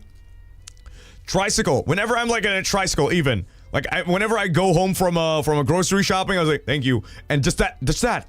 And this guy didn't even bother to say thank you to any of the fucking service workers, and he would just fucking disrespect them. Like, the people that work in the service industry are getting it real tough because they are dealing with Karens 24/7 every single day. And look at this guy being a fucking douche. That's common sense. Yeah, it is common sense. It is something like, you know, what my mom or what everybody else in school taught us. Like, do you live differently in a separate reality? Mazi kayo! When someone opens the door, you say thank you. Oh, thank you. Or something like that. Or pick something up. Oh, thank you. Like, you just ignore people? What the fuck? You're a snob. That's what you is. What the hell? Like, thank God. You were going to be in a completely miserable relationship with that guy anyway. Especially from a referral from parents. No, kidding. No, this guy's good. This guy's good. You know your own preference. Don't, whatever you do, just, you know, yeah, sure. Take it into a consideration, but, yeah, you know, you got to get to know a person. And you did get to know the person, which is really great. I always say thank you. It doesn't kill people to say 2 words of appreciation. Yeah. Thank you for just like that one. Just like that one. Kozlooks, thank you. You're welcome. You're welcome. I appreciate you appreciating my service for the rest of humanity by giving everyone endless hopes and dreams and happiness. Okay? All right. I love my job here, and I'm providing everyone entertainment. And you know what they do? Throw spoons at me. Nobody says thank you. Like, oh my God, this guy's still streaming. You're welcome, by the way. You're welcome. You're here right now, and I'm still live. You caught me, right? You're welcome. You're welcome. Streamers are from the service industry. You guys just don't know it. Hot take. But service industry people like me have it way tough. We always break our back for everyone. Like, oh God, my $3,000 donations. And you guys disrespect me and bully me. No, not the entertainment. No, I'm providing everyone a service here. No. I'm breaking my back every single day, and people just don't appreciate me enough.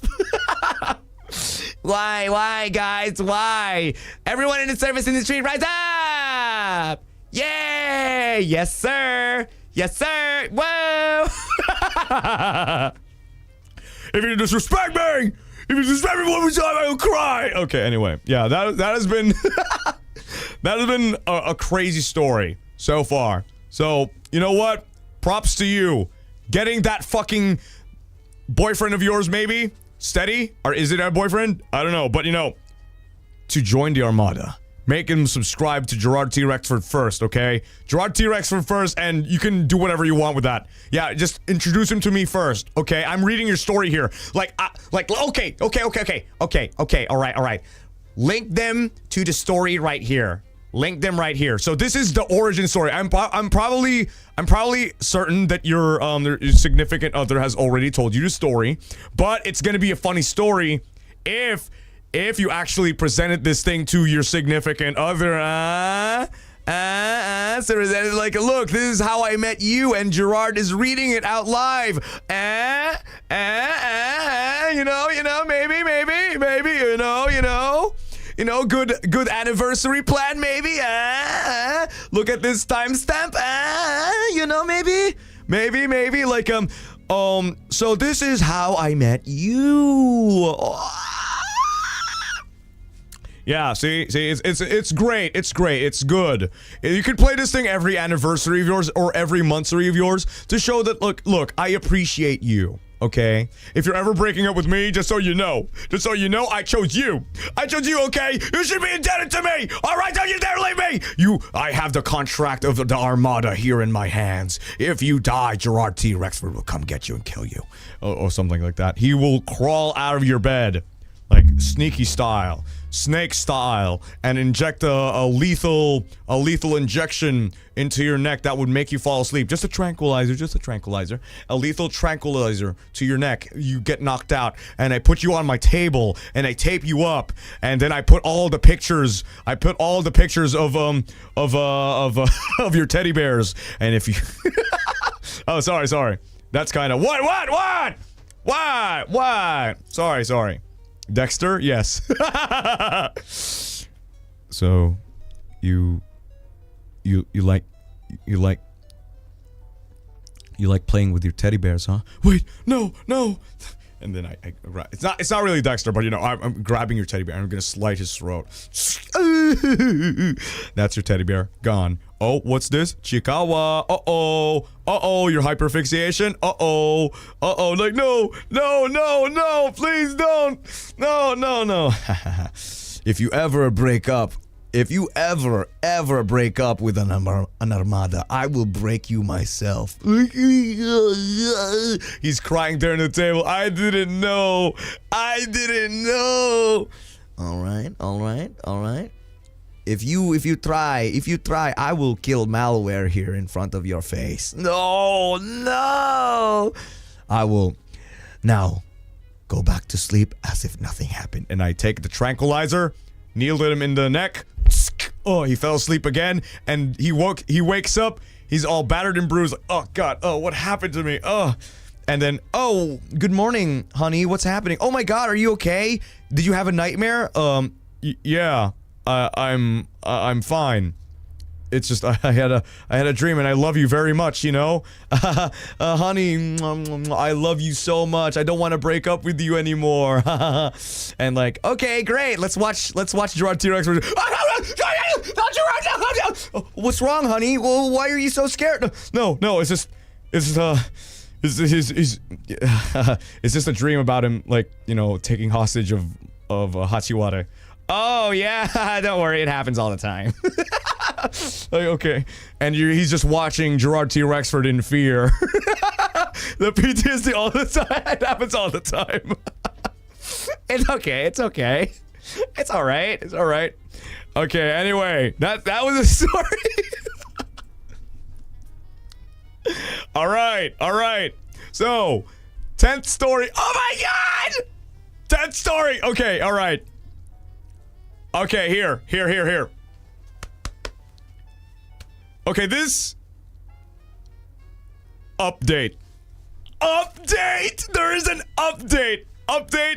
10th story. This is an update from the previous stream. Something happened. I don't know which stream, but this says update. Oh my God. Update! Update! Okay. So, if you don't know what's happening right now, please refer to the previous stream. I'll be making like a playlist of this because this is going to be a monthly thing. Holy crap. New chapter. Okay, here it is. Update. Continuation of the in love with my best friend one from last time. Hey Jurard, so this is actually an update to a confession I sent a few days ago. Uh-oh. Oh shit. Update. Oh whoops, this was a month ago.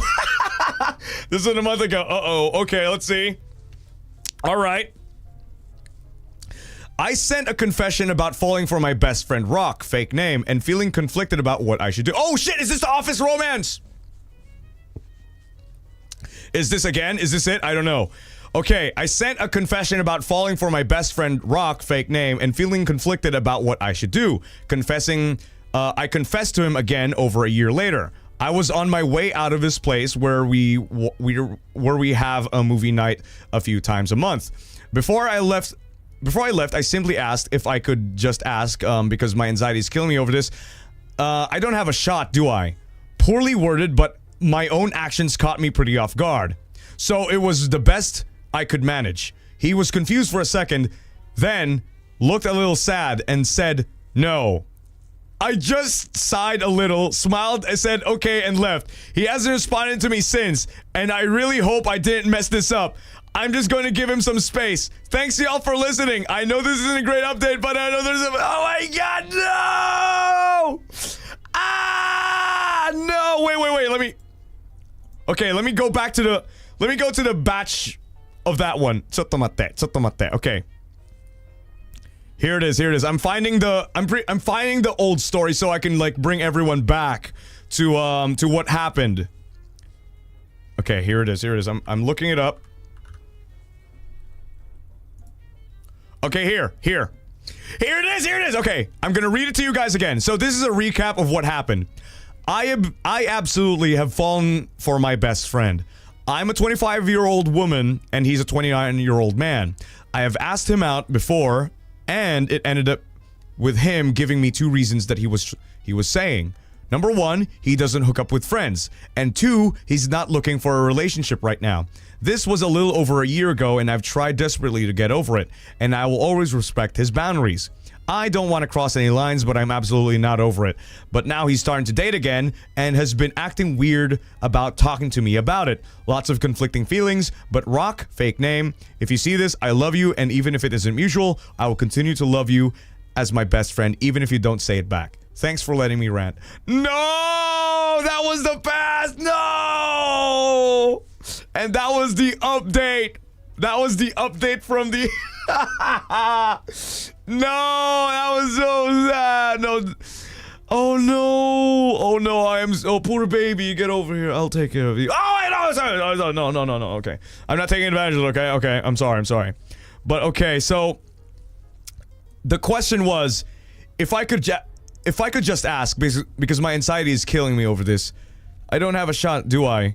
Poorly worded, by my own actions caught me pretty off guard, so it was the best I could manage. He was confused for a second, then looked a little sad and said, no. I just sighed a little and smiled, said, okay, and left. No! Oh, man! Oh, no! I'm so sorry that happened to you. No! OP! OP, get over here. Group hug! Ah! No! You know what? Fuck that Rock friend anyway. Yeah, that's right. You know what? Well, you know what? You got it right. His name is a fucking rock. He was stone cold. He didn't even give you a chance. So I know Dave, but he never even considered anything. Okay. Clearly, you're good. Clearly, it's just he doesn't know. He just doesn't know what you're worth. Okay. He lost it. Missed opportunity is what he had. You have so much to offer. He just doesn't see it. He just doesn't see it. Like, you know what? I really do hope that you find someone way better than fucking Rock. Like, fuck you, Rock. Fuck you. You're stone cold, you son of a bitch. You just say no and you never even talked to her ever since? What the fuck? I know it made it a little bit awkward.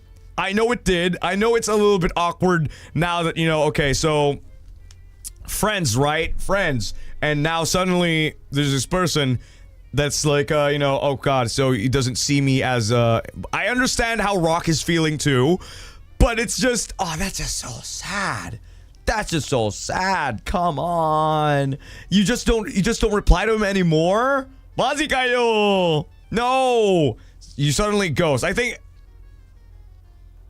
they never recovered from this. They never did. Is what I'm like, you know, assuming here. Because that guy is just there for the friendship, but the girl is just there for like but the person here is just like there for you know, him, and like, hey, I wanna be your friend, and I also want to, you know, be a part of your life in a romantic sense. But you know, I think it's just a little bit awkward now. I think the guy is a little too harsh on cutting her off. I think cutting them off like completely immediately, which is insane. Like, why would you like cut someone off? Like, you're friends, right? Well, why didn't you, like, can't we like talk this thing out? You know, like a little bit of a closure maybe.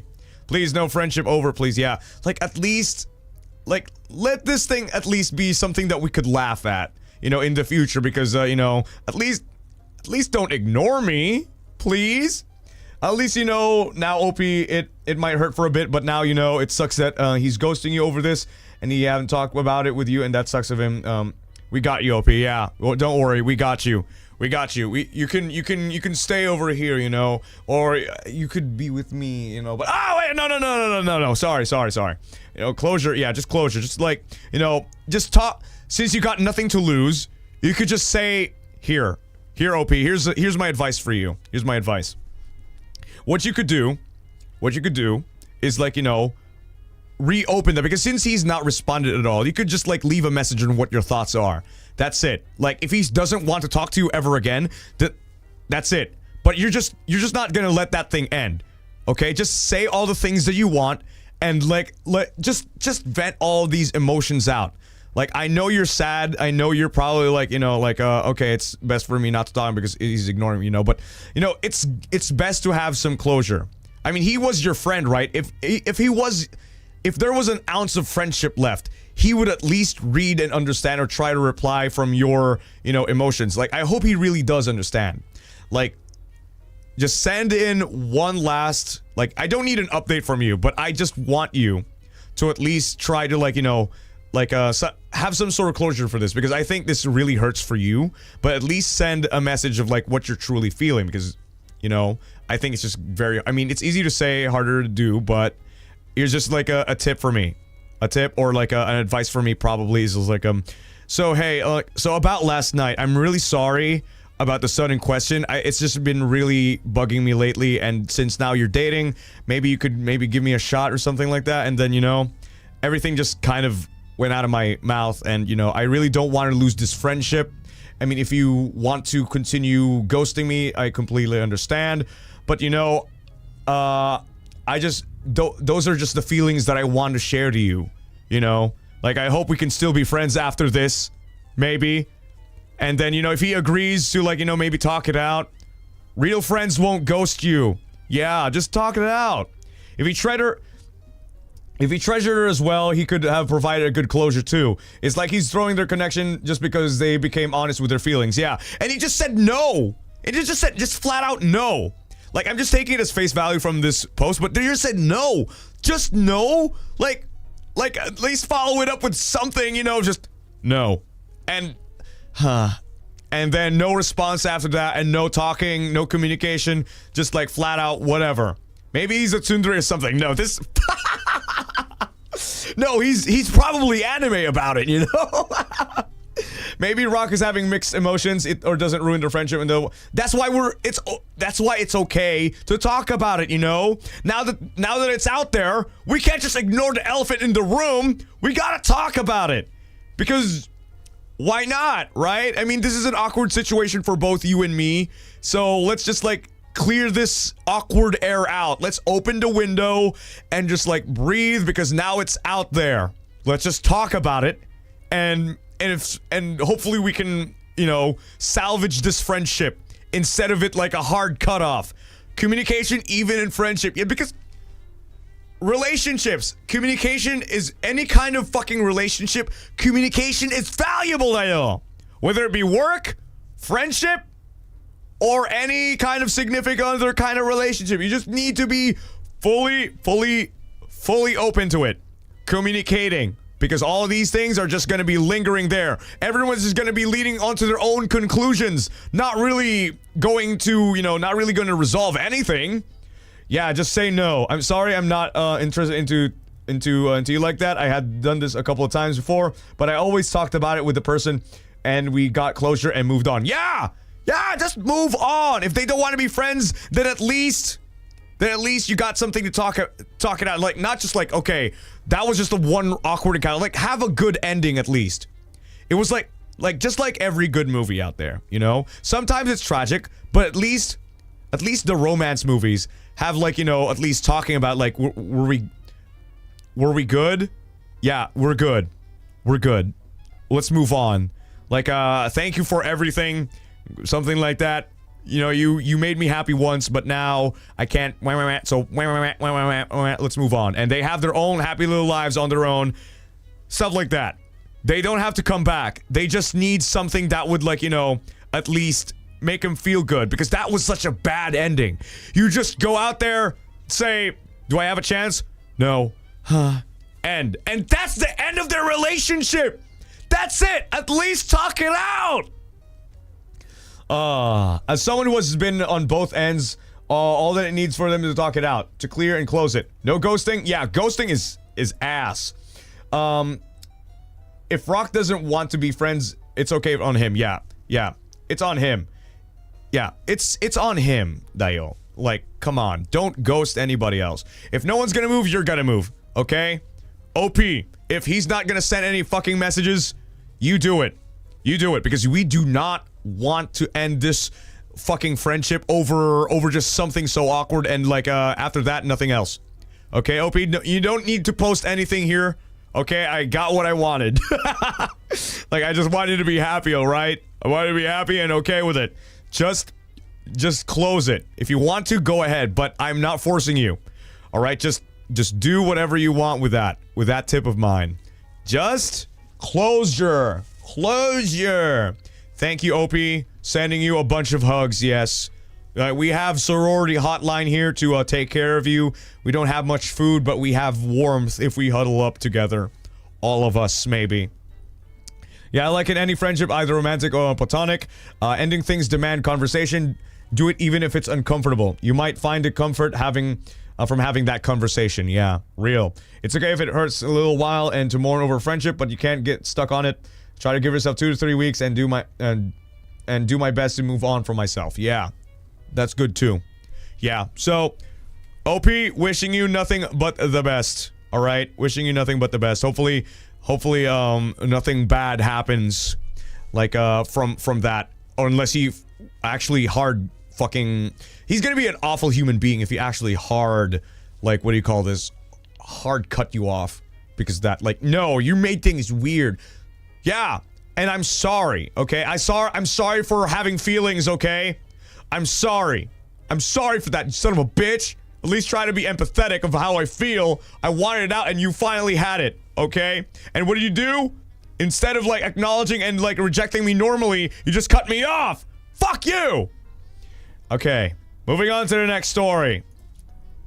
Yeah, we're not gonna be like making some fucked up scenarios here, but you know, I hope you're doing all right, OP. L for ghosting. All right, tsugi. Oh wait, I need more water. Fuck, that took me out. I need more water. This is my second refill. Chottomate. Choma.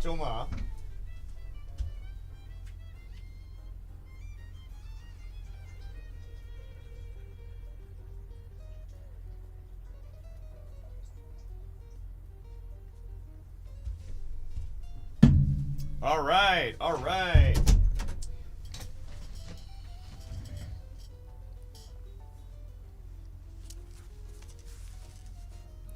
All right, okay.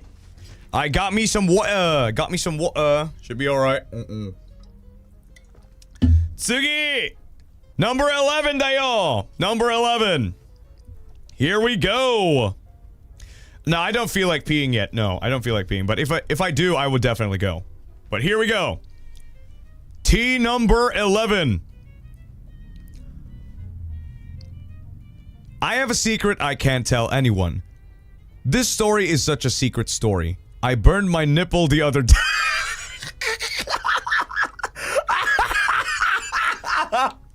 Oh, what the What? What the fuck? Yo, that's such a huge contrast from such a serious story from number 10. That's just a chipped in mood. Valerie, okay, alright, okay. I have a secret I can't tell anyone. This story is such a secret story. I burned my nipple the other day. It was my first time. I'm gonna be so fucking insane. I'm gonna go insane if it wasn't your first time. If it was your second, like, how the fuck do you even get your nipples burned?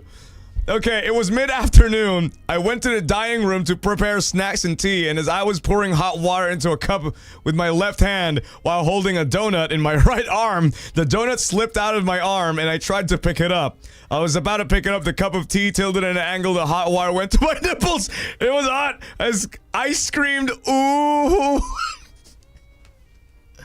You don't need to emphasize on the what? You literally typed this all out. Oh! Oh my god. Here's what he typed this. He typed this. What? Oh! I screamed, oh! I thought I was going to go crazy from the embarrassment and the heat, but I was the only one in the house. All I could do was laugh. I was laughing all the time, rubbing my tingling nipples. Alright, what the fuck is this? What the fuck? Because I thought it was the most funny. I'm going to take good care of my nipples today. Oi! Shikamani! What the?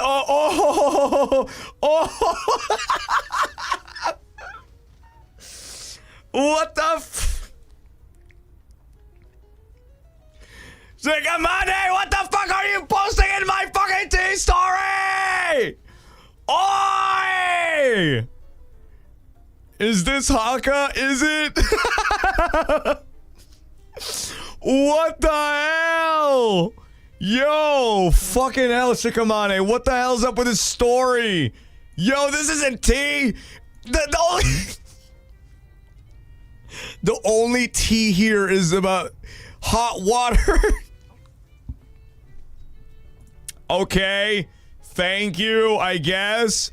Snacks and tea. Just because you have snacks and tea in the story does not mean it's fucking tea! Actual tea! Oh god, they took it so literally. They had a story about burning their fucking nipples. What the hell? And you know what's so insane? It's like, it was his first time, right? It was his first time getting burned at the nipples. And you know what he did for his first time getting burned at the nipples? Instead of like cooling it off with some fucking ice or something, he started fucking rubbing his fucking nipples like a mad lad. What is wrong with you? What is wrong with you? Oi! God damn, you are not allowed to post it. I want an update. I want it, if you ever, okay, alright. Okay, no, I don't want any updates from this, no. Like, how are your nipples today? Are they fine? Are they good? Did it swell? Did it change coloration? Is one darker than the other? I want to know. I want to know. There needs to be an update to this story. Like, you can't just, like, do this to me. You can't. Like, what's happening here? Give me the entire thing. Okay, no, sorry, no. No. No. Too much. What the fuck? Yeah, I was prepared for, like, you know, I have a secret that I can't tell anyone. I cheated and no, it's fucking burning nipples.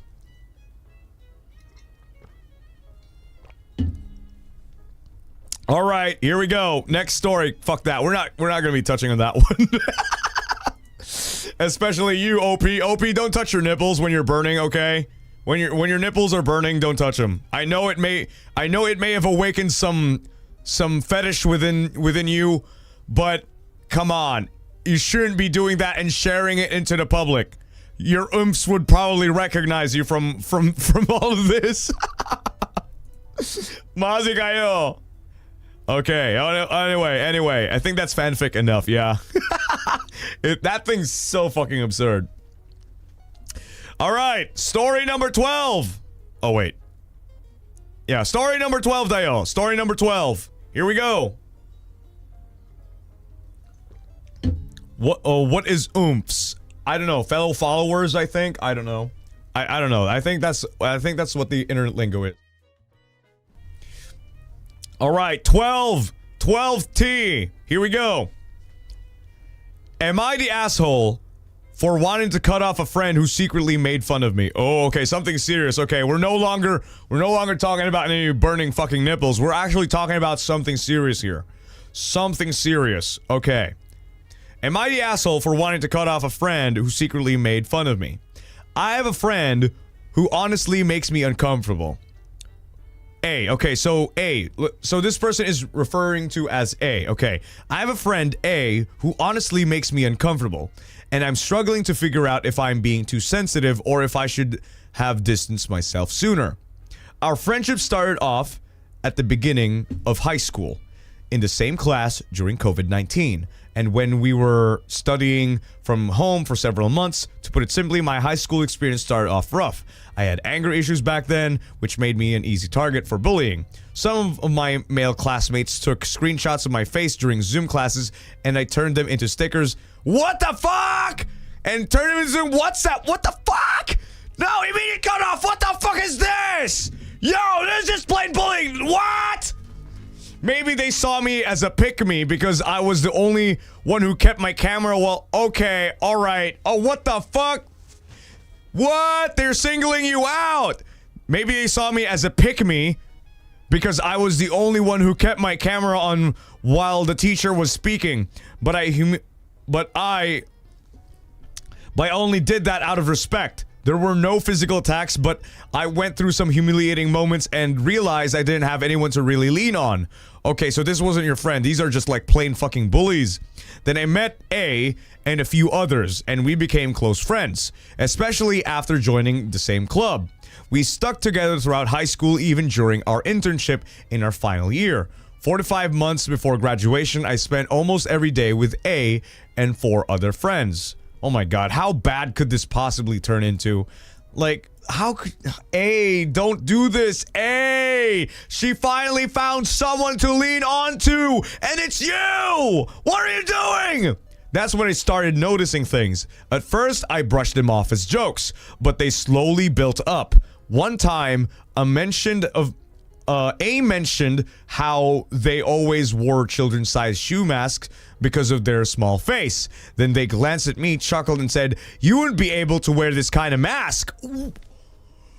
Oh my god! Another time during a work break, we weighed ourselves for fun. When A saw my weight, they got visibly upset and insisted the scale was broken. Like they couldn't believe I weighed less than they assumed.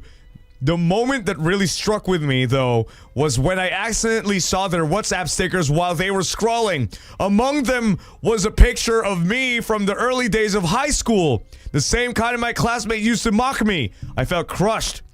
A had always been nice to me, always helped me, and yet they were still joking about me behind my back. Now I've dropped out of the same university we had originally chosen together. I already had doubts about college before enrolling, but personal reasons pushed me to make the decision. A doesn't know yet, and I'm torn on whether I should tell them. A part of me wants to cut ties completely and start fresh, but another part wonders, am I overreacting? Oh my fuck, you're not overreacting at all! Oi, two-faced sons of bitches! Okay, alright, you cut them off. That it is completely alright, but if you had the opportunity of like, you know, just taking photos of like WhatsApp or whatever, or like, no, confront them. No screenshots, but I just want you to like, here's what you're gonna do. What I want you to do, A, no, not you, A, but you, OP, you don't need them. Like, fuck them. Like, screw them. They're not any different from the bullies from your high school, okay? No, you're not overreacting. You're just acting like a normal human being. And what do? You're asking for a friend. That's the only thing you want to do. And you know what they do? Just make fun of you because you're fucking weight? What the hell? As if they're... What? Okay, I hate them. I hate them so much. I hate them. Like, fuck them. Like, God, how can you be so much of a fucking dick? How dare you? Like, you can't just be friends with someone and then suddenly backstab them out of nowhere. Yeah, she sounds so sweet. She sounds so sweet. OP sounds really, really sweet and nice. And you know, like, why would you even pick this person up if you want to be a friend? Like, do you want them a personal clown or something? What is this? What is this? Are you happy that you're living like this? Here's what I want you to do, okay? OP. Like, you should do this. What I want you to do is confront them. Like, cut them off. Like, you're moving out of university anyway, right? You drop that, like, cut them off. Cut them off. Like, let them realize, like, you're onto something. And then you send them this long fucking message on how you saw how you were being treated behind your back. And then just immediately start fresh. That's it. Don't ever reply to their messages. Just call them out for what they are, and that's it. Never ever talk to them ever again. Just so you know, they would never have the last laugh at all, because you had the last laugh. Like, tell them all what you're feeling at the very end. Just like DM them suddenly, and then just like block them. Just call them out on their behavior and then block them, and that's it. Look at them clamor. Like, just imagine them clamor and like, wait, no, wait, yeah, set a distance. Yeah, just send all the things that you want to say and cut them off, so you would at least feel, you know, you would at least feel like there's some sort of closure. At least you confronted them, and that's it. Because it would be such a shame. It would be like, oh my god, this guy's an asshole. This guy's an asshole. They didn't even say goodbye. Like, say suddenly cut me off. There's more of a reason that they would, like, you know, probably like, you know, make fun of you. But you're on the right here. You just call them out on their fucking sick ass behavior, and then leave. You can just screenshot that, and that's it. And they could like make so many stories of you, and you could just present like, bitch, look what they did. Look at that. They were the ones being like this. I didn't do shit, but they were bullying and making fun of me. Mazi kayo. It's like super immediate cutoff. No need to overthink it. OP, you're completely fine on who you are and what you are. And no matter what weight you are, you're still human, dayo. You're still a friend. You're still a friend. And friends don't make fun of each other's appearances. Maji kayo, it's the year 2025 and people are still doing this. Are you kidding me? My goodness. It's like people never grew up in a right neighborhood, right like mindset, like environment even. My god. Like, are you even human? Are you even born in the same planet as me? Fuck you.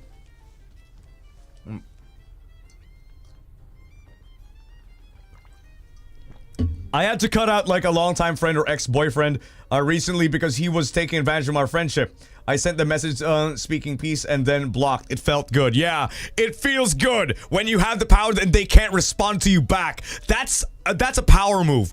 Like, just send them a message that you are done.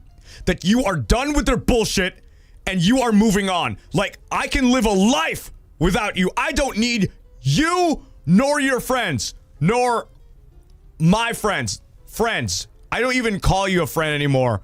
Like, I'm just gonna call you by your name. You're not even worth mentioning as a friend. I'm just gonna call you out on your bullshit, and boom. You can't power move your out of the way. You can't power move your way out of this one because I said my shit and I had the last laugh. Fuck you. Fuck you. Oh, God.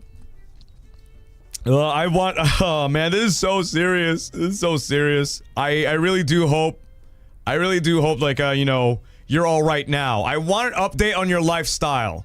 This one, are you okay now? Do you have any friends? I hope you have a lot of friends. Here's an assignment for you. Make better friends. Have better friends. Or have, you know, Discord friends, online friends, any other friend other than these assholes. Because, okay, OP, you deserve a lot better, okay? You don't need to look people, you know, you don't need these kinds of people in your life. All right, there's a lot of people out there in the world who's looking for a friend who's sweet as you. And it's not the end of the world just because these guys are, you know, are no longer friends. They're just like a really unfortunate part of society that you just had to, like, you know, unfortunately encounter. But there's way more people out there. Don't lose hope, okay? Don't make yourself think that this is the end of it. Don't make yourself think like that. Just find someone else that isn't an asshole, because I know there are people out there who's actually really kind, really nice people. It's just unfortunate that it happened like this. My God, you didn't even get away from all of this. Honestly, guys, start fresh, start new, clean yourself away from all these toxic things. Yes, move away. It's all right to cut people off. Don't let people tell you otherwise, because what are they even beneficial for you anyway? For yourself, for your mental health, for your mind, and your body, and anything else. They're not really there to help you. They're there to keep you as a clown for themselves, so they can make better and make themselves feel better. You are important. So what you want to do?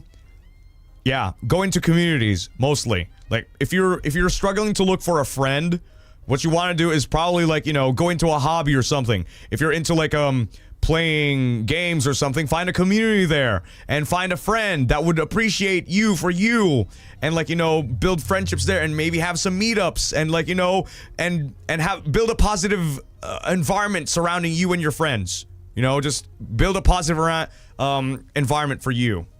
Positive environment, new environment, because not every environment is the same environment that you were in. Start fresh, OP. Start fresh. Cut them off. Wishing OP only the right and sincere person to crossing your life. Yes. Yes. Don't let people like this pull you down, because these guys know your worth, and they know that this person is gonna go very smoothly in life, and they're living lives very miserably. You're gonna be the one who's gonna be rising above all this fucking hate.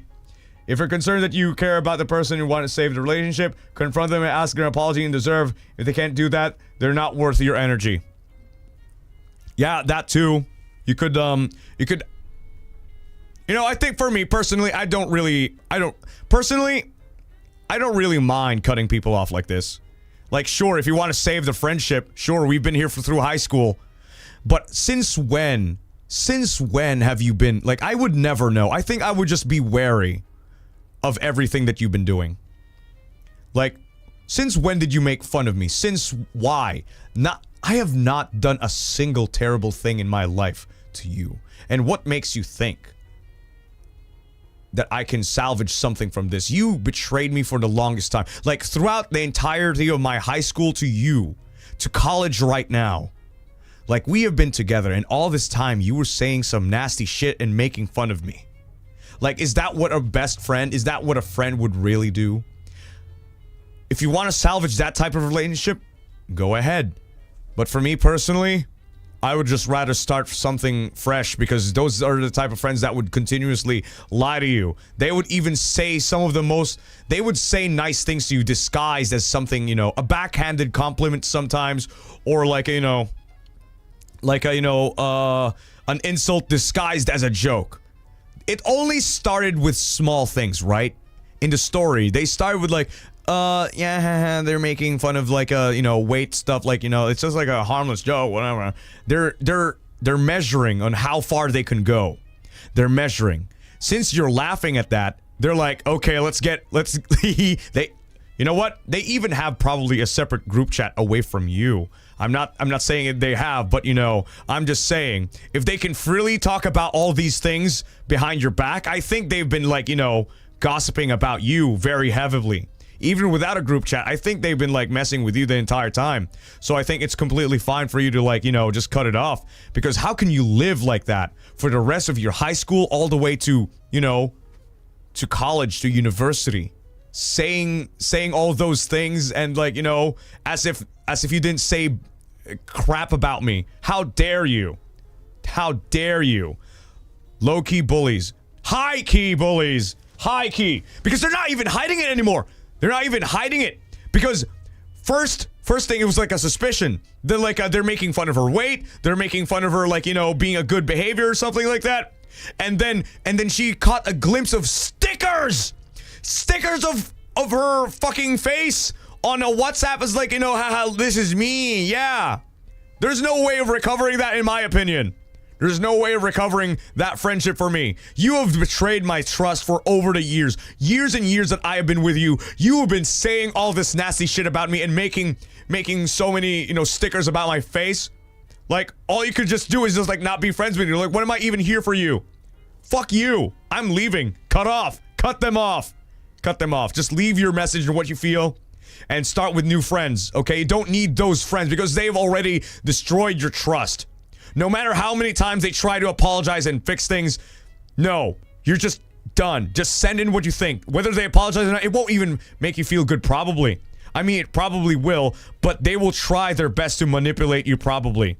Because they've been doing this thing for years. I'm skeptical like that, okay?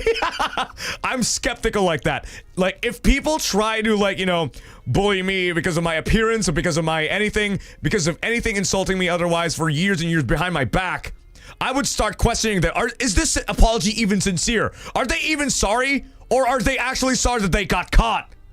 Like, like, what is this? It's like, you've cheated me on this relationship. Like, we're friends. I trusted you. Like, I thought I had someone. I was crying to you about so many of my problems, and you're probably laughing your ass off behind my back. I opened up to you, and this is what you do. Mazikaya. I'd never trust them ever again. Just cut them off. Kill him. Kill him. Get out. Get out. Oh, if they betray once, leave. Yeah. Leave. Just cut off. Go on your way, OP.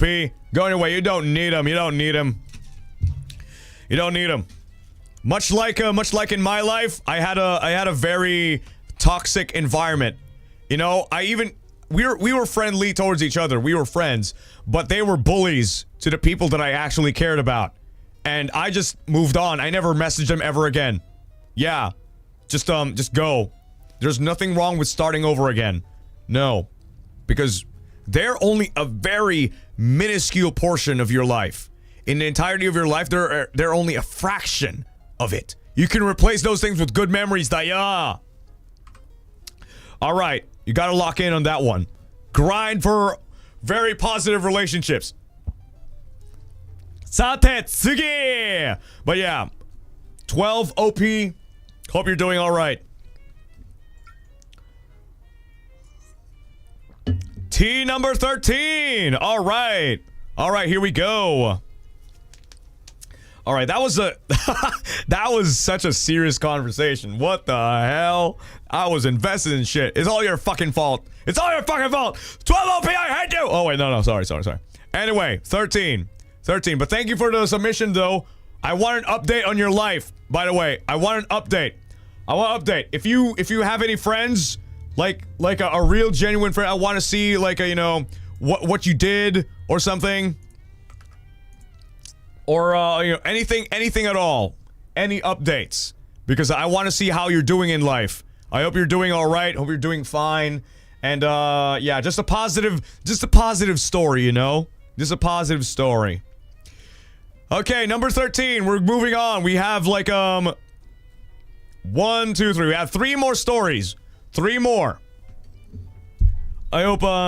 he or she's here listening to you, Jurard. Yeah, I really hope so too. Like, you don't need those friends. You don't. You don't. You got me, Jurard T. Rexford, your friend and parasocial with you forever. Love you. Oh, sorry. Anyway, tonikaku, we're gonna go to 13. Here we go. We got 3 more stories, so yeah, buckle up because this is gonna be another reading. So, I'm in college and have this friend who I share a night class with.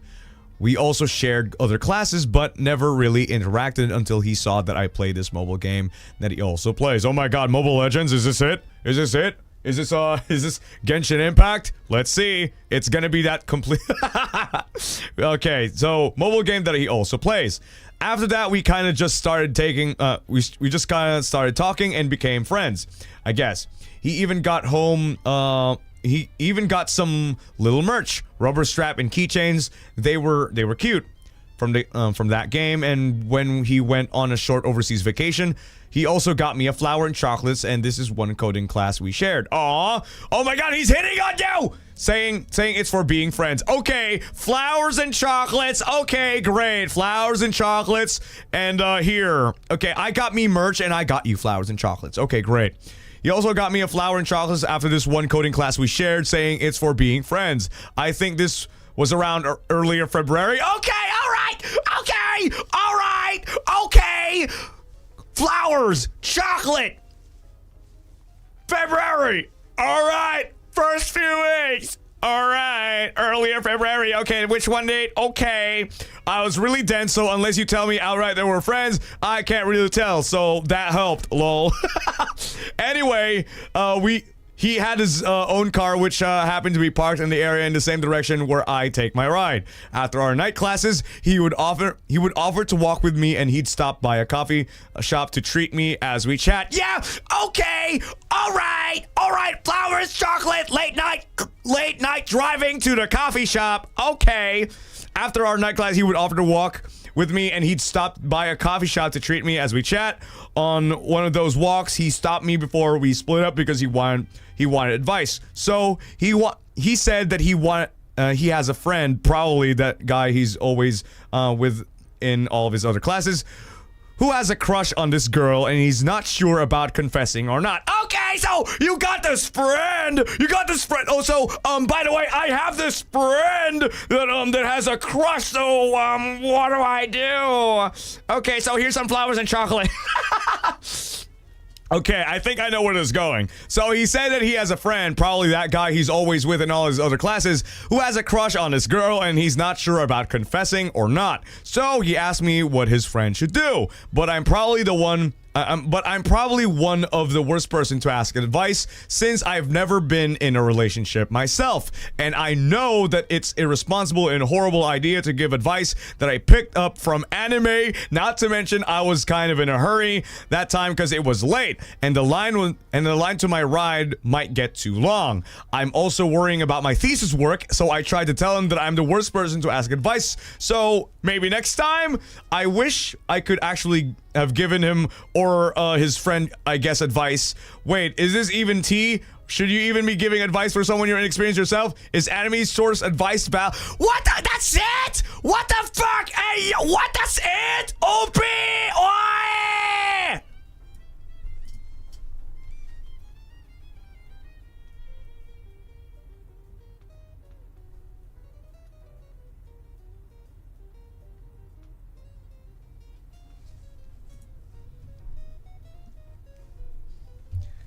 You son of a bitch. You son of a bitch. You just can't.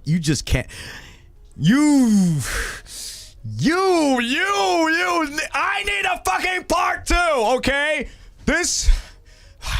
Oh, okay, alright. I need a part 2 of this. Okay, okay. I'm not gonna say anything. I'm not gonna say anything, but I want you to give I want you to give your advice, okay? Whether it's anime based or something. go ahead. Like, I want you to keep talking to this person. I just want you to keep talking to them, okay? Because eventually, you need more information, okay? Need more information. I want an update to this, okay? I want an update. I can't tell you what this is, but you have to find it out yourself. But you need to know. You need to What is wrong with you? I think... Ooh, OP, reveal yourself. I need an update on this one real quick. I am not gonna jump the gun and do the work for you, okay? You're just gonna have to find it out for yourself. Flowers, chocolates, car rides, coffee shop, a friend that I need. A friend that I need. A friend that needs fucking advice because he has a crush on somebody. OP, stop playing around. Stop playing. I need an update for this. OP, rise up and lock in. I need you to see all these signs. I need this. I need advice for a friend because I think he has a crush on somebody. And he's not really been sure because he's been like sending so many chocolates and flowers and you know, a car ride to the tea and coffee shop, and you know, maybe just maybe. Okay, if that wasn't a fucking hit enough, like, I don't know what is wrong with you, OP. I need more. It's a sign. It's staring right in the fucking face. What the hell?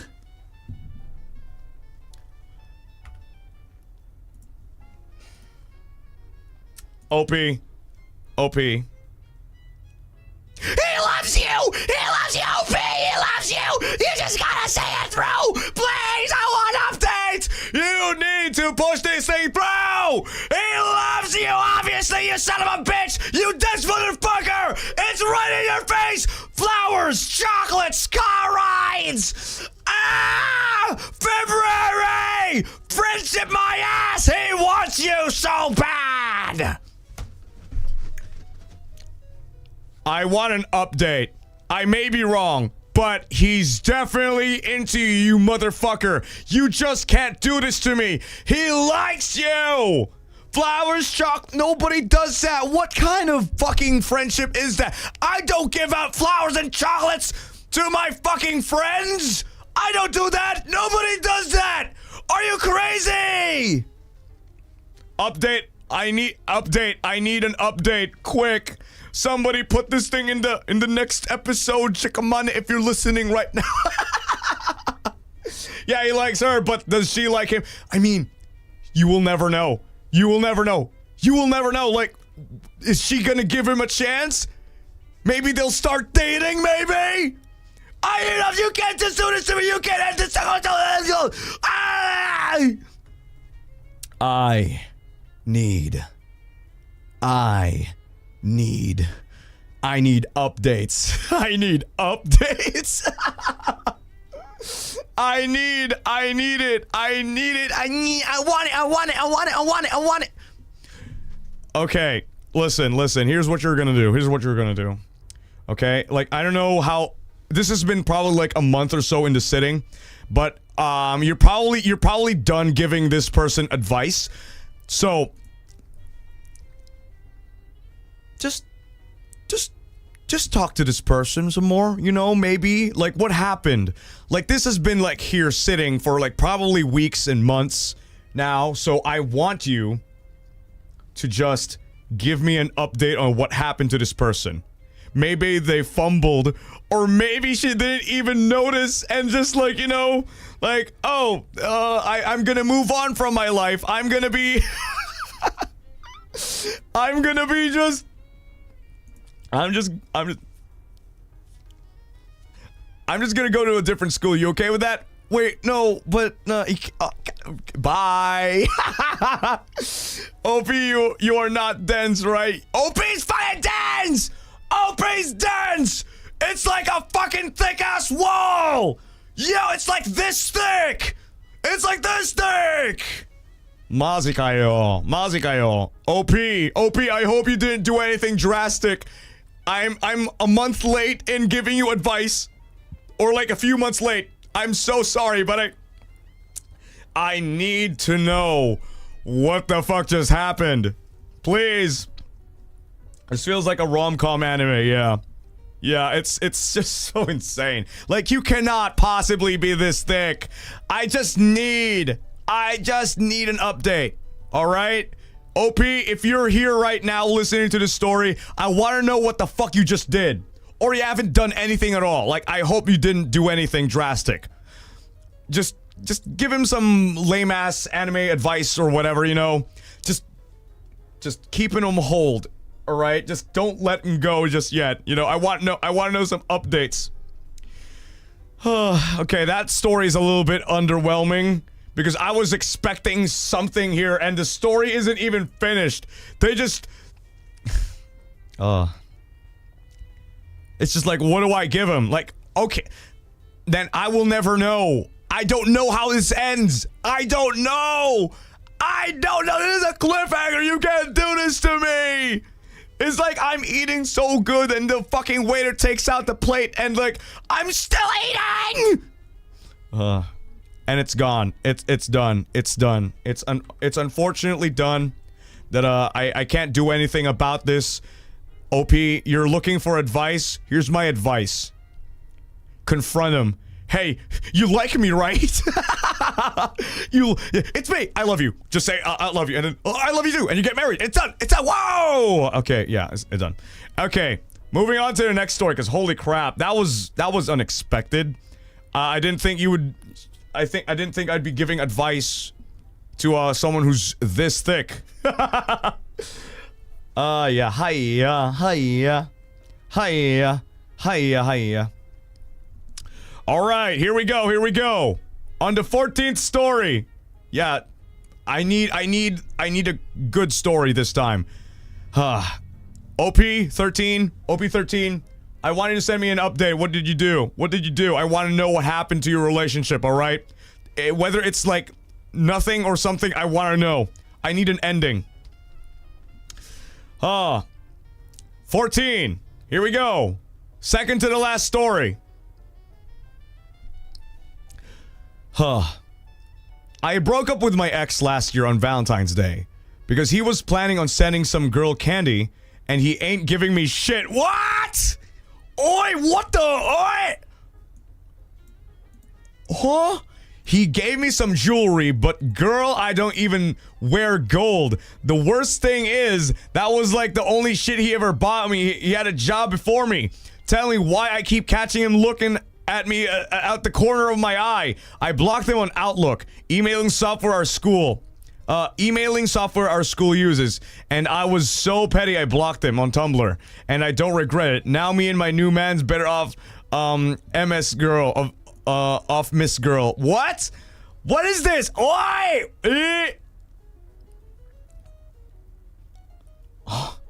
Huh?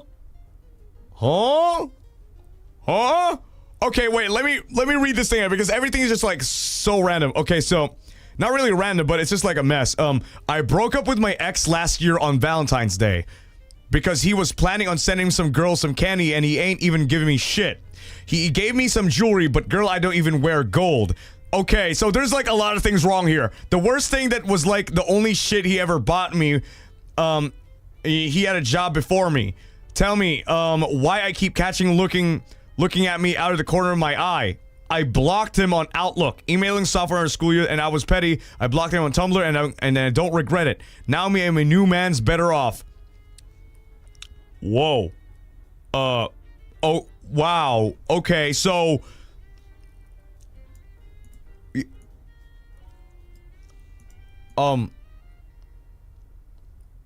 Okay, so what happened was...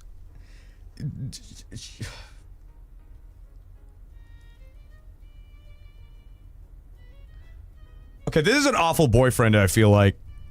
This is just an awful boyfriend, if you ask me. He was planning on sending some girl candy, and he ain't giving me shit. So that's like an immediate red flag, right? And then there's just so many, like, and another red flag here is like he bought you jewelry, but I don't even wear gold. The worst thing was like, okay, so he doesn't know what you like.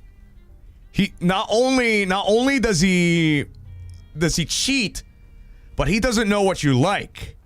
The worst thing was like the only shit he bought me was he had a job before me. Oh shit! So it was tell me why I catch him looking at him tell me why I keep catching him looking at me out the corner of my eye.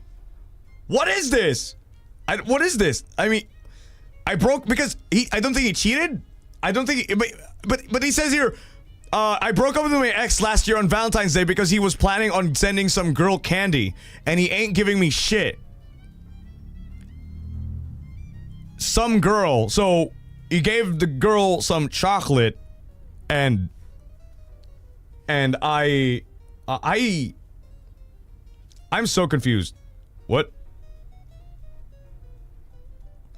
Oh, okay, so I thought it was like mostly centered on the I'm so confused. Now, I'm so confused. What is this? What is going on here? I am so confused here. What is happening here? So I thought this is like completely different. This is like a completely, I thought this story was gonna revolve around, planning on sending some girl candy and he ain't giving me shit. He gave me jewelry, but girl, I don't even wear gold. The worst thing, that was like the only shit he ever bought me. He had a job before me.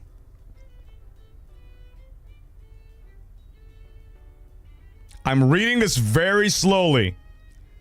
I'm reading this thing very slowly. So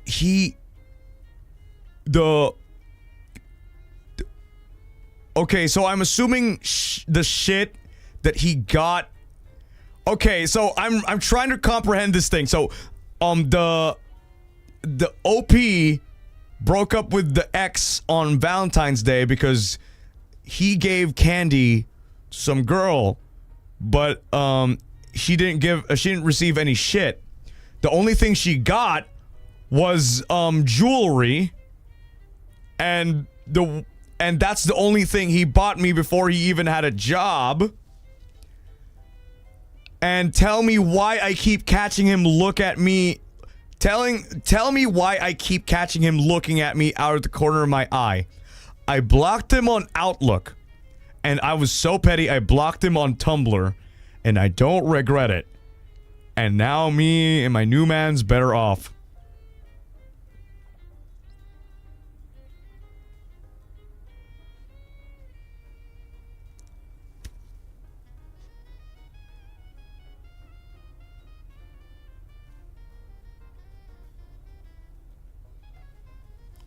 I'm really okay. I'm so confused. I don't know how to process this, but I'm just glad that I guess you moved on from that relationship. Really good for you. You're better off with your new man, I guess.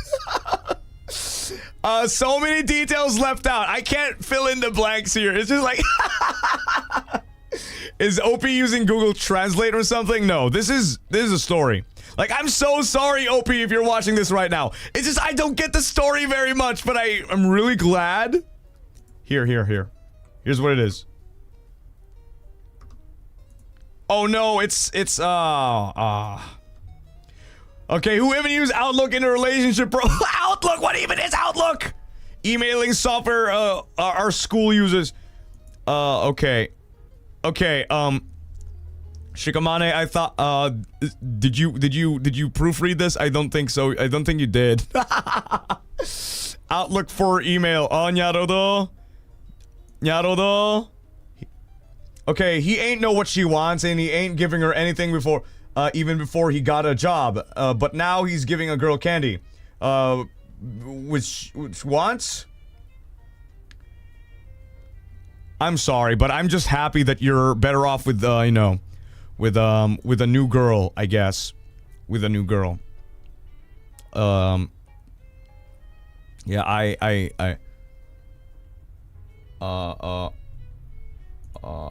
think with my new man. With my new man. Now in my new man. I hope you're doing all right. You're doing OP, I'm so sorry. I'm so sorry. I'm probably sure you're happy about this. I'm happy you're happy to like share this tea, but I can't understand it very well. I hope you're doing fine. I hope you're doing fine, OP. Happy for OP. Yeah, you're better off with a different man, but I just don't know the entire story here. I'm glad that you blocked him. Okay, for whatever reason. Like, I need more context on what the blocking even is for. Like, okay. Oh, okay. We ain't speaking OP's language, but you know, I'm happy for you. Whatever that is, I'm so happy for you. Hooray! Whoa, congrats, OP! Congrats! I don't even know if you're in the wrong, because there's just so many context lacking here. Sentences, like, oh my god. I hope Shikamane just, like, you know, copy-pasted this thing. And then, missed a few paragraphs, maybe? I don't know, but you know, thank you so much, 14 OP. Arigatou gozaimasu. Sorry, I'm not here laughing at you. I'm just laughing at the construction of this thing. I don't get it. I don't know if it's just me. I don't know. I don't understand. Just pray. Yeah. All right, here we go. Last story. Okay, this one's really short. Okay, what is this? Oh my god, this one's guys, ready? This is the last story. My mother is dating a guy my age. I'm 23 and she is early 40s. What do I do?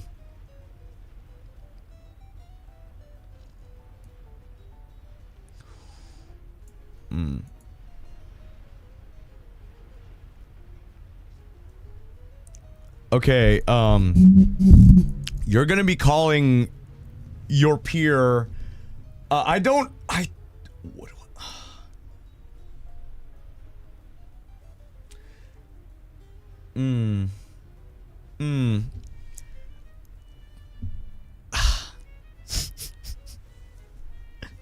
I mean, I'm glad that your mother, your mom, found love. I'm really happy about that. It's just a bit of a giant gap, don't you think, Mom? Like, what kind of relationship would even be that?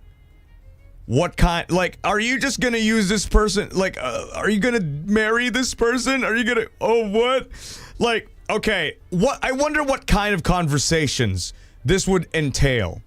Because she's in her 40s, right? So I wonder what kind of conversations would they even have? Would they even have the same type of humor? Would they even have the same type of, like, you know, like, of situations? Like, I wonder, like, there is like a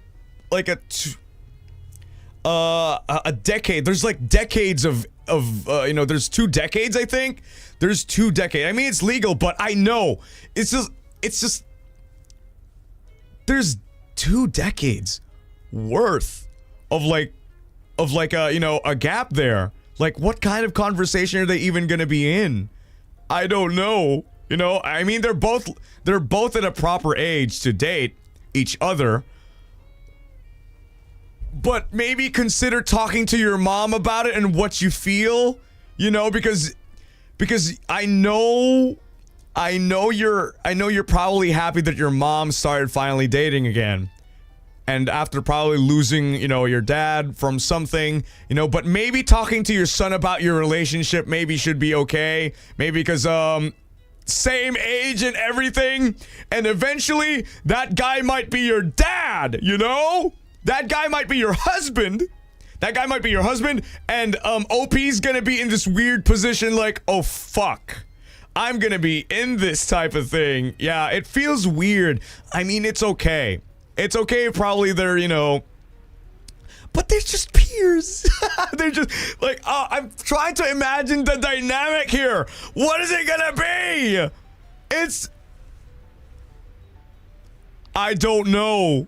And the guy that you're gonna be considering a dad in the future probably is just gonna be this guy is like, you know, same age as you.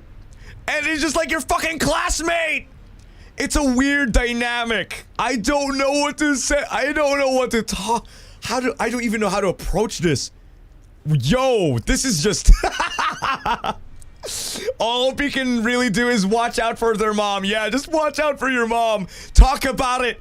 Talk about it, you know, because this guy's probably gonna be a part of your family, so just talk. It could be a very genuine relation despite the age gap, but OP needs to make sure that she's not being taken advantage of because, oh yeah, you're right. Just be careful. Like, you need to seriously look out for your mom here, alright? What is this guy after? You need to interview this motherfucker. What is this guy after? Like, is she fucking rich? What is this? What is this? The power imbalance and maturity gap? The other concerning... Yeah! The dynamics! There's a lot of issues here. I mean, they're both perfectly fine to date each other, but involving a kid... Like, I'm fine I'm completely fine if there is like let's say I date a 40-year-old person, a 40-year-old woman, I would be like completely fine with that. But if they're on the same age as me as their son, I would have to really consider like, what kind of dynamic this is gonna be. Like, we need to talk about this. We need to have an open conversation on what this relationship is gonna be like in the future. Because if you really love my mom, you'd be here with us, with me, and you're not like there's so many gaps here. There's maturity, and like as you guys have said, there's like a difference of experience in life, and there's just a lot of things that there's gonna be missing here. It's just gonna be like a very weird thing overall. Just get adopted. What? When a kid involved, especially the kid is the same age as your lover, is yeah, I know. Indeed. There are people who take advantage of older people for their money, and so OP take care of mom and look out for her. Yeah. There's like okay, like we're gonna sign the inheritance, and they suddenly, wah, and like, okay, yeah, they're just using her as a sugar mama, probably a cougar. But mom is crazy too, though. Dating someone that age your child, that should be the line. Your partner should be at least 10 years older than you. Your kid, if not aged. Yeah, I think it's just like, yeah, I think it's also questionable for your mom as well. Like, what is wrong with your mom? Okay, I'm not being rude here, but I think we should talk about this to your, mom. So, what made you decide to, like, date the same age as your son? I think we need to question that behavior too. Like, maybe go somewhere, that isn't as questionable, maybe. It takes two to... mom is lonely, and you look for someone with the same age as your son. I mean, it's just... You can, but should you? You can, but should you? That's the right question. Can you, but should you? Like, you can do that, but should you do it? Should you do it? For the sake of, like, what is this, a fuck buddy? Like, tell me, like, just tell me if it's a, like, I don't want this person to be a, like, I want updates, because that's just like an entire sentence! That's just, like, morally, yes, moral, there is a moral repercussion here. I want updates, so what happened? She's dating this guy, so what happened? Is this like some sort of one-time thing? What is this? Or is this like a full-on relationship? I have no idea. I require context. You can't just send me a story, a tea of like, my mother is dating a guy my age. I'm 23 and she's in her early 40s. That's just the entire story. That's it. That's just a really short story. Like, I want to know more. What is this update? It's Shikamane's fault. Opie wanted advice. Oh god, here's what I'm gonna do. Here's what I'm gonna tell you to do, bro. Live with it. You can't really change too much about it. I don't know. It's your mom is she's a grown woman. She can make her own decisions, but you're just gonna have to, like, be ready when the time comes. Talk to your mom. If nothing happens, that's it. If daddy becomes, daddy, then, well, that's it. Oh, too real. Can't fight your mom. Yep. I mean, as long as, probably when you, I mean, do you guys live together? Do you guys live together? Like, if you guys live together, well, that's gonna be concerning. But if you're moved out, well, that's her life, That's her life. Okay, fuck buddy is something I can be okay with. It's not real relationship, but a proper relationship. Yeah, I know. Yeah, it's gonna be that sort of thing. Like, I really do hope that it's just a one-time thing and not really dating. OP, I am so happy for you. I'm happy for your mom, and I'm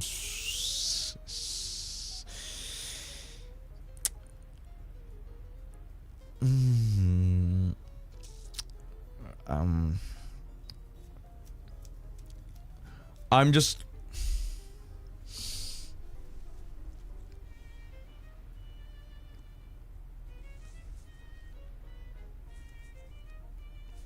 yeah, just your mom knows what to do. What is it? I don't know. I don't actually know what to say for this. It's wild. You've heard all of my things. Just talk it out. Just talk it out. Talk it out. I don't know anything else what to do here. Or you know what? Here's what you're gonna do. To make your mom even more weirded out, date someone who's also the same age as your mom. Who has a kid, has the same age as you. Like, mom, what do you think about that? I'm gonna start dating someone who's the same age as you. What do you think about that? I'm gonna reverse Uno you. We could have a double date. I'm gonna date. Oh my god. Okay. Here's what I'm gonna do. Okay. OP, I need you to date your dad's mom. Oh, okay. What I want you to do is to literally date this guy's mom, and you could have like a double date. Oh, that's my son, and oh wait, that's my son too.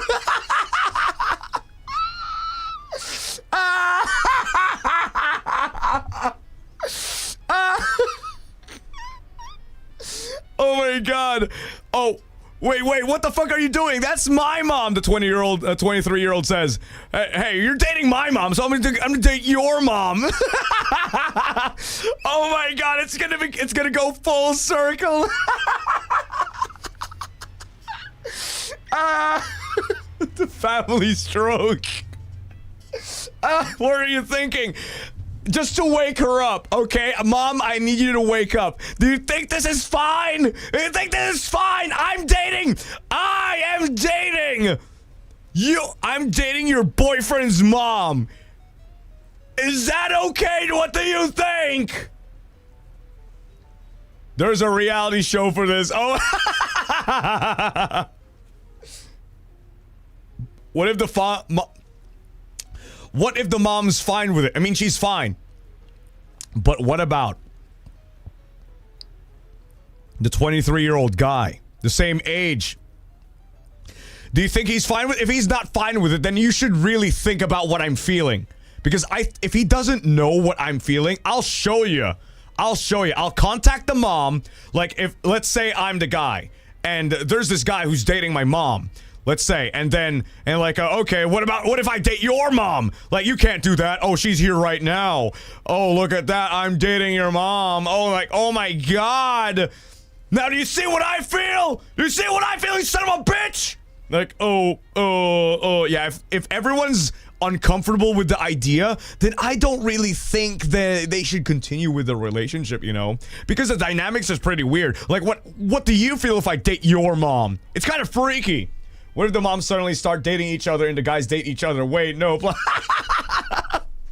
Oh my god. No. Mom, don't date someone like that with the same age, you know? You need to find someone your own age. Like, oh yeah? Refer to me. And then, like, don't worry, tomorrow we'll meet together at a dinner table. And then I brought the guy's mom. Like, what's happening? What? Mom, meet his mom. Random stranger, meet your mom. And then, dude, what the fuck? What the fuck are you doing? I'm not doing anything, bro. And I reach out for his hand. Yet. Oh fuck! Oh shit! And then like Mom, meet his mom. He and I are gonna go upstairs. Oh no! Sorry. No. Okay. What is this? I'm sorry. This is such a. I'm trying to fill in the gaps here. OP literally sent me this much details. Like literally just a line of dialogue, and they're just being weirded out by it. And you know what I'm doing? I'm just trying to fill in the gaps. And you think I'm weird? No, I'm just trying to make sense out of all of this. We need an update! You're not filling anything, bro. Yes, I am. I'm trying to fill in all of the potential gaps here. The story, because they're sending me just a one-liner. That's just like the end. That's just like the beginning of the story. There's no center. There's no, like, you know, rising action and then falling action and down to the fucking end. There's nothing here. There's nothing. I'm making something out of it. This is what happens when you're in a toxic. This is what happens when you're toxic in CS or COD, and that opposing guy goes through with a threat, and I'll do your mom. What the fuck? Oh my god, Counter-Strike and Call of Duty comments are real. Remember that time when I was like playing video games and you called me so many bad words? And one time I remembered one thing. What? I'll fuck your mom. Oh, okay, anyway. And I kept my promise. You think I didn't? You think I didn't? You think I wouldn't? You think I found your house? Oh, yeah, I actually went through with it. No! Okay, anyway. That's all the stories I have to say, because that's fucking crazy. I don't have anything else to add here, but those have been the 15 stories that you guys submitted to me. Arigatou gozaimasu. Thank you. Thank you. Jesus Christ, that was insane. Oh my god. It's as hot as the last time. Yeah, crazy. OP, and to the rest of the people out here, like, I want some updates, especially to the ones that I have called out. I want fucking updates, dayo. Feel free to subscribe and put in all the details in the link in the description below, because the forum is still open. If you ever want to update any of your stories, it's right here, right now. Yes, it's down there. It's not in the chat, but it's right here in the forum down below. But make sure to read everything, okay? Because there is a disclaimer over there. I'll submit some stories too. I have a lot of tea, Bancho. Yes, go ahead. Don't worry. I'm gonna be doing this thing. I'm gonna be doing like a monthly thing of this. So we're gonna be like, you know, preserving some stories and whatever. So yeah, thank you everybody so much for watching. I really enjoyed today's tea stream. It was very exciting, because most of the time I usually do is like, I just stream and play games. But this allows me to do a just chatting, and also allows me to also, like, you know, partake and provide you guys with some awesome stories of my own, of my own delusions. Thank you for the stream, Bancho. Thank you. Arigatou gozaimasu. Thank you. And tomorrow, by the way, I am not yet done, because tomorrow is going to be the celebration of my 150,000 subscribers. I'll be revealing to you guys my new accessories for a specific outfit that I have. Could be anything, you know. So I'm going to be releasing all of that, and I'll also be doing like a drawing stream, an art stream. I'll be drawing all 150,000 of sorority. I will be attempting, not really do, because I only have 11 hours. Let's see how many I can do. But I will be drawing 150,000 of the sororities out there. So thank you guys so much. Subscribe if you guys want to see more content like this in the next month. And don't worry, don't worry, all of these things are anonymous. So yeah, I have not mentioned any names, and all your emails are going to be completely like not here. Yeah, because we won't be seeing anything at all. So anything that's going to be linked back to you is all going to be your fault, not me. I'm just reading it, okay? Just make sure all the details that you're going to be sending in the T stream, in the T forum right there, is safe, all right? At your own discretion, this is going to be read by me and some people probably. Arigatou gozaimasu. Jurard, please, I want to know what's your favorite song, please. Favorite song? Ooh wah wah ooh wah. There, that's it. That's my favorite song at the moment. But yeah, thank you everybody so much for watching. Arigatou gozaimasu. Thank you, thank you. I'll see you guys again tomorrow, alright? Thank you, thank you. That was some crazy ass stories. Maybe I should do like you know. Maybe I should do more hours of just chatting. More hours of just chatting because it actually, like, you know, enables me to open my mind, to become even more crazy. It fuels my fantasies, you know? But yeah, that's gonna happen every day anyway. Like, before we start a game, we're gonna be doing 2-hour yap sessions. Oh, wait, no, sorry. No more yap sessions. No. We're gonna do that for the game itself, because the games that I'm gonna be playing are gonna be super, super long. Hell yeah, yay! You always yap, though. Yeah, you're right. Anyway, that's all I have to say. Just gonna be, just stay tuned for tomorrow's stream, because tomorrow is gonna be my 150K. Subscribe if you want me to reach 200,000. Alright, 200,000 within this year, hopefully! Hopefully, 200,000! Thank God, hopefully within this year. Hopefully nothing bad happens. Hopefully if things go consistent, we're gonna reach 200,000 within the year. Hi. Sate, what ni shiyou ka? I don't have really anything else, but thank you. Thank you to those who sent me tea. Arigato. Thank you. I really hope, even though I said some pretty messed up shit in this stream, I really do hope that you take sorority's opinions and, like, advice very, very seriously, because I'm saying, like, nonsensical bullshit most of the time, but hey, the real ones are here. If you're ever feeling down, I have my community here. Alright? Daijoubu desu. You may not have me, but we have our own cell group. Cell cages. Oh, sorry, no. Yeah, our cellars, where I keep most of you. And starving, but you know, it's okay. You have each other anyway. Thank you everybody so much for watching. I will see you guys in the next stream, alright? Let me just see who's live right now. Who's live so we can, do, we direct.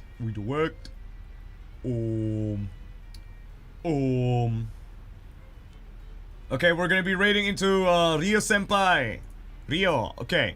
Alright. So, thank everybody so much for watching, and if you guys are like, are gonna stay, make sure to read the chat rules and don't be weird. You're representing me after all. So thank you everybody so much. Don't be weird. Read the chat rules, behave yourselves, and say hi to Rio for me, alright? I'm gonna make a thumbnail for tomorrow's stream. Arigatou gozaimasu! Sate, owari ni shiyou ka na? Alright, let's do this. Thank you. I'll see you guys next month with a tea stream, alright? Sate, arigatou gozaimasu, minasan. Thank you everybody so much for watching! And I will see you guys in the next stream. Bye-bye!